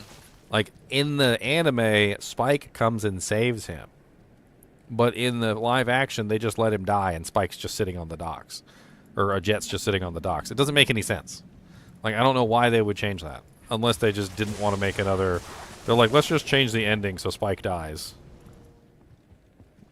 Wait, hold on here. Whoa, back up. Wait, you said in the anime Spike dies? Not the anime, The live action. So you know the cathedral scene in Cowboy Bebop. Let me pull it up here. So yeah, I know. What I'm At the saying, end? this is not the end of the. It's not the end of the show. So if I remember correctly, the cathedral scene in Cowboy Bebop, that wasn't the end, was it? Like that was just a mid arc, right? There was an arc after the cathedral scene in Cowboy Bebop. okay. But basically, when he falls in Cowboy Bebop, if I remember correctly, Spike comes and saves him. Like that's the whole thing in Cowboy Bebop is like Spike's there to like get his back, and they redid the whole scene. But then Jet didn't come save him. Sorry, I keep mixing up the characters. Jet didn't come save him, so he just falls and dies. And let me see if I can pull this up real quick, just so I can make sure.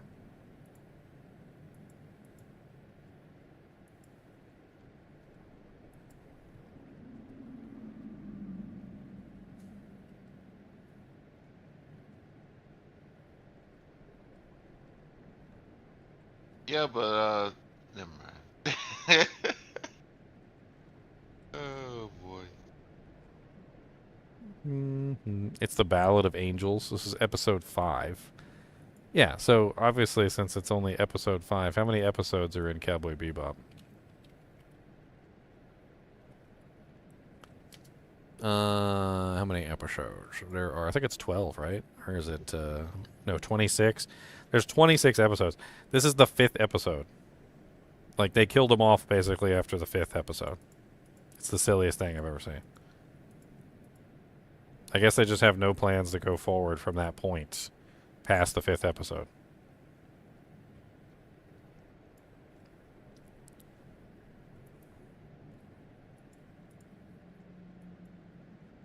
That's probably a one-time movie, right? One and done, right? I don't know why they would do it one time when they have like a whole plethora of things to go through.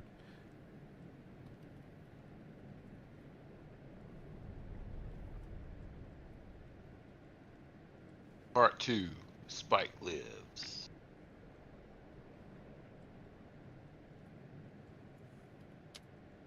Wah, wah, wah, wah.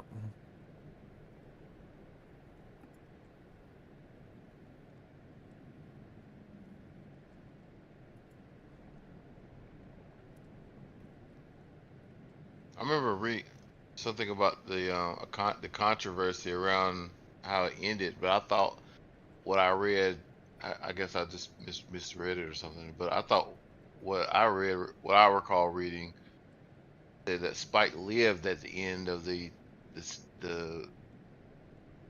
the end of live the action. entire show? Yeah, the live action, And I'm like, no, that's not what happened. Spike's supposed to die, but like, I thought I read that the article said that after the fight with, with the bad guy, what's his name? Can't remember. Geez, what is his name? Spike's arch enemy.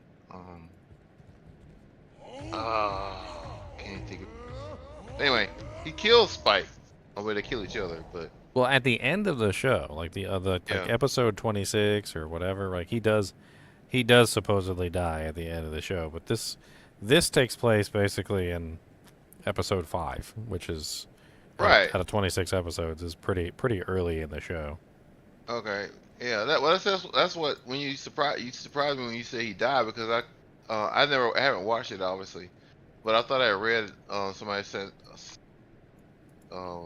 he wrote an article about how it ended inappropriately, and they had said that Spike was still alive at the end. That was like a departure from the But Spike's ultimate fate has never been confirmed. Like the end of the show.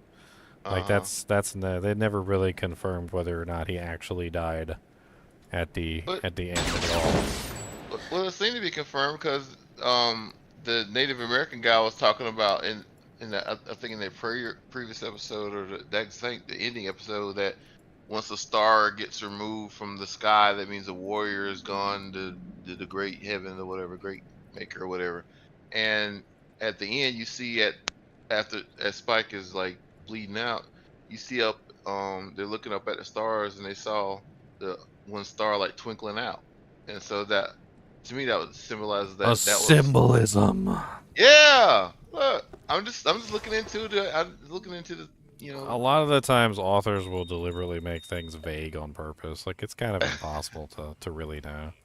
I was watching some show the other day, and it kind of had the same thing. I was like, "So what's the ending?" And they're like, "Well, we don't know what the ending is." And I'm like, "What do you mean you don't know what the ending is?" And they're like, "Well, we deliberately left it vague so you'd figure it out on your own." And I'm like, Like the one I watched recently, which was Black Sails, which was could be a fun one to talk about. So in Black Sails, you get to the very ending, and the ending has this scene where the main character is reunited with his love, and like there's nothing wrong, right? So they like convinced him to give up his struggle. But then there's also another scene where you see like a loud noise and then like birds flying off, which makes the assumption that he killed them. And like there's never really like a concrete answer on Black Sails as to what happened to Flint. Like and then the frickin' directors even said that they left it like ambiguous, so you'd have to like figure out on your own what happened to him. Like, do you want to believe that he lived? Well, then he lived. Do you want to believe that he was reunited with his loved one? Then you believe he was reunited with his loved one. Do you want to believe that he was killed and that Silver, just slew him on the spot? Then you could believe that. Like, they basically left it open so that you could believe whatever the hell you wanted. And then the directors even said that there was no canon ending to the show. I mean, if done appropriately, that kind of thing is great. I just hate the ones that they're like they end on a cliffhanger. What's that name of that show that everyone talks about and they hate the way they end it like that? Oh my God, another old person moment kicking in now. Well, there's I think the issue with a lot of the live actions is that they try and cut out so much character building. And, Yeah. I think that's the biggest issue is that when you take a character that's been developed over, I don't know, like 100 episodes or 200 episodes or, like whatever. Like some shows have even more than that, like freaking Naruto and stuff like that have, what are they, like approaching thousands at this point? But you take a character and you try and boil it down to its most minutia for a TV show or something like that, and you don't have any character building on the characters. I mean, what the hell do you even care about these characters for? Like, if you saw Naruto and you didn't know anything about the character and you just saw like the grown-up form of him just yelling at somebody, you would just think he's the dumbest character that ever existed. I mean, it just doesn't make any sense to try and do that if you're not willing to like build up the characters and what they're doing. I mean, some characters are really hard to understand. I mean, you see Choji and he's just a big fat guy. Well, what's Choji's deal? Why is his daughter fat too? Diabetes. They got diabetes and diabetes testing supplies. It's got to be the coolest thing though, Choji's power. He has the ability to just transmute basically carbohydrates into energy. So they basically spend their entire lives just like eating whatever they want to eat all the time, just constantly getting fatter and fatter and fatter. And then when they get into battle, they just transmute all their fat directly into power, and they get skinny. And they get skinny. So when they transmute their fat into power, they get skinny immediately. He's such a great power to have. I still remember the first time frickin' Choji he got those like super pills or whatever, and he took them and he turned into like skinny Choji and during the first big fight that he had, and I was like, Choji, get him! He got like butterfly wings.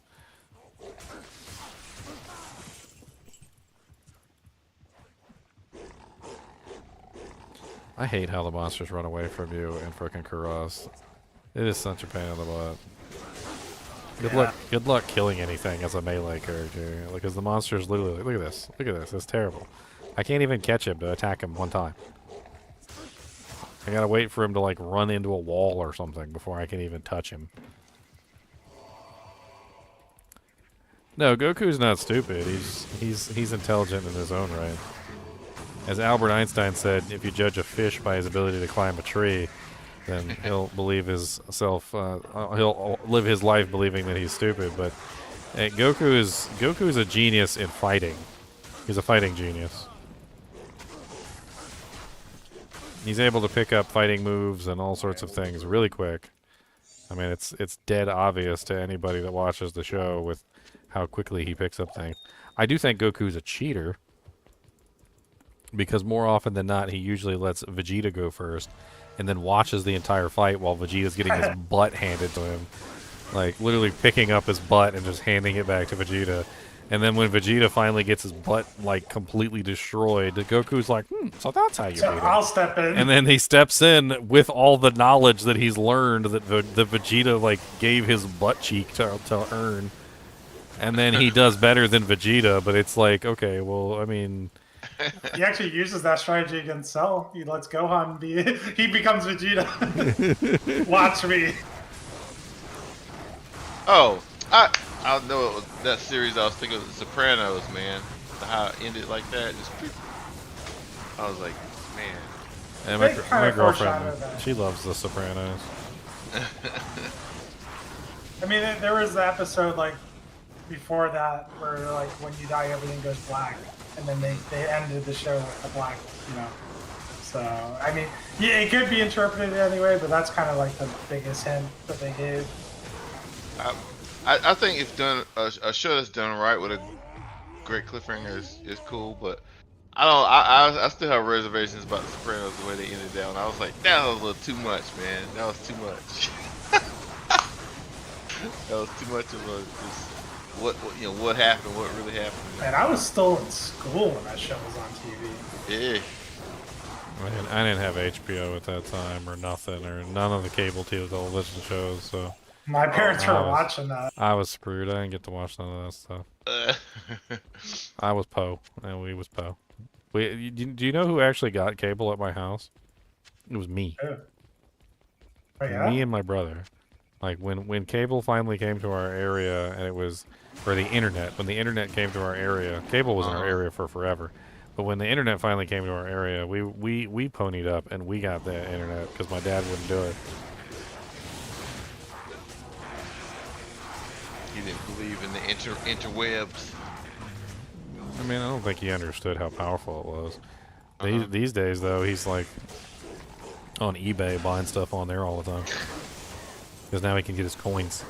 Do his coin collecting. Yeah, that's how my dad would have been if he was still living. He wanted to do certain things on the internet, but he just didn't know how.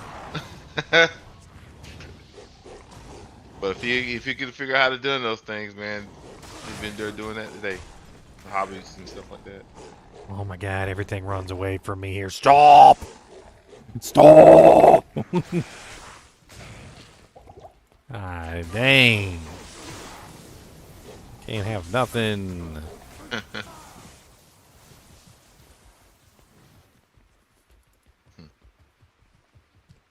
I think Dragon Ball Z is a really good anime, but it's also really drawn out. Yeah. There's definitely a lot that they could do to kind of like condense it down. Similarly to One Piece, but I think less of an issue because One Piece is terrible. But the pacing in Dragon Ball is pretty bad too. I hated the Bulma stuff, dude. I couldn't stand. You couldn't stand it when Goku was patting the vajayjay over there. What? It's the soft pillow. It was the worst because I would come home from school, be on Cartoon Network, and then there'd be like filler episodes, and then it would just reset to Raditz landing on Earth. It's like, no, I gotta go through another year of Raditz landing. We could do it all over again because they were like releasing it so slow. Yeah. It kept resetting. Like, there's no way you're doing this to me. And the crazy thing about it for me was trying to understand, like, so because you had, in order to understand like who these seemingly random characters were in like DBZ, you'd have to understand like how they appeared in the Dragon Ball. Because I never. That's kind of my point is that Dragon Ball is a much better. I think Dragon Ball is a much better anime than Dragon Ball Z, like story-wise, character development-wise, like the whole 9 yards. That's where you learn about Krillin. That's where you learn about Bulma. That's where you learn about like how Goku advanced and the power pole and like him going up and finding the cat, which I can't remember the cat's name for some reason. But he's where the senzu beans come from. So like if you don't know anything about Dragon Ball, you don't even know how he was introduced to the cat or why the senzu beans became introduced into the show or anything. And it's like Dragon Ball is like the story. Dragon Ball Z is the fights. There's really good fights in Dragon Ball Z. And Dragon Ball Super continues the story, which is why I really like Dragon Ball Super because honestly, the story in Super is really the main thing for me. Like I wanted to know what happened to Krillin. I wanted to know what happened like to like you know all the who married who and like what kids were made and like the whole 9 yards. Super answers that. Like you get Vegeta, you get his kid Trunks. You know, and then finally he has the little girl, which she has her own show, but then that show's not canon. So I think what they wanted to do was they wanted to introduce her, like as an actual character. What is Vegeta's daughter's name? Pan. Oh, that's the grandchild. That's the grandchild. Never mind. Vegeta's daughter is Bulla. Yeah, Pan is I think Goku's. I'm trying to remember here. Might be like, is Pan the daughter of Bulla? I can't remember who Pan is the daughter of. Or is that the... Pan is the granddaughter of Girth's hero. Let me look it up real quick. Pan might be Gohan's kid. Yeah. That's what I thought, yeah. With Vidala or whatever. Yeah, Videl. That's right, Videl. Pan had her own show, too. So now Pan is a legitimate thing, too, because Videl and Gohan had their child, and so that comes into play there as well. So I can't remember what the name of the show was for Pan. What was Pan's show?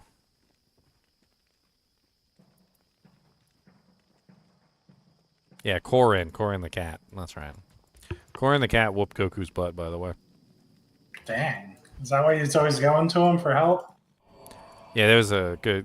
When he got to Pan, or to Korin was so much more powerful than Goku that Goku didn't even stand a chance. And so instead of battling Korin, instead of battling Korin, I got Pan on the brain.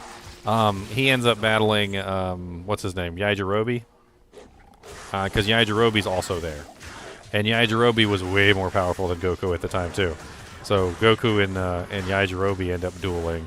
And that's another weird thing, because when you see Yajirobe in like Dragon Ball Z and Dragon Ball Super, you got no clue who he is. You wouldn't even know that Yajirobe was the one that actually cut off Vegeta's tail.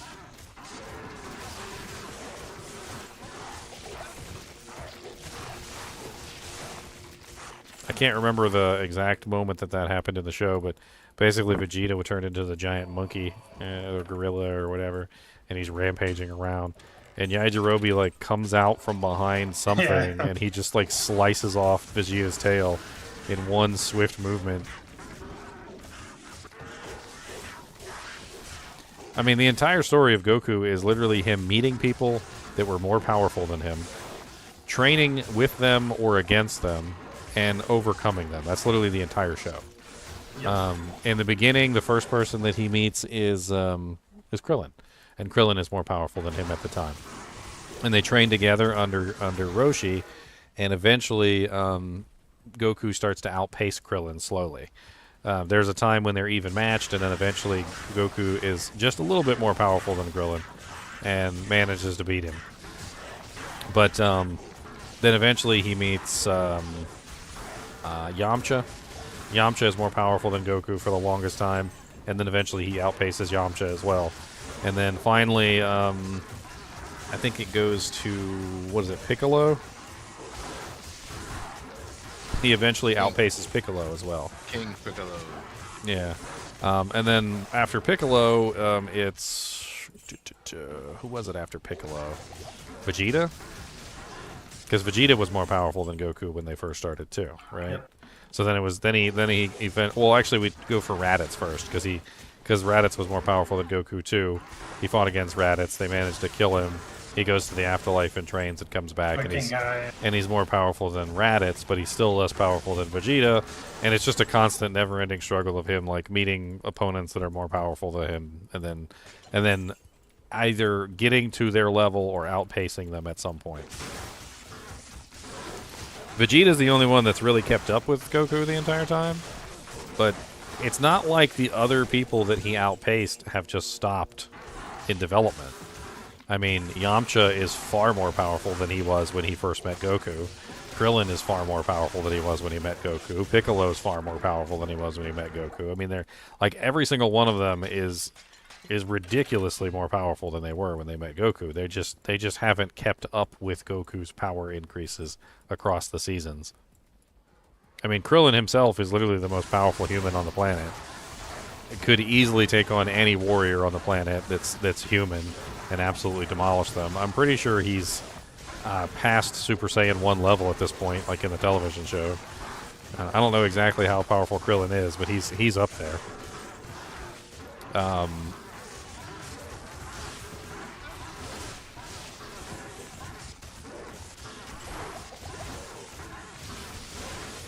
And then Piccolo got that new form in the movie. I'm not even sure what he's capable of at this point with his new form. I don't know if you've seen the movie, but No, I haven't yet. yeah, he basically goes to the dragon, and he basically wishes the dragon to unlock his full potential.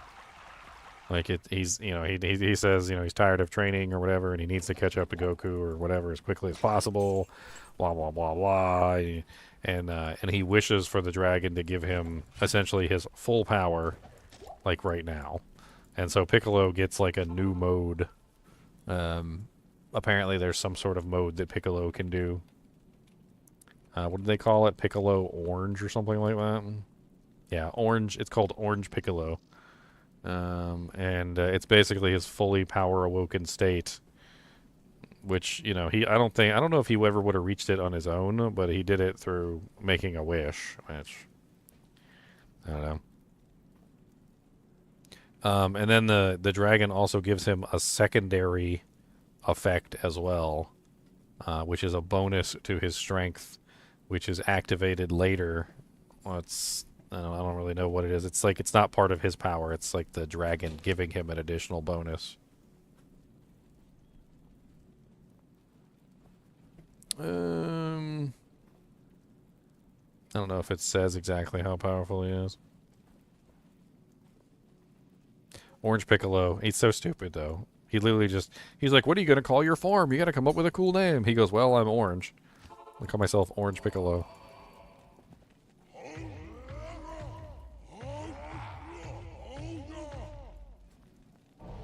Well, I liked that the Tournament of Power kind of eliminated power creep in some ways.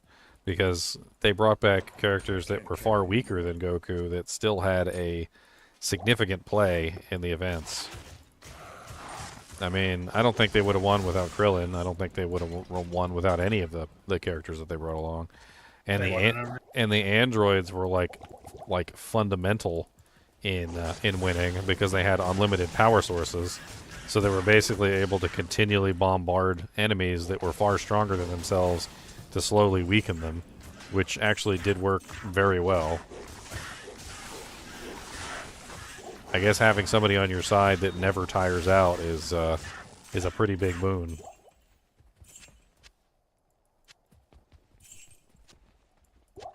I can't remember the reasoning behind that. What was that? Something like the androids had some sort of like nuclear power core inside them, and that when they got turned back into humans, they still maintained their like part of the android pieces within them. Yeah, but they also can absorb energy. If you remember when they first swapped them, they were like sucking Vegeta's energy out. Oh, they gave him the big suck, huh? Yeah, they sucked Vegeta. And then he's like, you know what? The Prince of All Saiyans has returned. Yeah, okay. 2 episodes, and then he gets the butt kicked.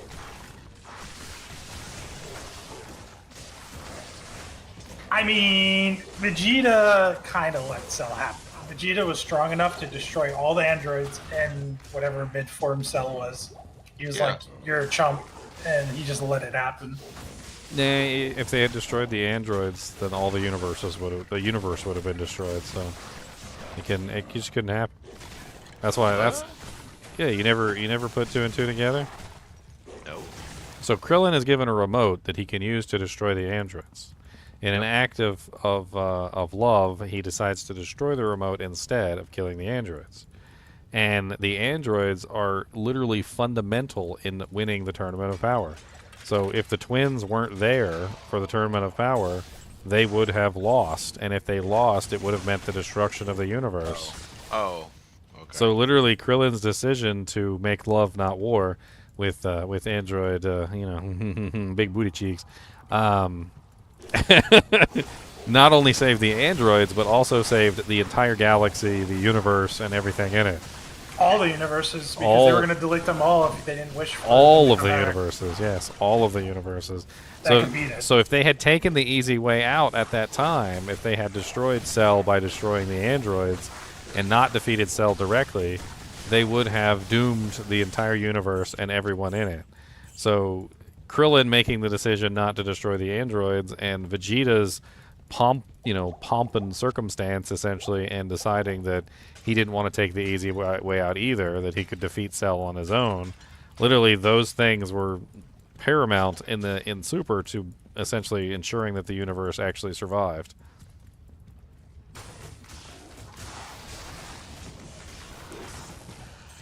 I mean, it's like a nuclear reactor creating energy, right? I mean, if you expend all the energy from the nuclear reactor, you're going to have to wait a little bit of time before the capacitors recharge. So it's kind of like a catch-22. Like, yes, they can eventually tire out, but if I put out 500 terawatts of energy and I'm only spending 499 terawatts of energy, then I'm never going to tire out because empty out because I'm always putting out slightly less than I'm generating. And they can do that. Like, they would know exactly how much energy they could put out without expending the entire capacitor, essentially. And even if they did put out more than what they were generating, they could also just simply adjust their output later to allow the capacitor to slowly recharge. I mean, it's like a mathematical formula for them. I'm sure it's something that they can probably do in their head as androids. I'm talking about the twins. That's what I'm talking about. I'm not talking about all of the androids across all of the ones that what was his name? Dr. Jiro made. I'm not talking about every single android that he ever made. I'm only talking about the twins. Yeah, they're supposed to have like a perpetual energy source, like within them. I mean, it's like having a nuclear reactor in your stomach, but probably a lot better than a nuclear reactor. I mean, it could theoretically put out energy forever as long as it was maintained. I'm assuming Dr. Jiro made something a lot more compact and a lot more stable since it's inside of a person. I don't. Did he even make them? I don't even think he did make them. Did he? Didn't he make the robot?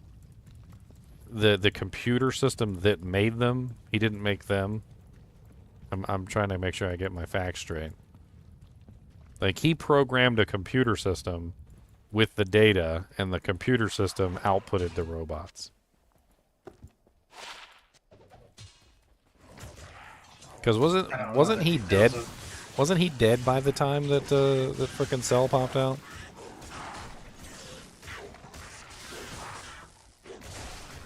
Yes. Yeah. They took care of him. Yeah. So he programmed the computer that created them, but he didn't create them. Like he was dead by the time that they were being made. Well, they were already made. The twins were already made, and so was the big guy, 16 or whatever. They were already made.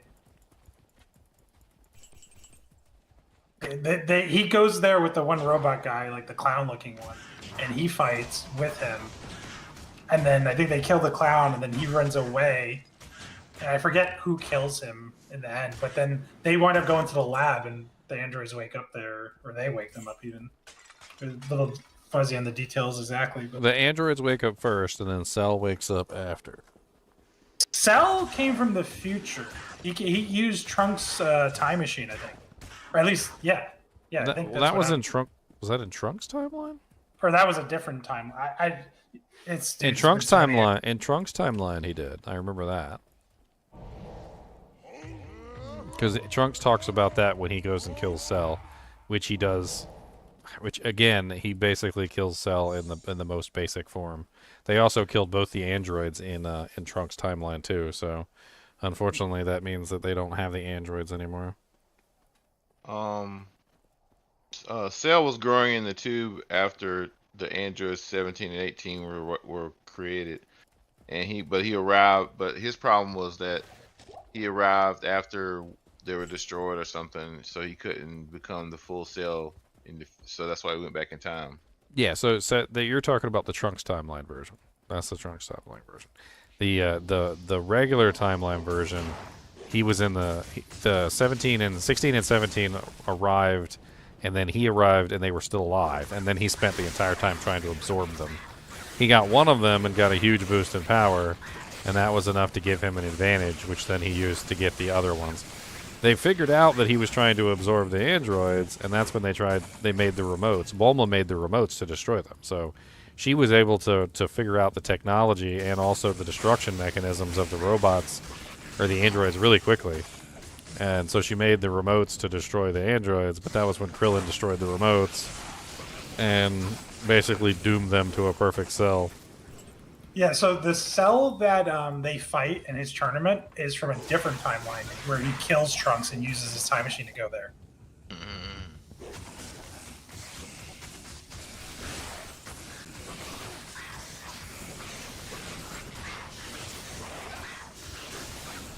Kills Trunks.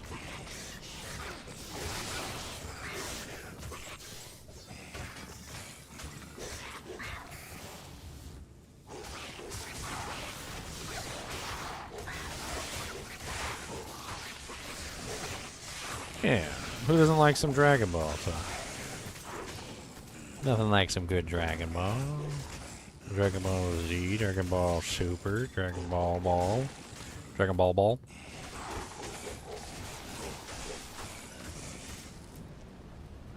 There's a lot of hidden things from Dragon Ball in the series too that a lot of people just don't know because they've never seen Dragon Ball. Like Babidi and literally Goku fighting his grandfather, and like there's a whole bunch of little details that are pulled from like the original show. Like Yamcha being talked about in a way that makes him seem like he was actually powerful at one time, because there was a point in time where Yamcha was literally more powerful than all of them. I don't think there was a single person on the planet that was more powerful than Yamcha at the time when Yamcha was more powerful than Goku. Maybe Roshi. Maybe Roshi was more powerful than Yamcha at that particular time, but I mean, it's not like we ever saw them fight against each other.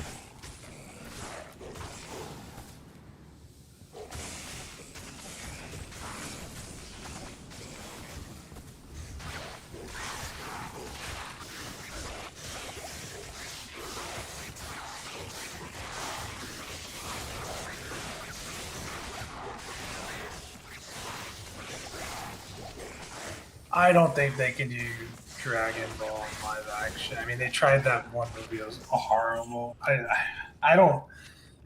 Would you do the fighting scenes? Like, you just couldn't. I feel like you would need. I just don't know. It's there's definitely been live action like martial arts that have been really good. I mean, you can think back to some martial arts that are actually pretty sweet. I think the key is not to over exaggerate everything. Yeah. A lot of shows and a lot of animes use the trope, which is basically like you see two martial artists fighting each other and it looks normal to you, but then they flash over to the person who's watching the fight and they're like, oh man, I can't even see what's going on. They're moving so fast, like, and honestly that works. Because to the audience, it doesn't look like anything strange or special is happening. You just see two fighters going at it against each other, and they're very skillful. But then when you flash over to the other people who are also skillful, who can't keep track of the fight because of how quickly the fighters are maneuvering, it gives you a sense of like, wow, they're completely out of, like the bracket of these regular fighters. These regular fighters wouldn't be able to see the attacks that were coming their way, and that sort of thing. I mean, the closest thing I could think of to like a Dragon Ball fight would be like the Man of Steel Superman movie, where he was like moving really fast and fighting Zod and other people, and they were just like punching through buildings and gas stations and just like moving really fast and hitting each other.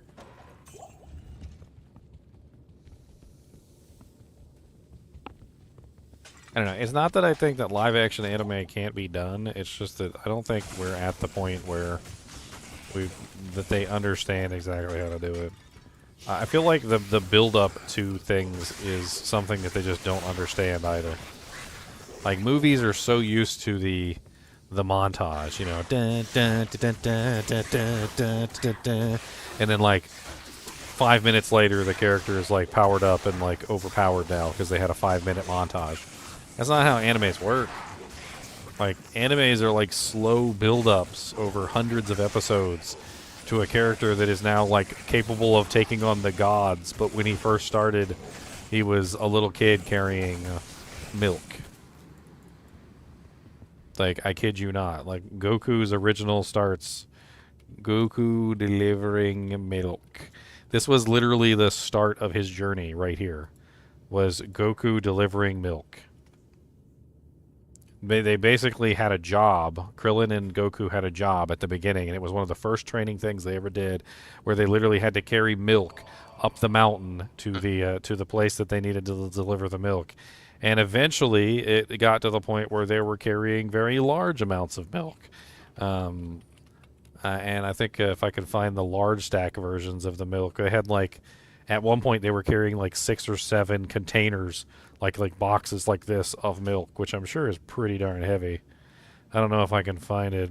Oh, that's cute. They got like a really neat little statue of Krillin and Goku delivering milk. That's neat. Look at that.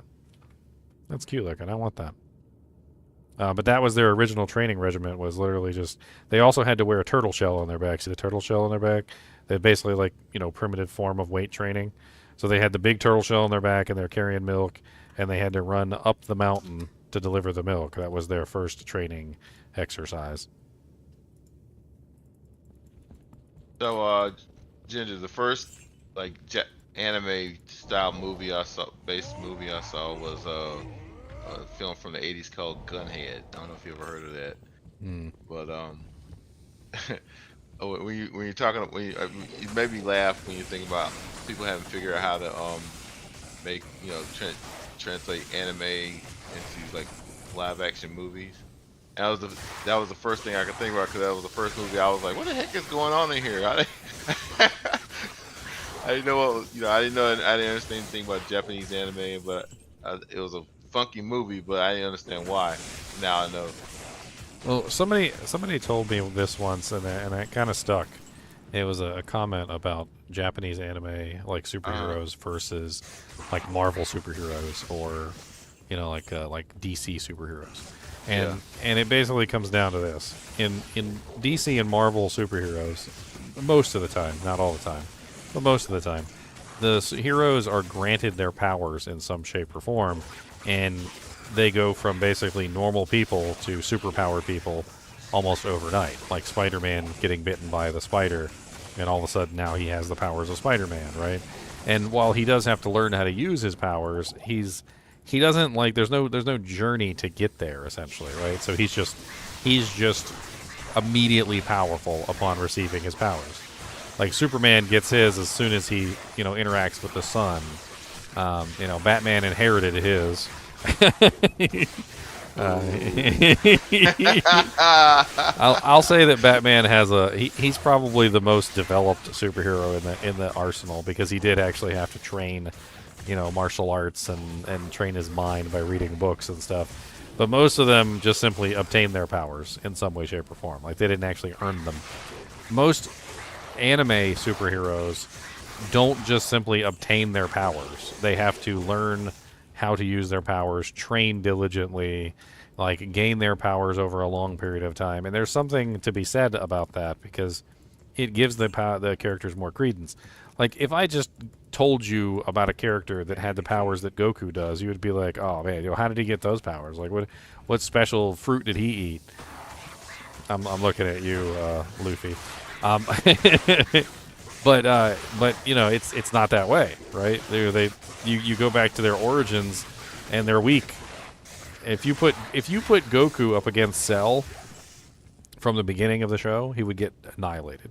If you went 2 seasons into the first show and you put him up against Cell, he would get annihilated. If you took him from the end of the Dragon Ball TV show, he would get annihilated.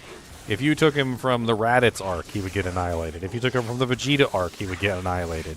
Like, basically, he didn't get to the point where he was able to defeat Cell for a very long time, and he still couldn't defeat Cell. Even when Cell showed up, he had to rely on Gohan to do it. He can beat Cell now, but what good does that do after the fact? I mean, Superman, on the other hand, like, Superman could kick the butt of pretty much anybody that comes along, and Superman's main issue is that he has to learn how to hold back. That's Superman's main issue. He's trying to figure out how to hold back his power. They're completely opposites. Goku is trying to become more powerful on a regular basis. Superman's content with the power that he has because he's so powerful that nobody can challenge him. And literally, when he normally fights somebody, he's holding back that power because he's afraid of killing them. He even says that when he fights Darkseid. He's like, normally when I fight people, I've got to hold back. He goes, you can take it, can't you, buddy? And he actually starts to unleash on Darkseid. And then a lot of people make a meme of it too, but because they're like, he said that, but he still was holding back.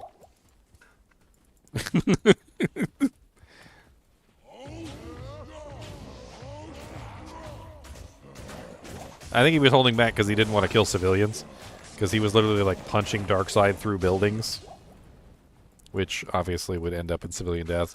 So he was probably calculating where to punch Darkseid, like which direction he would go. Still trying to make sure he's not hurting people. Man's a punk. Boy Scout. Meanwhile, Goku's like trying everything he can to kill the bad guy and still fails half the time.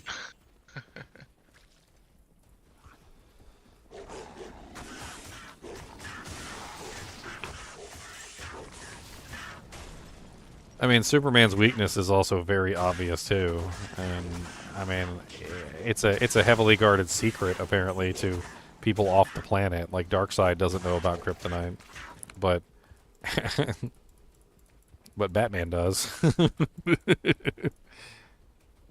Batman does.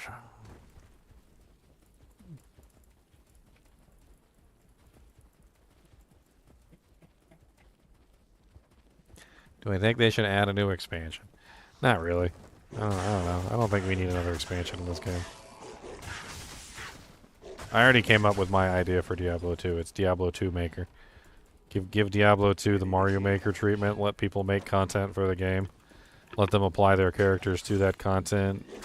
Record the people who complete it in the fastest times. Put like ranking systems on there, just like Mario Maker does. I think you've got a golden egg, a goose that lays a golden egg at that point. You got millions of dollars.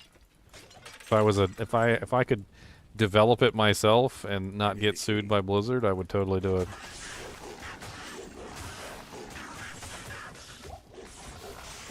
I mean, his planet exploded, Baylor. I mean, what do you expect? You know how much mass a planet has? Like, if a planet explodes and the little bits of your planet go all over the entire world, and kryptonite is basically, like, ingrained in your planet, I mean, wouldn't you expect kryptonite to then be all over the entire galaxy at that point? I mean, how much mass is a planet? Let's do a little bit of research real quick. So let's just take the planet Earth. Like, how much mass does the planet Earth have?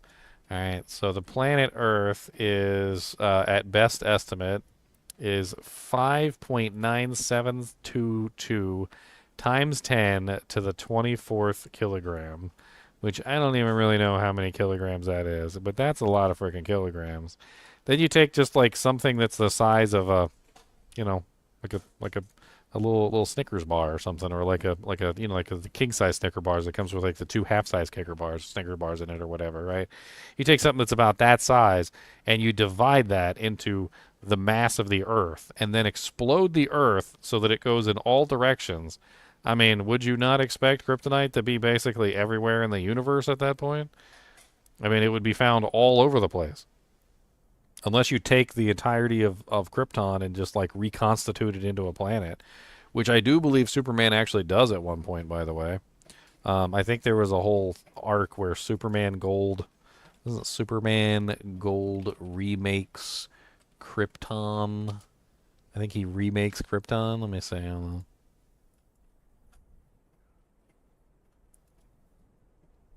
Bow, bow, bow.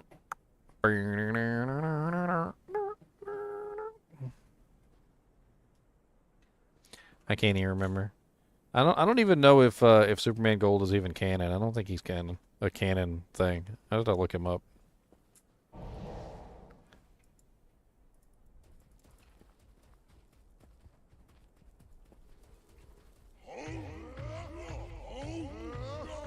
No, Christopher, we don't need a new expansion.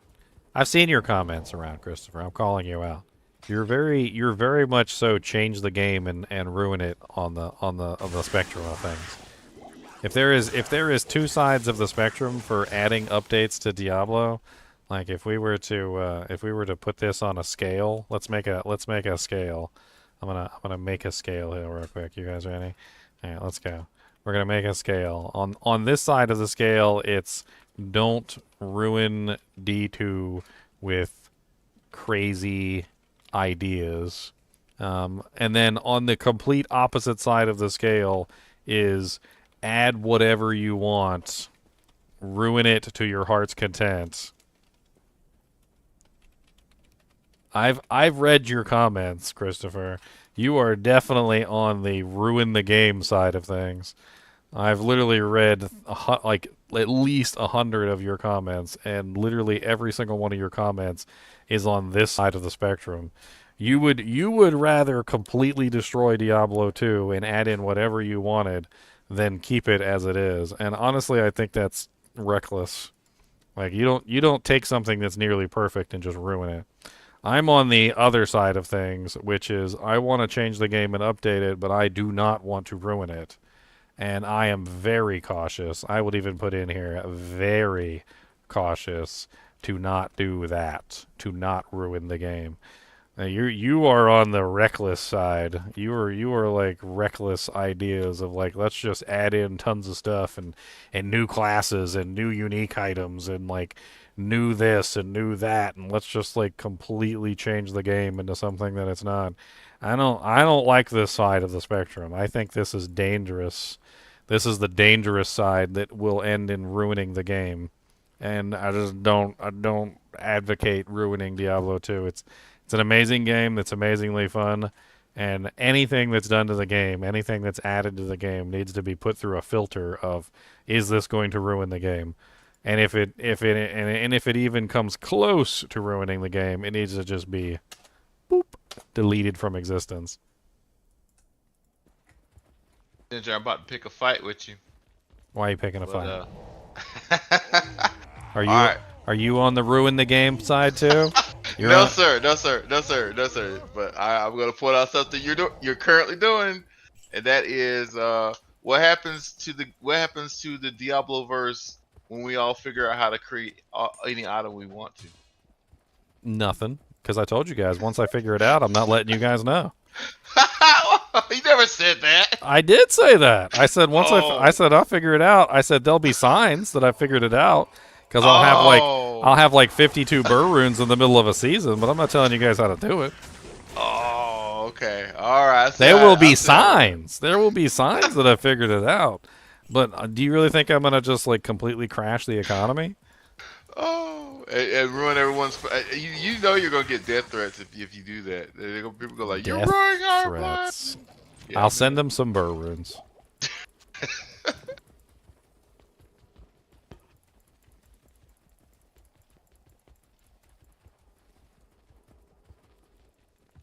It's impossible.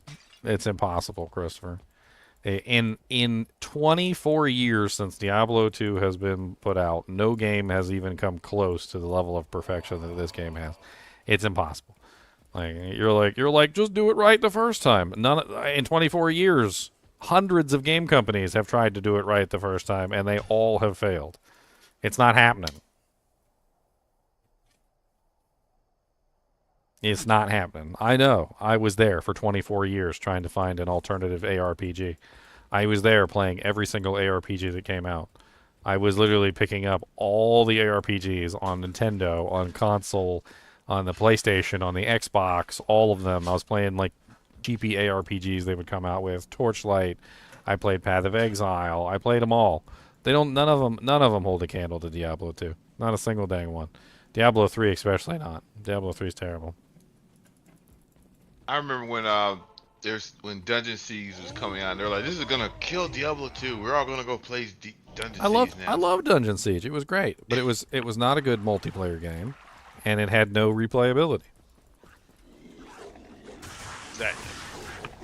Also, a completely different style of ARPG than Diablo, because you had to control multiple characters, which was a little strange for the time. You had like a little pack of people that were with you. And like a packet. You had like a little pack mule that followed you around, which I honestly thought the pack mule was really cute. It was a neat idea.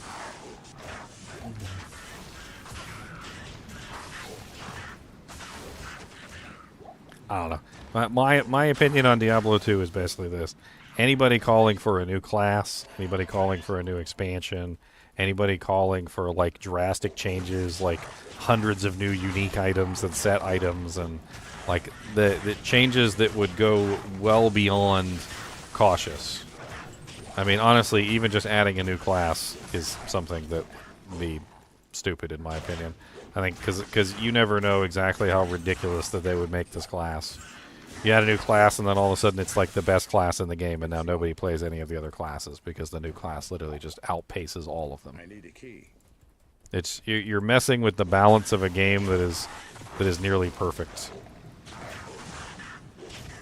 You want new content? There are ways to add new content without ruining the existing content.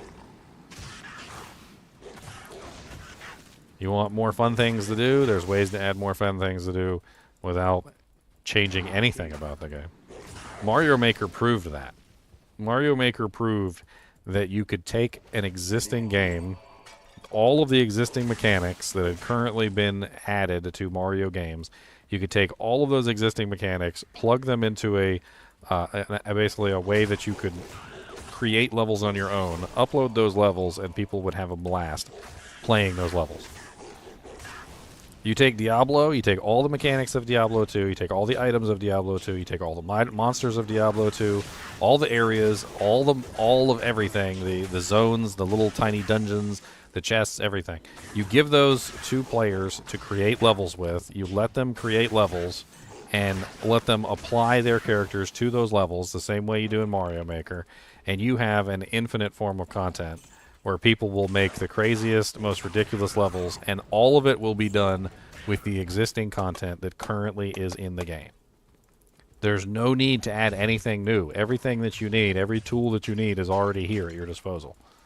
The game is already running on a tile-based system, which means that even a caveman could put together levels because the game literally runs off of tiles. If you pull up a thing on Diablo 2 tiles, you can literally find the tiles and you can look at them. You could just add the tiles like as you're creating a level, so the tiles are just there, and every single tile is unique. Like there are unique tiles that have entrances. There's unique tiles that have like special rooms and things like that. It's one of the things that you learn when you do map reading. As you learn map reading, you start to understand what the tiles are and how they represent themselves. And you start to understand, like, okay, when I see this tile, I know that I'm close to, to Andariel or whatever. Or this tile right here, this is a tile, and this represents one that appears all the time on the desert maps. I don't know, I kind of like the lion character screen. I kind of like it. There's something unique about not having all the information. I know that some people might think it's a bad thing, but I don't know, it's kind of a good thing in my opinion. Like it forces you to dive deeper into the game and learn more about what's going on. I mean, you basically get into the process where you start to realize that the game's not telling you everything, and so you start to become like a detective, basically, learning about the mechanics of the game. And I think if the game actually told you everything, I think it would be far less interesting.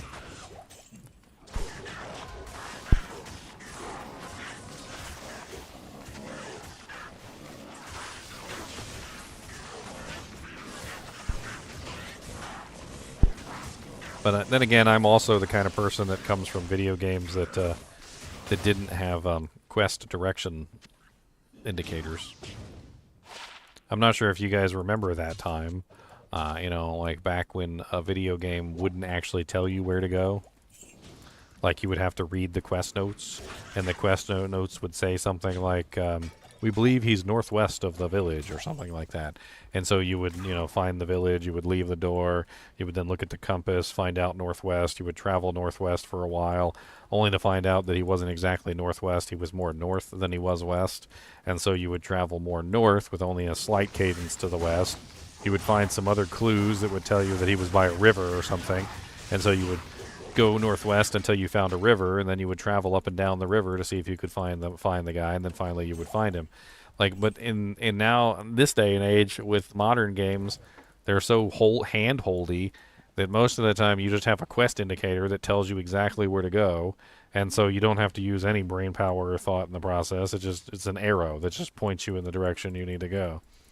I mean, Diablo 4, I think, is kind of falling into that category where they've got so much going on, holding your hand, trying to make sure that you don't lose interest in the game, that I think they're kind of missing out on the whole mystery part of things, which is to, get you interested to learn, like leave some things unexplained so that you have to spend some time to figure things out. Hey Ginger, I'm gonna give you a good example of what you just talked about. Just from Dark Age.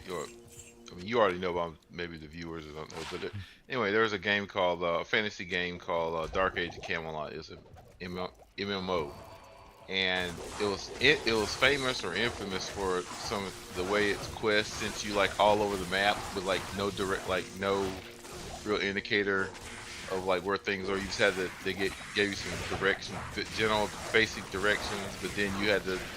Yeah, usually you read the quest notes and it tells you like, somewhere along the river northwest of town, There is a gnome named Bartholomew who has what we need, and you're like, okay. Spend like 4 hours trying to find Bartholomew. Right. Complete like 6 other quests in the process because you went to like a bunch of wrong places. And the crazy thing about it was, to me, well, on hindsight, is you can never find the monster or whatever you were looking for. That they tell you where it spawned at. I mean, they tell you, like the vague directions, but because of the spawning system they use for those kind of games, the monster would spawn in like a wide range of areas, and you had no idea where it was spawning. But they were like they're telling you, well, it's gonna spawn in the look to the river to the northwest corner. Well, the whole northwest corner is like this huge map. Well, the thing is like it was fine as long as they sent you to the right place. Yeah. But there were some times where they would tell you it was like north of the village, and you would go north of the village and find nothing, and then you would go like northwest of the village and find nothing, and you would go northeast of the village and find nothing, and then come to find out it wasn't north of the village at all. It was like west of the village, and you're like you just deliberately misled me. Or the way they created a spawning system for NPCs or whatever doesn't line up to what the quest directions say. That's I don't know. I just what I find a lot of it. In the time that I've been playing games, I have noticed a trend to hold the hand of the user. Like you're a little kid and your mommy's walking you to the bathroom and she's gonna pull down your pants and hold your wee-wee for you to make sure you don't miss the toilet. And it literally has evolved over decades. I mean, being a person who started out in the generation where they told you nothing, and then going now to 2024, which is where like most of the games are literally holding your hand the entire way. With a waypoint. With quick travel, with literally arrows pointing you in the correct direction. I mean, it's sickening, actually. I mean, how dumb do they think we are? Like after 24 years of gaming, like from the year 2000 to now, do they really think that we've gotten dumber? Yes. I mean, and I understand they're trying to pull in like the new crowd, but are we basically saying at this point that, and this is kind of an insult to the younger generation, are we basically saying that the younger generation is stupid and they can't figure this stuff out if given the opportunity? Well, Ginger. I mean, because that's kind of where they're going with this, is they're dumbing down the games so much, and that there's basically like they're holding your hand to the degree where they're telling you everything. And I mean, some of these gacha games, for instance, they do everything. They calculate the stats for you. They literally like, take your power level into account. They tell you whether you're going to win a battle before you even fight the battle. They're like, oh, you're fighting an S-rank monster. He has 11,703 power level. You only have 10,204 power level. He's going to kick your booty cheeks. You have a 2% chance of winning. Oh, look, you lost. Big surprise. Press this button to fight. Don't actually do anything in the battle. Just press this button to fight. Well, Ginger, we are in the age of trying to attract as many views and clicks as possible.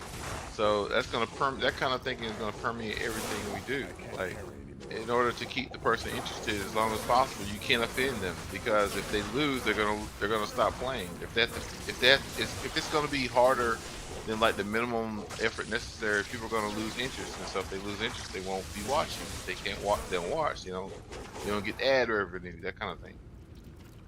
I don't know. I've seen some games recently kind of moving away from that way of playing. Like the No Rest for the Wicked didn't have a whole lot of hand-holding when it came to quests and stuff like that. I was actually very surprised.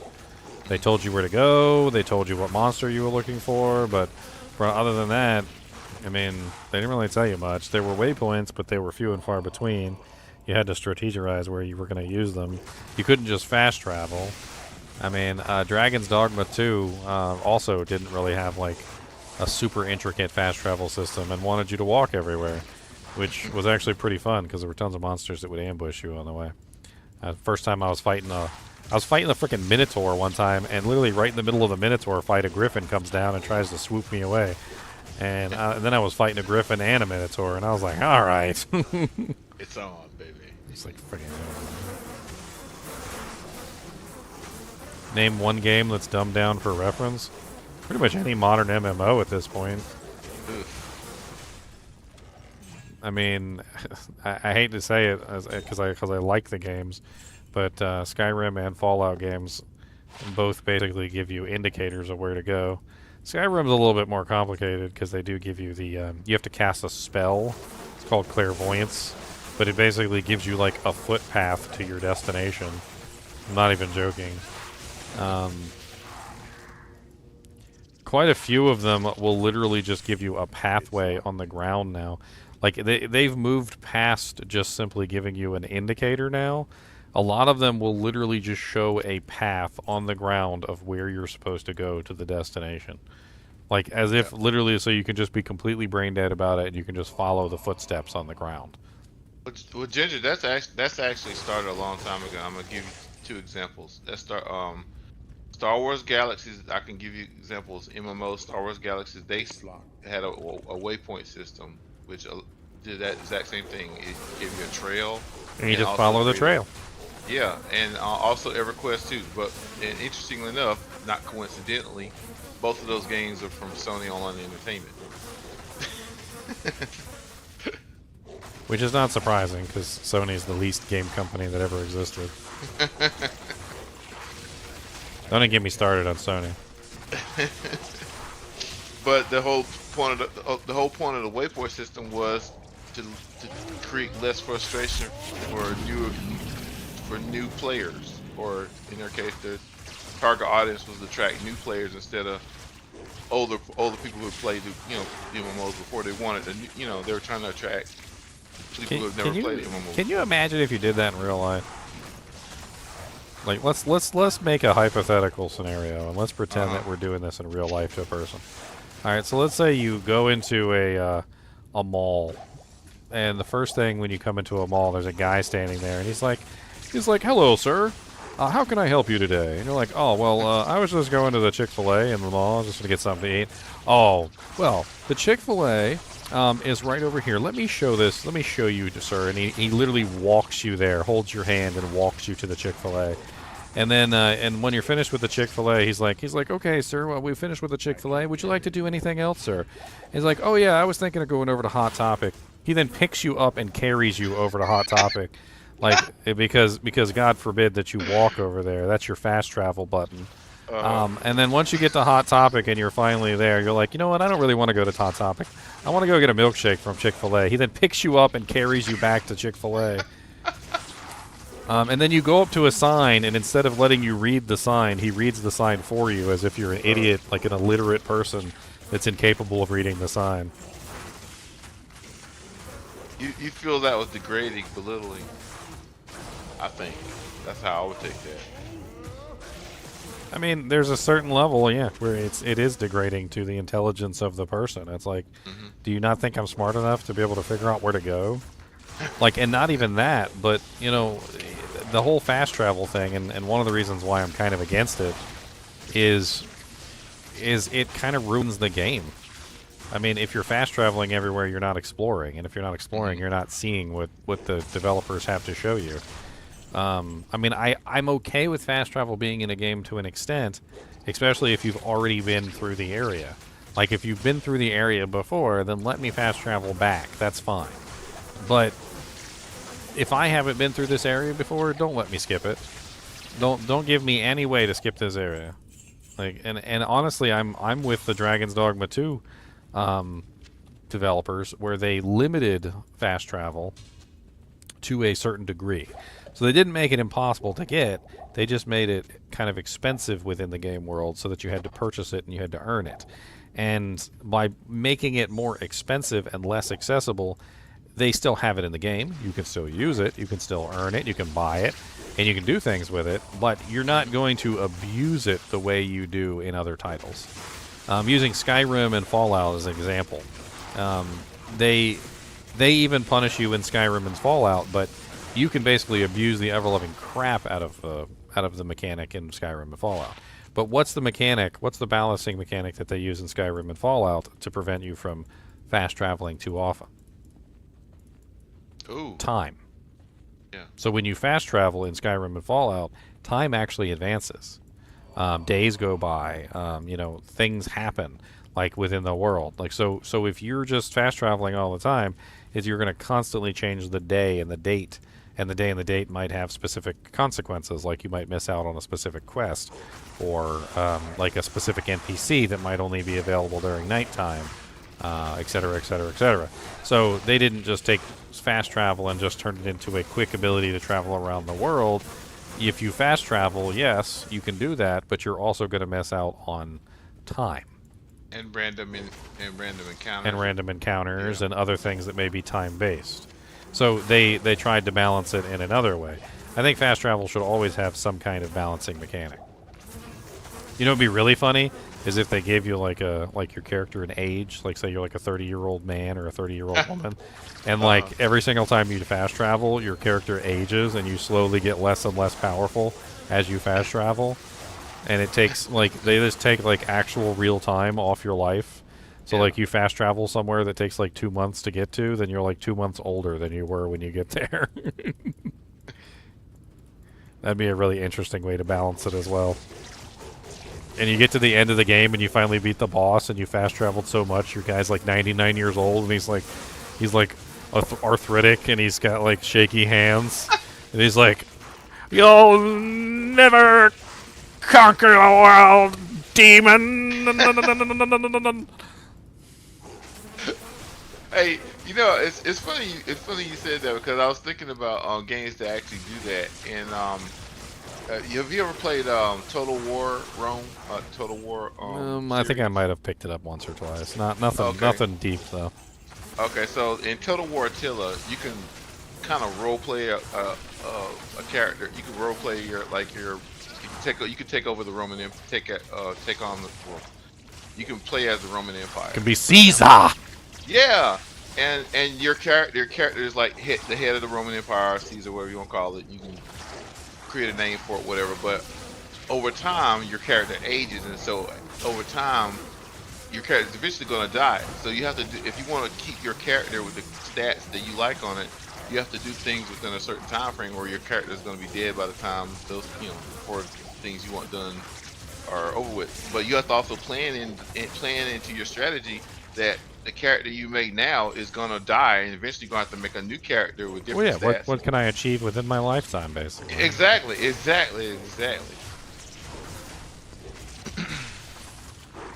And if you waste turns, doing stupid stuff, you don't get that time back. Your character is just gonna keep aging until they die, and then you don't have any access to it anymore.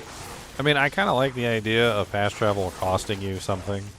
Like, I'm okay with fast travel being in a game as long as there's some sort of penalty to it. Mm-hmm. And while I don't really like the complete and utter freedom of Skyrim and Fallout's fast travel, I do like the idea of the penalty that they created. I do think that making fast travel a little more difficult is called for, but I'm also not a fan of developers just simply wasting the player's time either. Like that's a really big thing that I don't like is like deliberately wasting your time. So like when you have a world that's worth traveling through, I guess that's the kind of the point here. If your world is worth traveling through, then you should force the player to travel through it. If you feel like your world is boring and uninteresting and traveling through it has absolutely no purpose, then maybe it's better off that the player not travel through that world because it's a boring, uninteresting world. Right, so you kind of have to balance the equation. I mean, if you take a look at the fast travel system that's within Diablo 2, like Diablo 2 sort of has a fast travel system, yes. I mean, it has hubs, and the hubs lead to specific destinations, but there's always areas that are going to be difficult to get to within that fast travel biome. So, like, while I think it's cool that you have a fast travel system, limiting the fast travel system so that it's not ridiculously easy also is part of it as well. So when you look at Diablo 2, let's use Diablo 2 as an example. Like, I can get to... Lots of 5 sockets, though, unfortunately. What would that be? CTA? +3 chilling armor CTA? With +2 blizzard and... Yeah. So when you look at Diablos, you have a portal that can get you back to town, right? So you can get back to town at any point, which is okay. But getting back to town doesn't get you anywhere. So, like, if you want to go kill the little maggot cold worm, the burrow over here, that's 3 levels deep in the maggot layer, and obviously a lot more difficult to get to than just simply going to town. So when you're in town, you have a hub, which is going to take you to various places across the world, but that doesn't necessarily guarantee that you're going to be able to get to any specific zone that you want to get to with any expediency. So, like, yes, I can go to Haragath, which is in Act 5, so I can fast travel to there, and I can fast travel to Worldstone Keep, level 2, but that doesn't get me to the throne and killing Baal. I've got to actually get there to killing Baal. And like, with the exception of teleport, which is the way that you skip around the world, most characters have to run or fight their way there, which is actually a pretty good way of doing things. Like, you have a sufficient number of fast travel points, but you don't have every single fast travel point. I mean, Skyrim and Fallout are notorious for this. You can literally fast travel anywhere. As long as you've discovered the location. Like, if you take a look at, like, the Skyrim map, and you look at all the locations on Skyrim, like, you literally have an infinite, like, literally infinite number of locations that you can go to. This is all the locations on the Skyrim map. And by comparison to, like, Diablo 2, I mean, what is that, like, over 300 or 400 locations? I mean, we could literally look here. Let's see. Number of locations. The total number of locations is 459 locations. So there's 459 locations in Skyrim that you can teleport to at any time. Yeesh. So you've got 459 fast travel points. In Diablo 2, you've got how many fast travel points? You could say that let's say that our scroll of town portal equals at least 1 fast travel point. And then you've got 1, 2, 3, 4, 5, 6, 7, 8. You've got 8 waypoints in each act except for Act 2. So that's 8 times 4, which is what, 30... Was it 24? 8, 16, 16, 16 is... Yes, 32. Why am I messing up here? Let me just add it on a calculator so I look like an idiot. So 8 times 4, plus, of course, the 1, 2, 3 in Act 3, or Act 4. So we've got 35 total fast travel points, basically, which is basically next to nothing. So, comparatively, between 459 fast travel points and 35 fast travel points, it's insane. I think that's another key to making fast travel useful, but not, like, ruining the game, is to limit the total number of fast travel points to a limited amount, allowing the person to get around, but not essentially getting them directly to their location. Man, I played this one game. I don't know if you've ever played any games like this, but there was this one game that was like it was kind of like an MMO, but it was also kind of like a gacha game. And there was a little thing. It was a little currency that you could use, which would just teleport you directly to the person that you were supposed to go to. So you would pick up a quest, and as soon as you picked up the quest, you could just pay this guy like 1 silver coin or something that was like one of the currencies, and it would teleport you directly to the person that you needed to turn the quest into.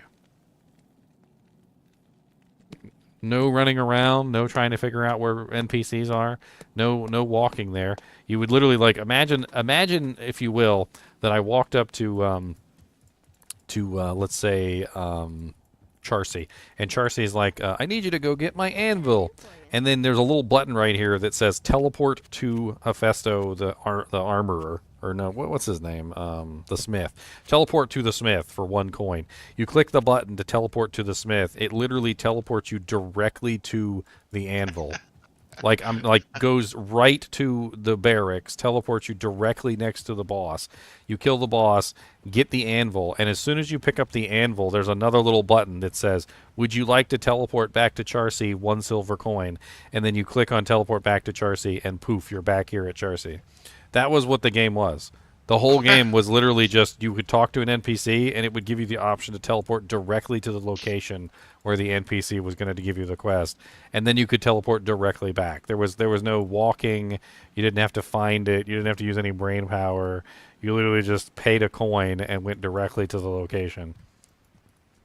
I mean, that's kind of like the direction that some of these games are going in, hand holding wise. I mean, I think that's on the extreme side of things, obviously, but that actually does exist within the game world right now. So maybe that's why we like Diablo 2 so much, because it doesn't hold our hands, and it seems to be the right balance of fast travel. You know, like not too much fast travel, Yeah. but not it's like it's kind of crazy. Like no rest for the wicked. I really like No Rest for the Wicked because it has limited fast travel as well. It's kind of an interesting game as far as fast travel is concerned. And I feel like we can talk about this real quick. Let me pull this up. I'm gonna pull up. I haven't actually pulled it up in the newest patches because the newest patches are pretty good. But they got Hades. Hades 2 is coming out. It's an early access.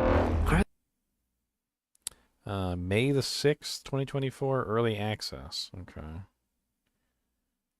It's $30 for early access Hades 2. I haven't beat Hades 1, to be honest with you. I got it on the Nintendo Switch, but I never beat it.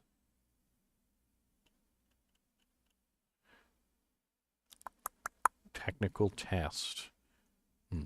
Anyway. Hades is a pretty good ARPG. I've heard a lot of good things about the first one. That's why I picked it up in the first place, but I just haven't made the time. Oh, I can't play it without updating it. They've been pumping out hotfixes like crazy, by the way.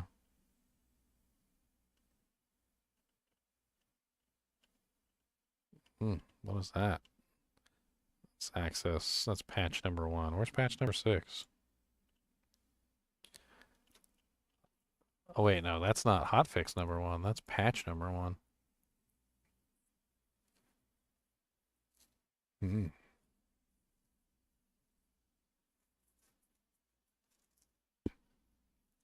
Hmm.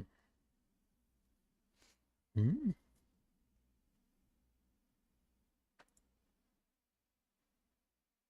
You just asked Charcy, she's tripping. What's she tripping over? These nuts.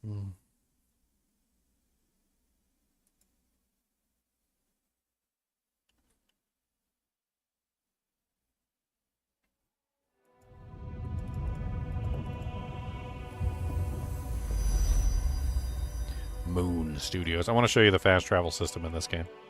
I thought it was pretty genius, to be honest. See, I don't agree with that. Like, people tell me that all the time. They're like, "Oh, your YouTube videos are way too long. Nobody's ever going to watch your YouTube videos." I hate to tell you this, guys, but I have hit 2 million watch hours. Okay? All my videos are way longer than what normal people watch. 2 million. Million, boys. 2 million. You know how many watch hours 2 million is? It's a lot of watch hours. It is a lot of watch hours. Does that mean people are actually watching? 2 million watch hours indicates basically how many hours people have actually watched my videos. This is not views. It's not one of some of the other metrics like average watch time or any of that other stuff. It's literally actual time that they watch the videos that YouTube has recorded that they watch them. And YouTube does actually kind of like cut off the watch hours and stuff when people fall asleep and stuff. They don't like paying out for watch hours that didn't actually get watched. I mean, you take 2 million watch hours and you divide that out, and you'll see what I'm talking about. You take 2 million, right? You divide that by 24 hours in a day. 83,000. You divide that by let's say 1 day, so 365 days in a year. You've got 228.3105 hour, like years. That's years. Like they should just put watch years up there at this point. I don't know why they're in watch hours. Like, let me put that down. Watch years.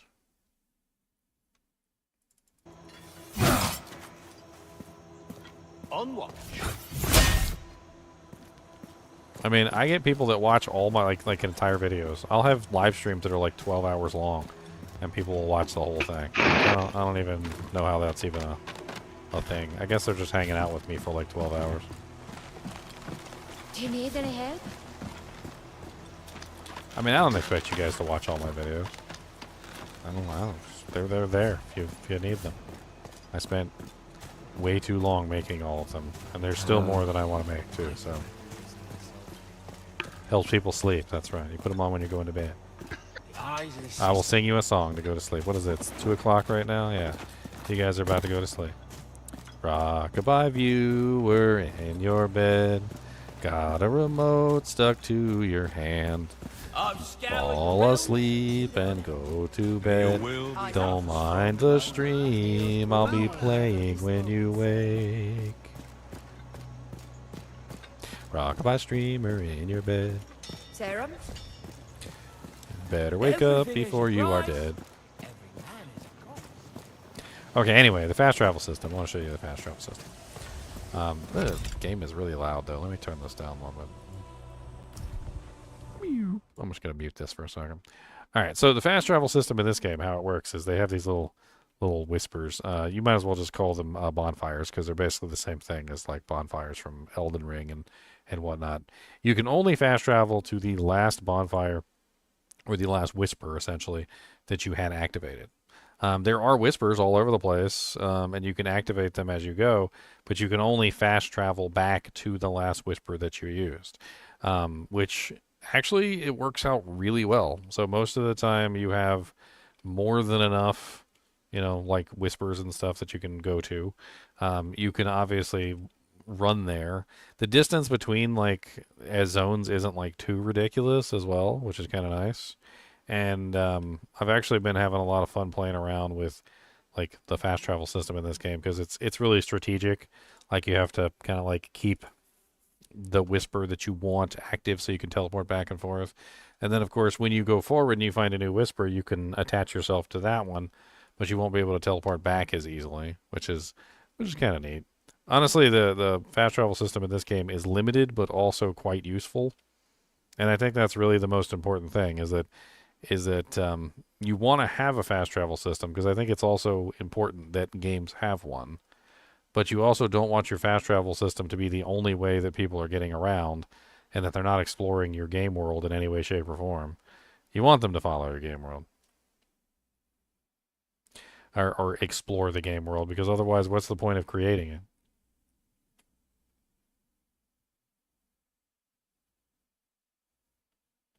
It reminds me of the Star Trek episode. There was a Star Trek episode. What was the name of that episode? I can't remember the name of it, but it doesn't matter.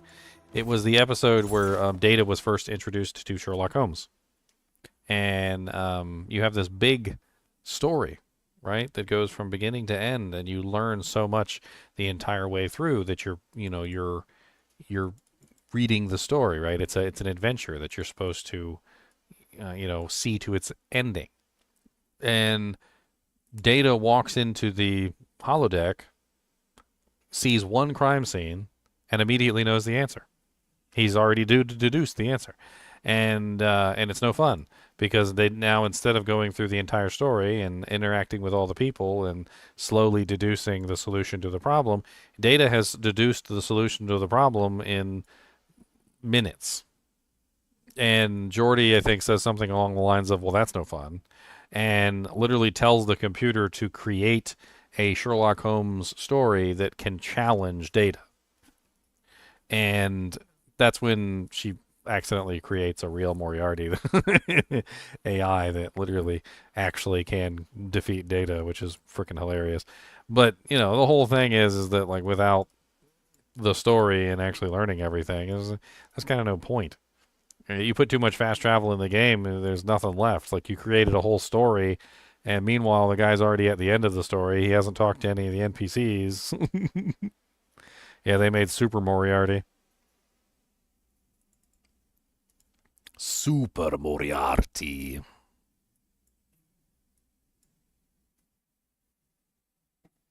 Bum, ba, bum, bum, bum, bum, bum. Bum, ba, bum, bum, bum, bum, bum.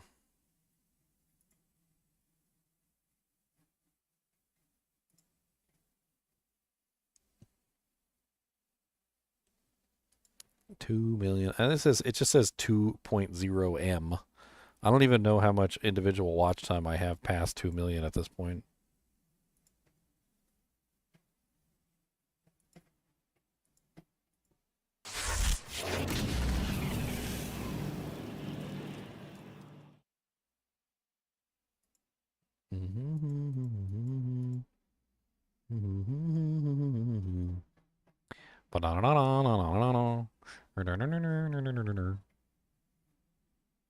Hey, Skeevy Wonder's back with another Prime sub. I remember you, Skeevy Wonder. You've been subscribed for 5 months. You want to roll? I appreciate it too. Traffic source.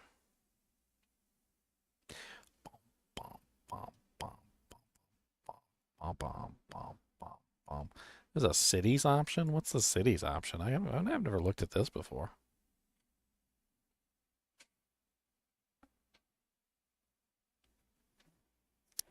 I don't know what this information even is. This is my analytics page right here. It says watch time hours by cities. 48,000 views. This is lifetime? Okay, this is lifetime. 8,301 watch time hours from New York. Oh, big props, New York. Los Angeles, California. A lot of watch hours from there, too. Chicago, Illinois. Singapore, Toronto, Seattle, Washington. Oh, look, Montreal, Quebec, Canada. Australia. A lot of watch hours from Australia. Wow, shout out Australia. Copenhagen, Denmark. Houston, Texas. Melbourne, VIC. What does that mean? Vic? Melbourne, Vic, Australia. So, what is this? This is like average view duration. This is just the top 50 results, by the way. There's like a million more cities, I'm sure, on the list. Looks like no one city really takes up that much space, but New York is 0.4%. Victoria? Okay. So that's Melbourne, Victoria. Viewer age, subscription source. Oh, playlists. What are my most popular playlists? Elementary data. Elementary. Your city's in the top 50, Baylor? Nice. So my top playlist is D2R Runewords at 120,000 views. 120,000 views from playlist. 1,408,096 from total views. That's kind of nice. Unique items. Oh, Necromancer skills is pretty high up on the list. Amazon, Barbarian. That's interesting. Like just going from this list, looking at popularity of class by tutorials viewed, or like skills viewed. Necromancer is at the top of the list at 14,850 views.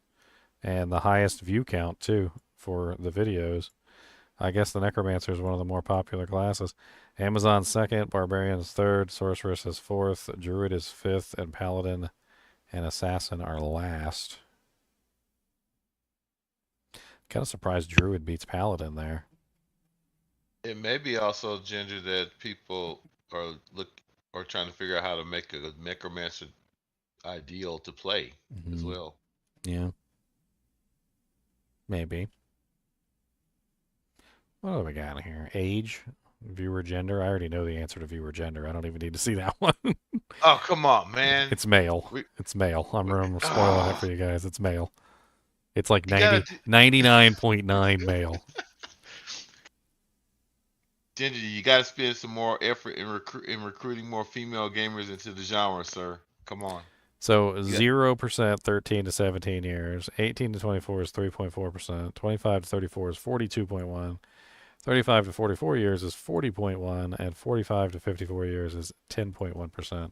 So I have Wow. very few people over 54, and I have very few people under 18 watching my channel. I think so. I'm like smack dab in the center of the age beltway. Yep, that's your target audience, sir. No, the viewer gender is terrible. It's terrible. 97.5% male. But look, it has to make you wonder, who are these women that are watching? I don't know. I don't know. I don't know. I don't know. Geography. Geography is a fun one. It shows like where most of my views come from in terms of like countries.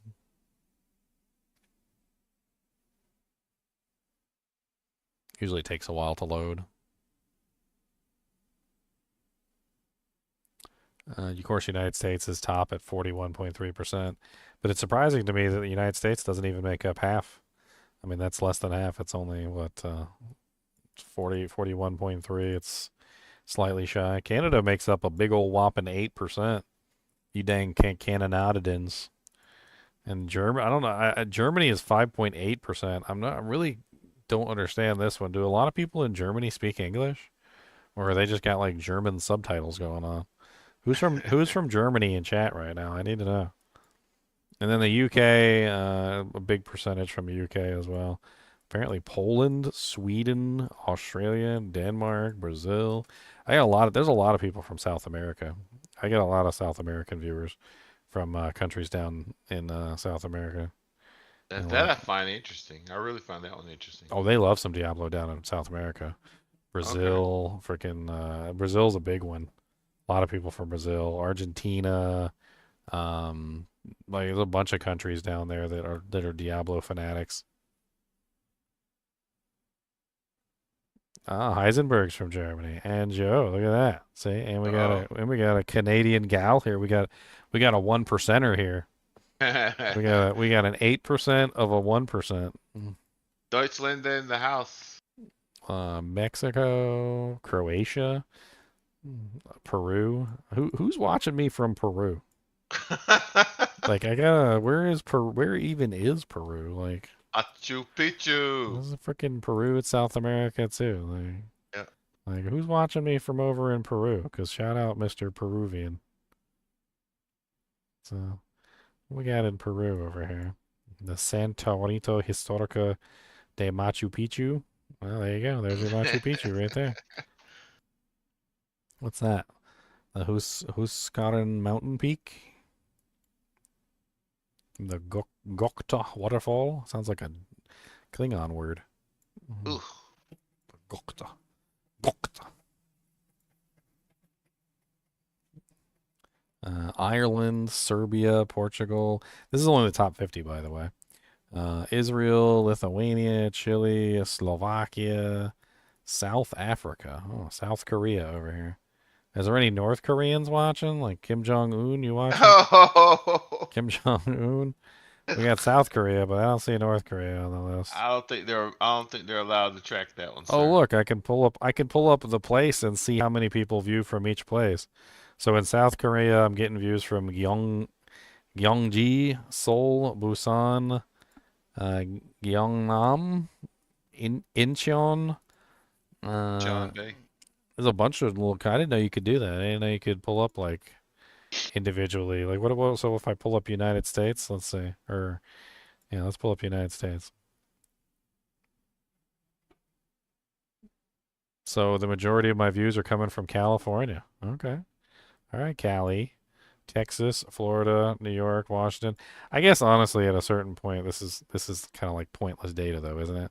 Because California is one of the biggest states, and Texas is one of the biggest states. So I guess it would just make sense that California and Texas would be at the top of the list because they have the most people, right? So I don't think that really helps anything. I mean, Florida, New York, these are all really big states that have a lot of people in them. So they're going to be at the top of the list compared to something like Wyoming that has a much smaller population or District of Columbia than Texas or California. They just don't have the population to hit the top of the list, right? Well, I mean, it can influence. I guess it can influence like when you do live events or something because half your viewers are like on the West Coast or whatever. PS.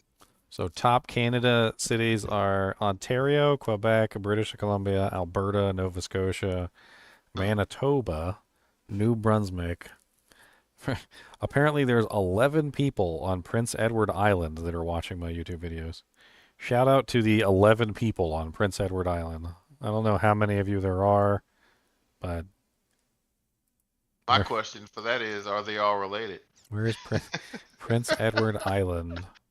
So Prince Edward Island is a tiny island north of Nova Scotia.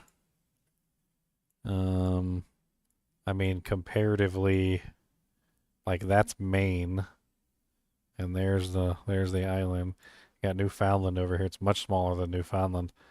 Newfoundland. What they got over here on I'm getting those South Korea hackers.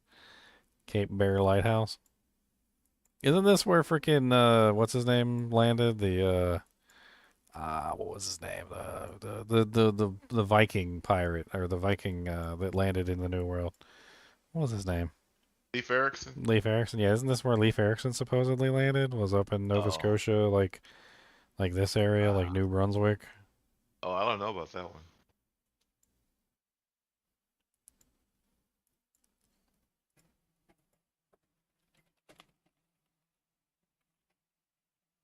Leif Erikson landed in Newfoundland.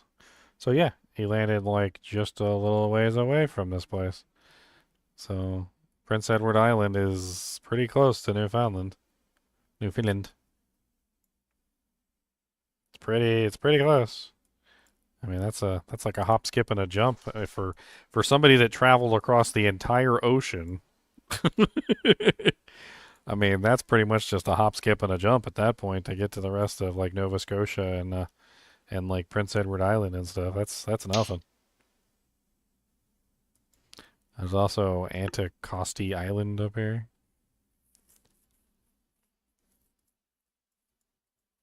I want to know where you people are watching from Germany. North Rhine-Westphalia is apparently the main place. Bavaria, Baden-Württemberg, Lower Saxony. I would have figured that Berlin would have been high on the list. Isn't Berlin like the capital of Germany? Yeah. Yeah. Yeah, Berlin's like way down there. It's what is it? 1, 2, 3, 4, 5. It's like in 6th place. Bavaria is where all the rich people are at.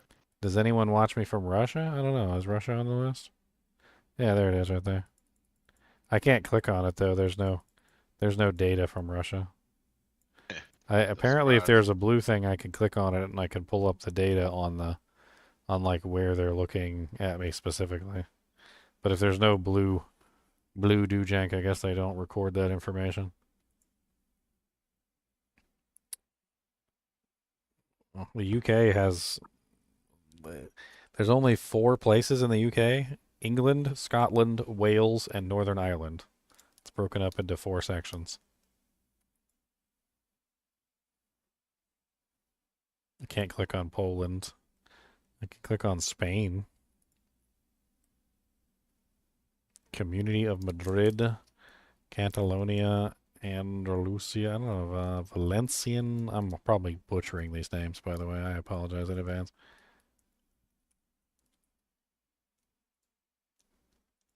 I was actually watching a YouTube video on Spain the other day about their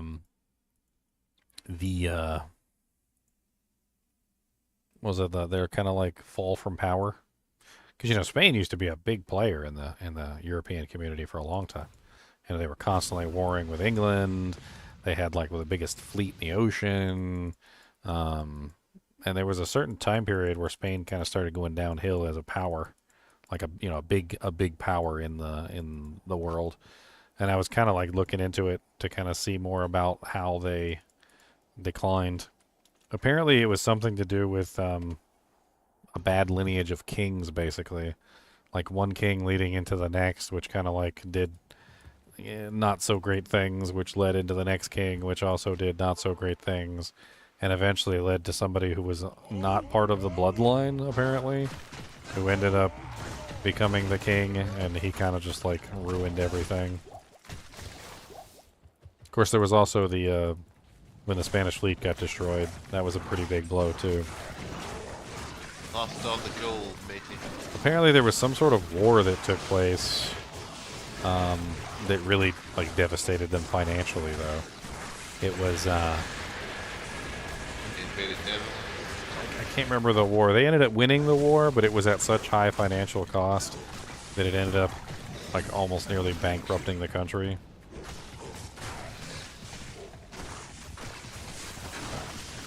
Just like I remember, I don't remember which one it was, but I think I remember they were fighting in like Belgium or the Netherlands. I'm sure It's in a- I'm sure I could pull it up. Let me see. I think it's like a holiday or something.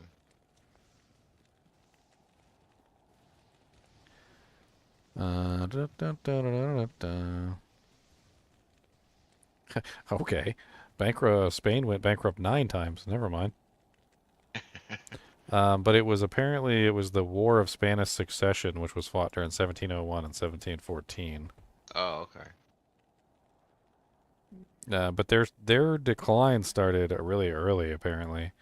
It was kind of like just a slow, painful death over like 300 years of, not necessarily of Spain. Obviously, Spain still exists, and they're still there, obviously. But they were once a world power feared by basically everybody. And they slowly declined from a world power feared by everybody to a world power, not really a world power feared by everybody.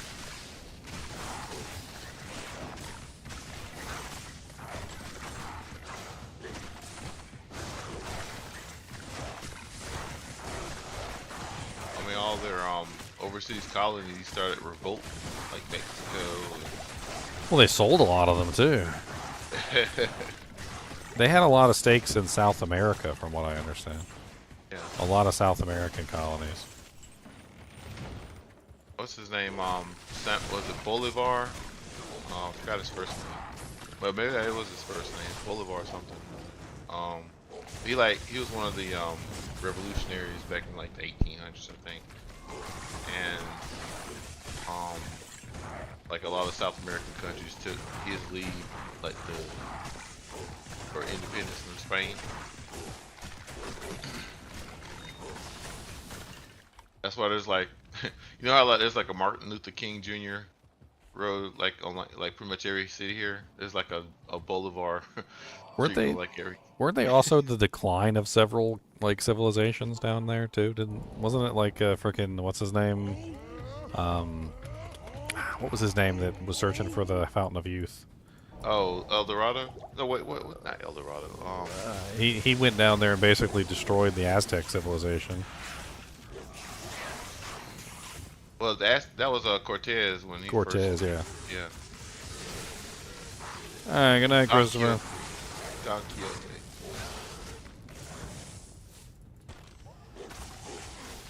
All Germans speak English. Oh, well, that's pretty cool.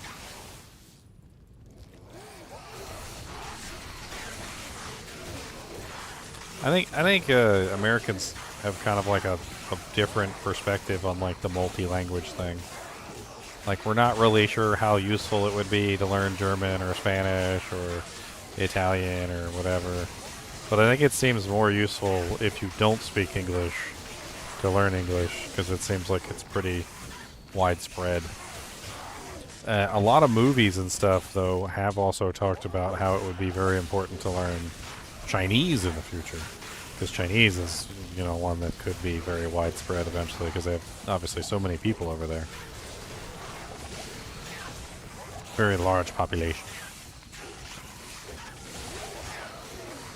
But then again, at the same time, it's not as easy to learn Chinese as it is to learn English, because there's multiple different dialects of Chinese that don't really intermingle very well. What is there? Mandarin Chinese, and then there's I I'm trying to remember the different dialects. You speak English, French, Italian, and Russian. Sounds like you need to get a job as a translator there, Heisenberg. I hear they make good money. I would be all on that. Like translators are in high demand. You want to go work for the UN if you can speak that many languages. Now there is a bit of an issue because you have to be able to translate one language into another on the fly, like really quickly. So, like when in the UN and stuff, when you have somebody say from like Italy who's speaking Italian, and somebody from say Korea who obviously doesn't speak Italian, you've got to translate Italian into actually what language do Koreans speak? Is it just Korean or is there a specific name for it? I don't even know. Never looked it up.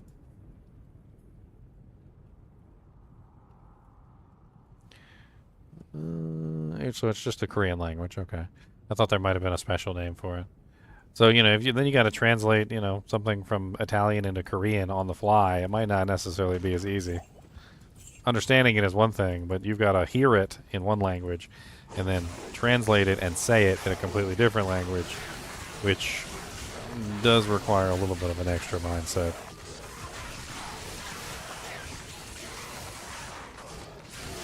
Russians are really toxic most of the time.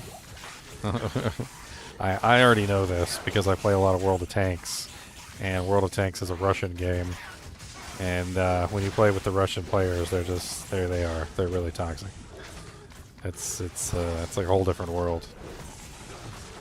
Oh wait, so World of Tanks is owned and operated by a Russian company? Yeah. Oh, good. That explains some things. It explains the Russian bias in the game. Literally, all the Russian tanks are like way better than every single other tank. Everybody talks about the Russian bias all the time.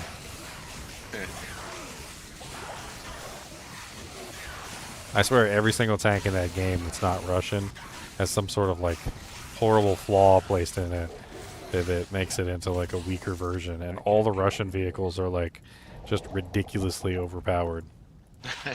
It doesn't even make any sense because when you play the game, like stat-wise or on the table, like a Russian tank will have the worst accuracy that you've ever seen in your life, to the point where like you'd be lucky to hit the moon, even if you were standing on the moon, you would be lucky to hit the moon, and then somehow they'll still hit you anyway from like 1 trillion miles away. The game just decides that it's going to hit, and it hits. Backdoor code, man. I mean, you should see the reticles sometimes on some of these tanks. Like in the game, the tanks have these reticles, and the reticles indicate your aiming circle size, right? And so like it's supposed to represent like where your shell can potentially fall. And some of the aiming circles are so ridiculously huge that, as an example, this is a artillery tank, right? So this circle represents the potential aiming area of the shot, right? So it can land anywhere in this circle. And some of the circles will be so big that literally like they take up like an entire ridiculous zone of potentially where the shell can fall. And like if you're on any tank other than a Russian tank, it'll always like miss the target half the time if you got like a giant reticle. But when you're playing a Russian tank, it'll hit dead center, like just randomly for no reason. And it's deadly obvious to anybody who's been playing the game that there's something like what did they call it in World of Tanks? They call it the Hand of Stalin. Mm-hmm. That's what they call it. The Hand of Stalin will guide my missiles. Like they literally will hit a shot from like 3 million miles away. Like the accuracy says that it's impossible to hit. Because, like, the circle is literally the size of the entire screen, and the tank looks like a tick, like, on the other side of the screen. Like, you can't even see the tank, and they fire the shot, and somehow it hits directly. And then they pull out the thick Russian accent, and they're like, ha ha, Hand of Stalin!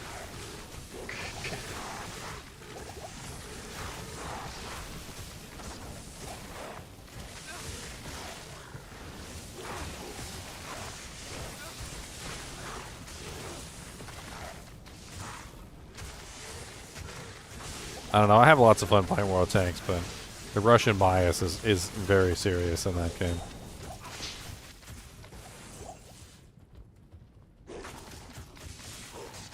And the game has so many different freaking like countries now too.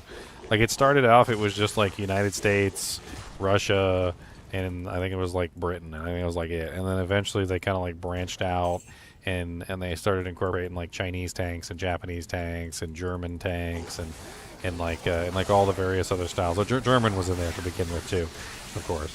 And so they have like all these various tanks that they have in the game, and honestly now it's just really obvious that the freaking Russian tanks are still freaking broken. Some of the French tanks are kind of fun though. There's this one French tank that I love playing because it's freaking broken, overpowered for its tier. It's called the BDR-1G. I swear the thing looks like a rolling egg. I think it's G1 tank. It just looks like a rolling egg. Like when you see it driving along, it's like, oh look, there's an egg with a thing on top. Here's a picture of it. This is the BDR-1G. Apparently it was a real tank. A lot of the tanks are real. Not all of them, but a lot of them are real tanks that actually existed. Just looks like a big giant rolling egg. It's got a little like French hat on. Oh, I forgot about that for the for Spain. One of the reasons for their downfall, I forgot. They sided with Napoleon. Apparently that was one of the other big reasons why they ended up in a downfall as well. Apparently Spain sided with Napoleon during the Napoleonic War. And obviously, as you know, Napoleon didn't win, so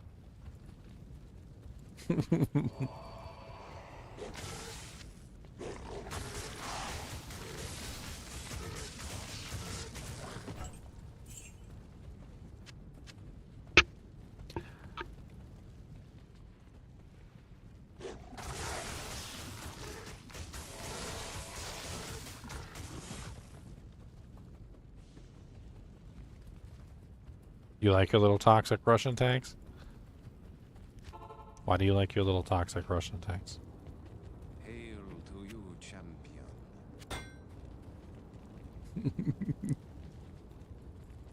Alright, I think I'm gonna hop off. I'm gonna watch some TV. I gotta go to work tomorrow anyway, a night shift. And then Cody's looking at me. He heard me say magic words. He said go. You say go. I heard you say go. Go. Where we going? Go, go, go, go, go, go, go, go, go, go. We will be doing the V Rising on the 8th. So if you guys want to show up for that, that would be really good. I think I'm going to be giving away 3 copies. I'm not sure. I just need to verify whether I have 3 copies to give away or whether I don't. I'm still trying to get some like information on that. But I should have 3 copies of the game to give away, which I'm going to do on Discord, by the way. So if you want to hop on Discord now and get ready for the giveaway, if everything goes correctly, the giveaway should start the same day as the live stream. The live stream is already up, by the way, if you want to hop over there and hit like a reminder on it or something. V Rising is kind of interesting. I wouldn't do a live stream on it if it wasn't. But they are paying me to do it, so you know, there's also that. I do like monies. I do like monies. I'm gonna dress up for it too. I'm gonna dress up as a vampire. It's kind of an interesting ARPG. I'm not really sure how to explain V Rising.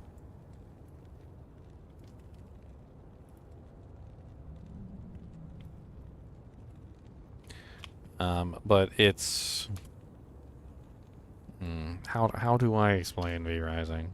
I haven't really dived like super deep into it, but it's basically like, what if you took an ARPG and you like centered it completely around vampires? And there's some really interesting like mechanics in the game that I've seen so far. Like there's a whole sun mechanic. Like that you can't be in the sunlight for more than a few seconds, or you start literally burning alive, which is pretty cool. And they added in like shadows all over the place, so there's like, you know, if you have like a cloud going over top, it'll make a shadow, and you can like run along under the cloud, basically keeping out of the sunlight. Of course, your main time that you can do most of your damage is during the daytime, which is pretty neat. There does seem to be a pretty interesting system of skills as well. And there's also like a whole like castle building, because of course you wouldn't be a vampire without your own personal castle. There's also PvP involved too, if you pick the PvP server. I'm not sure if I want to pick the PvP server before I actually know how to play.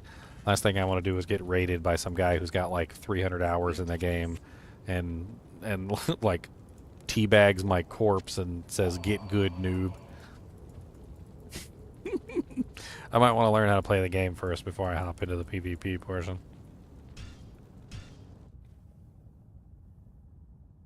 Anyway, I'll see you guys later. As always, I do appreciate you guys and gals watching my videos.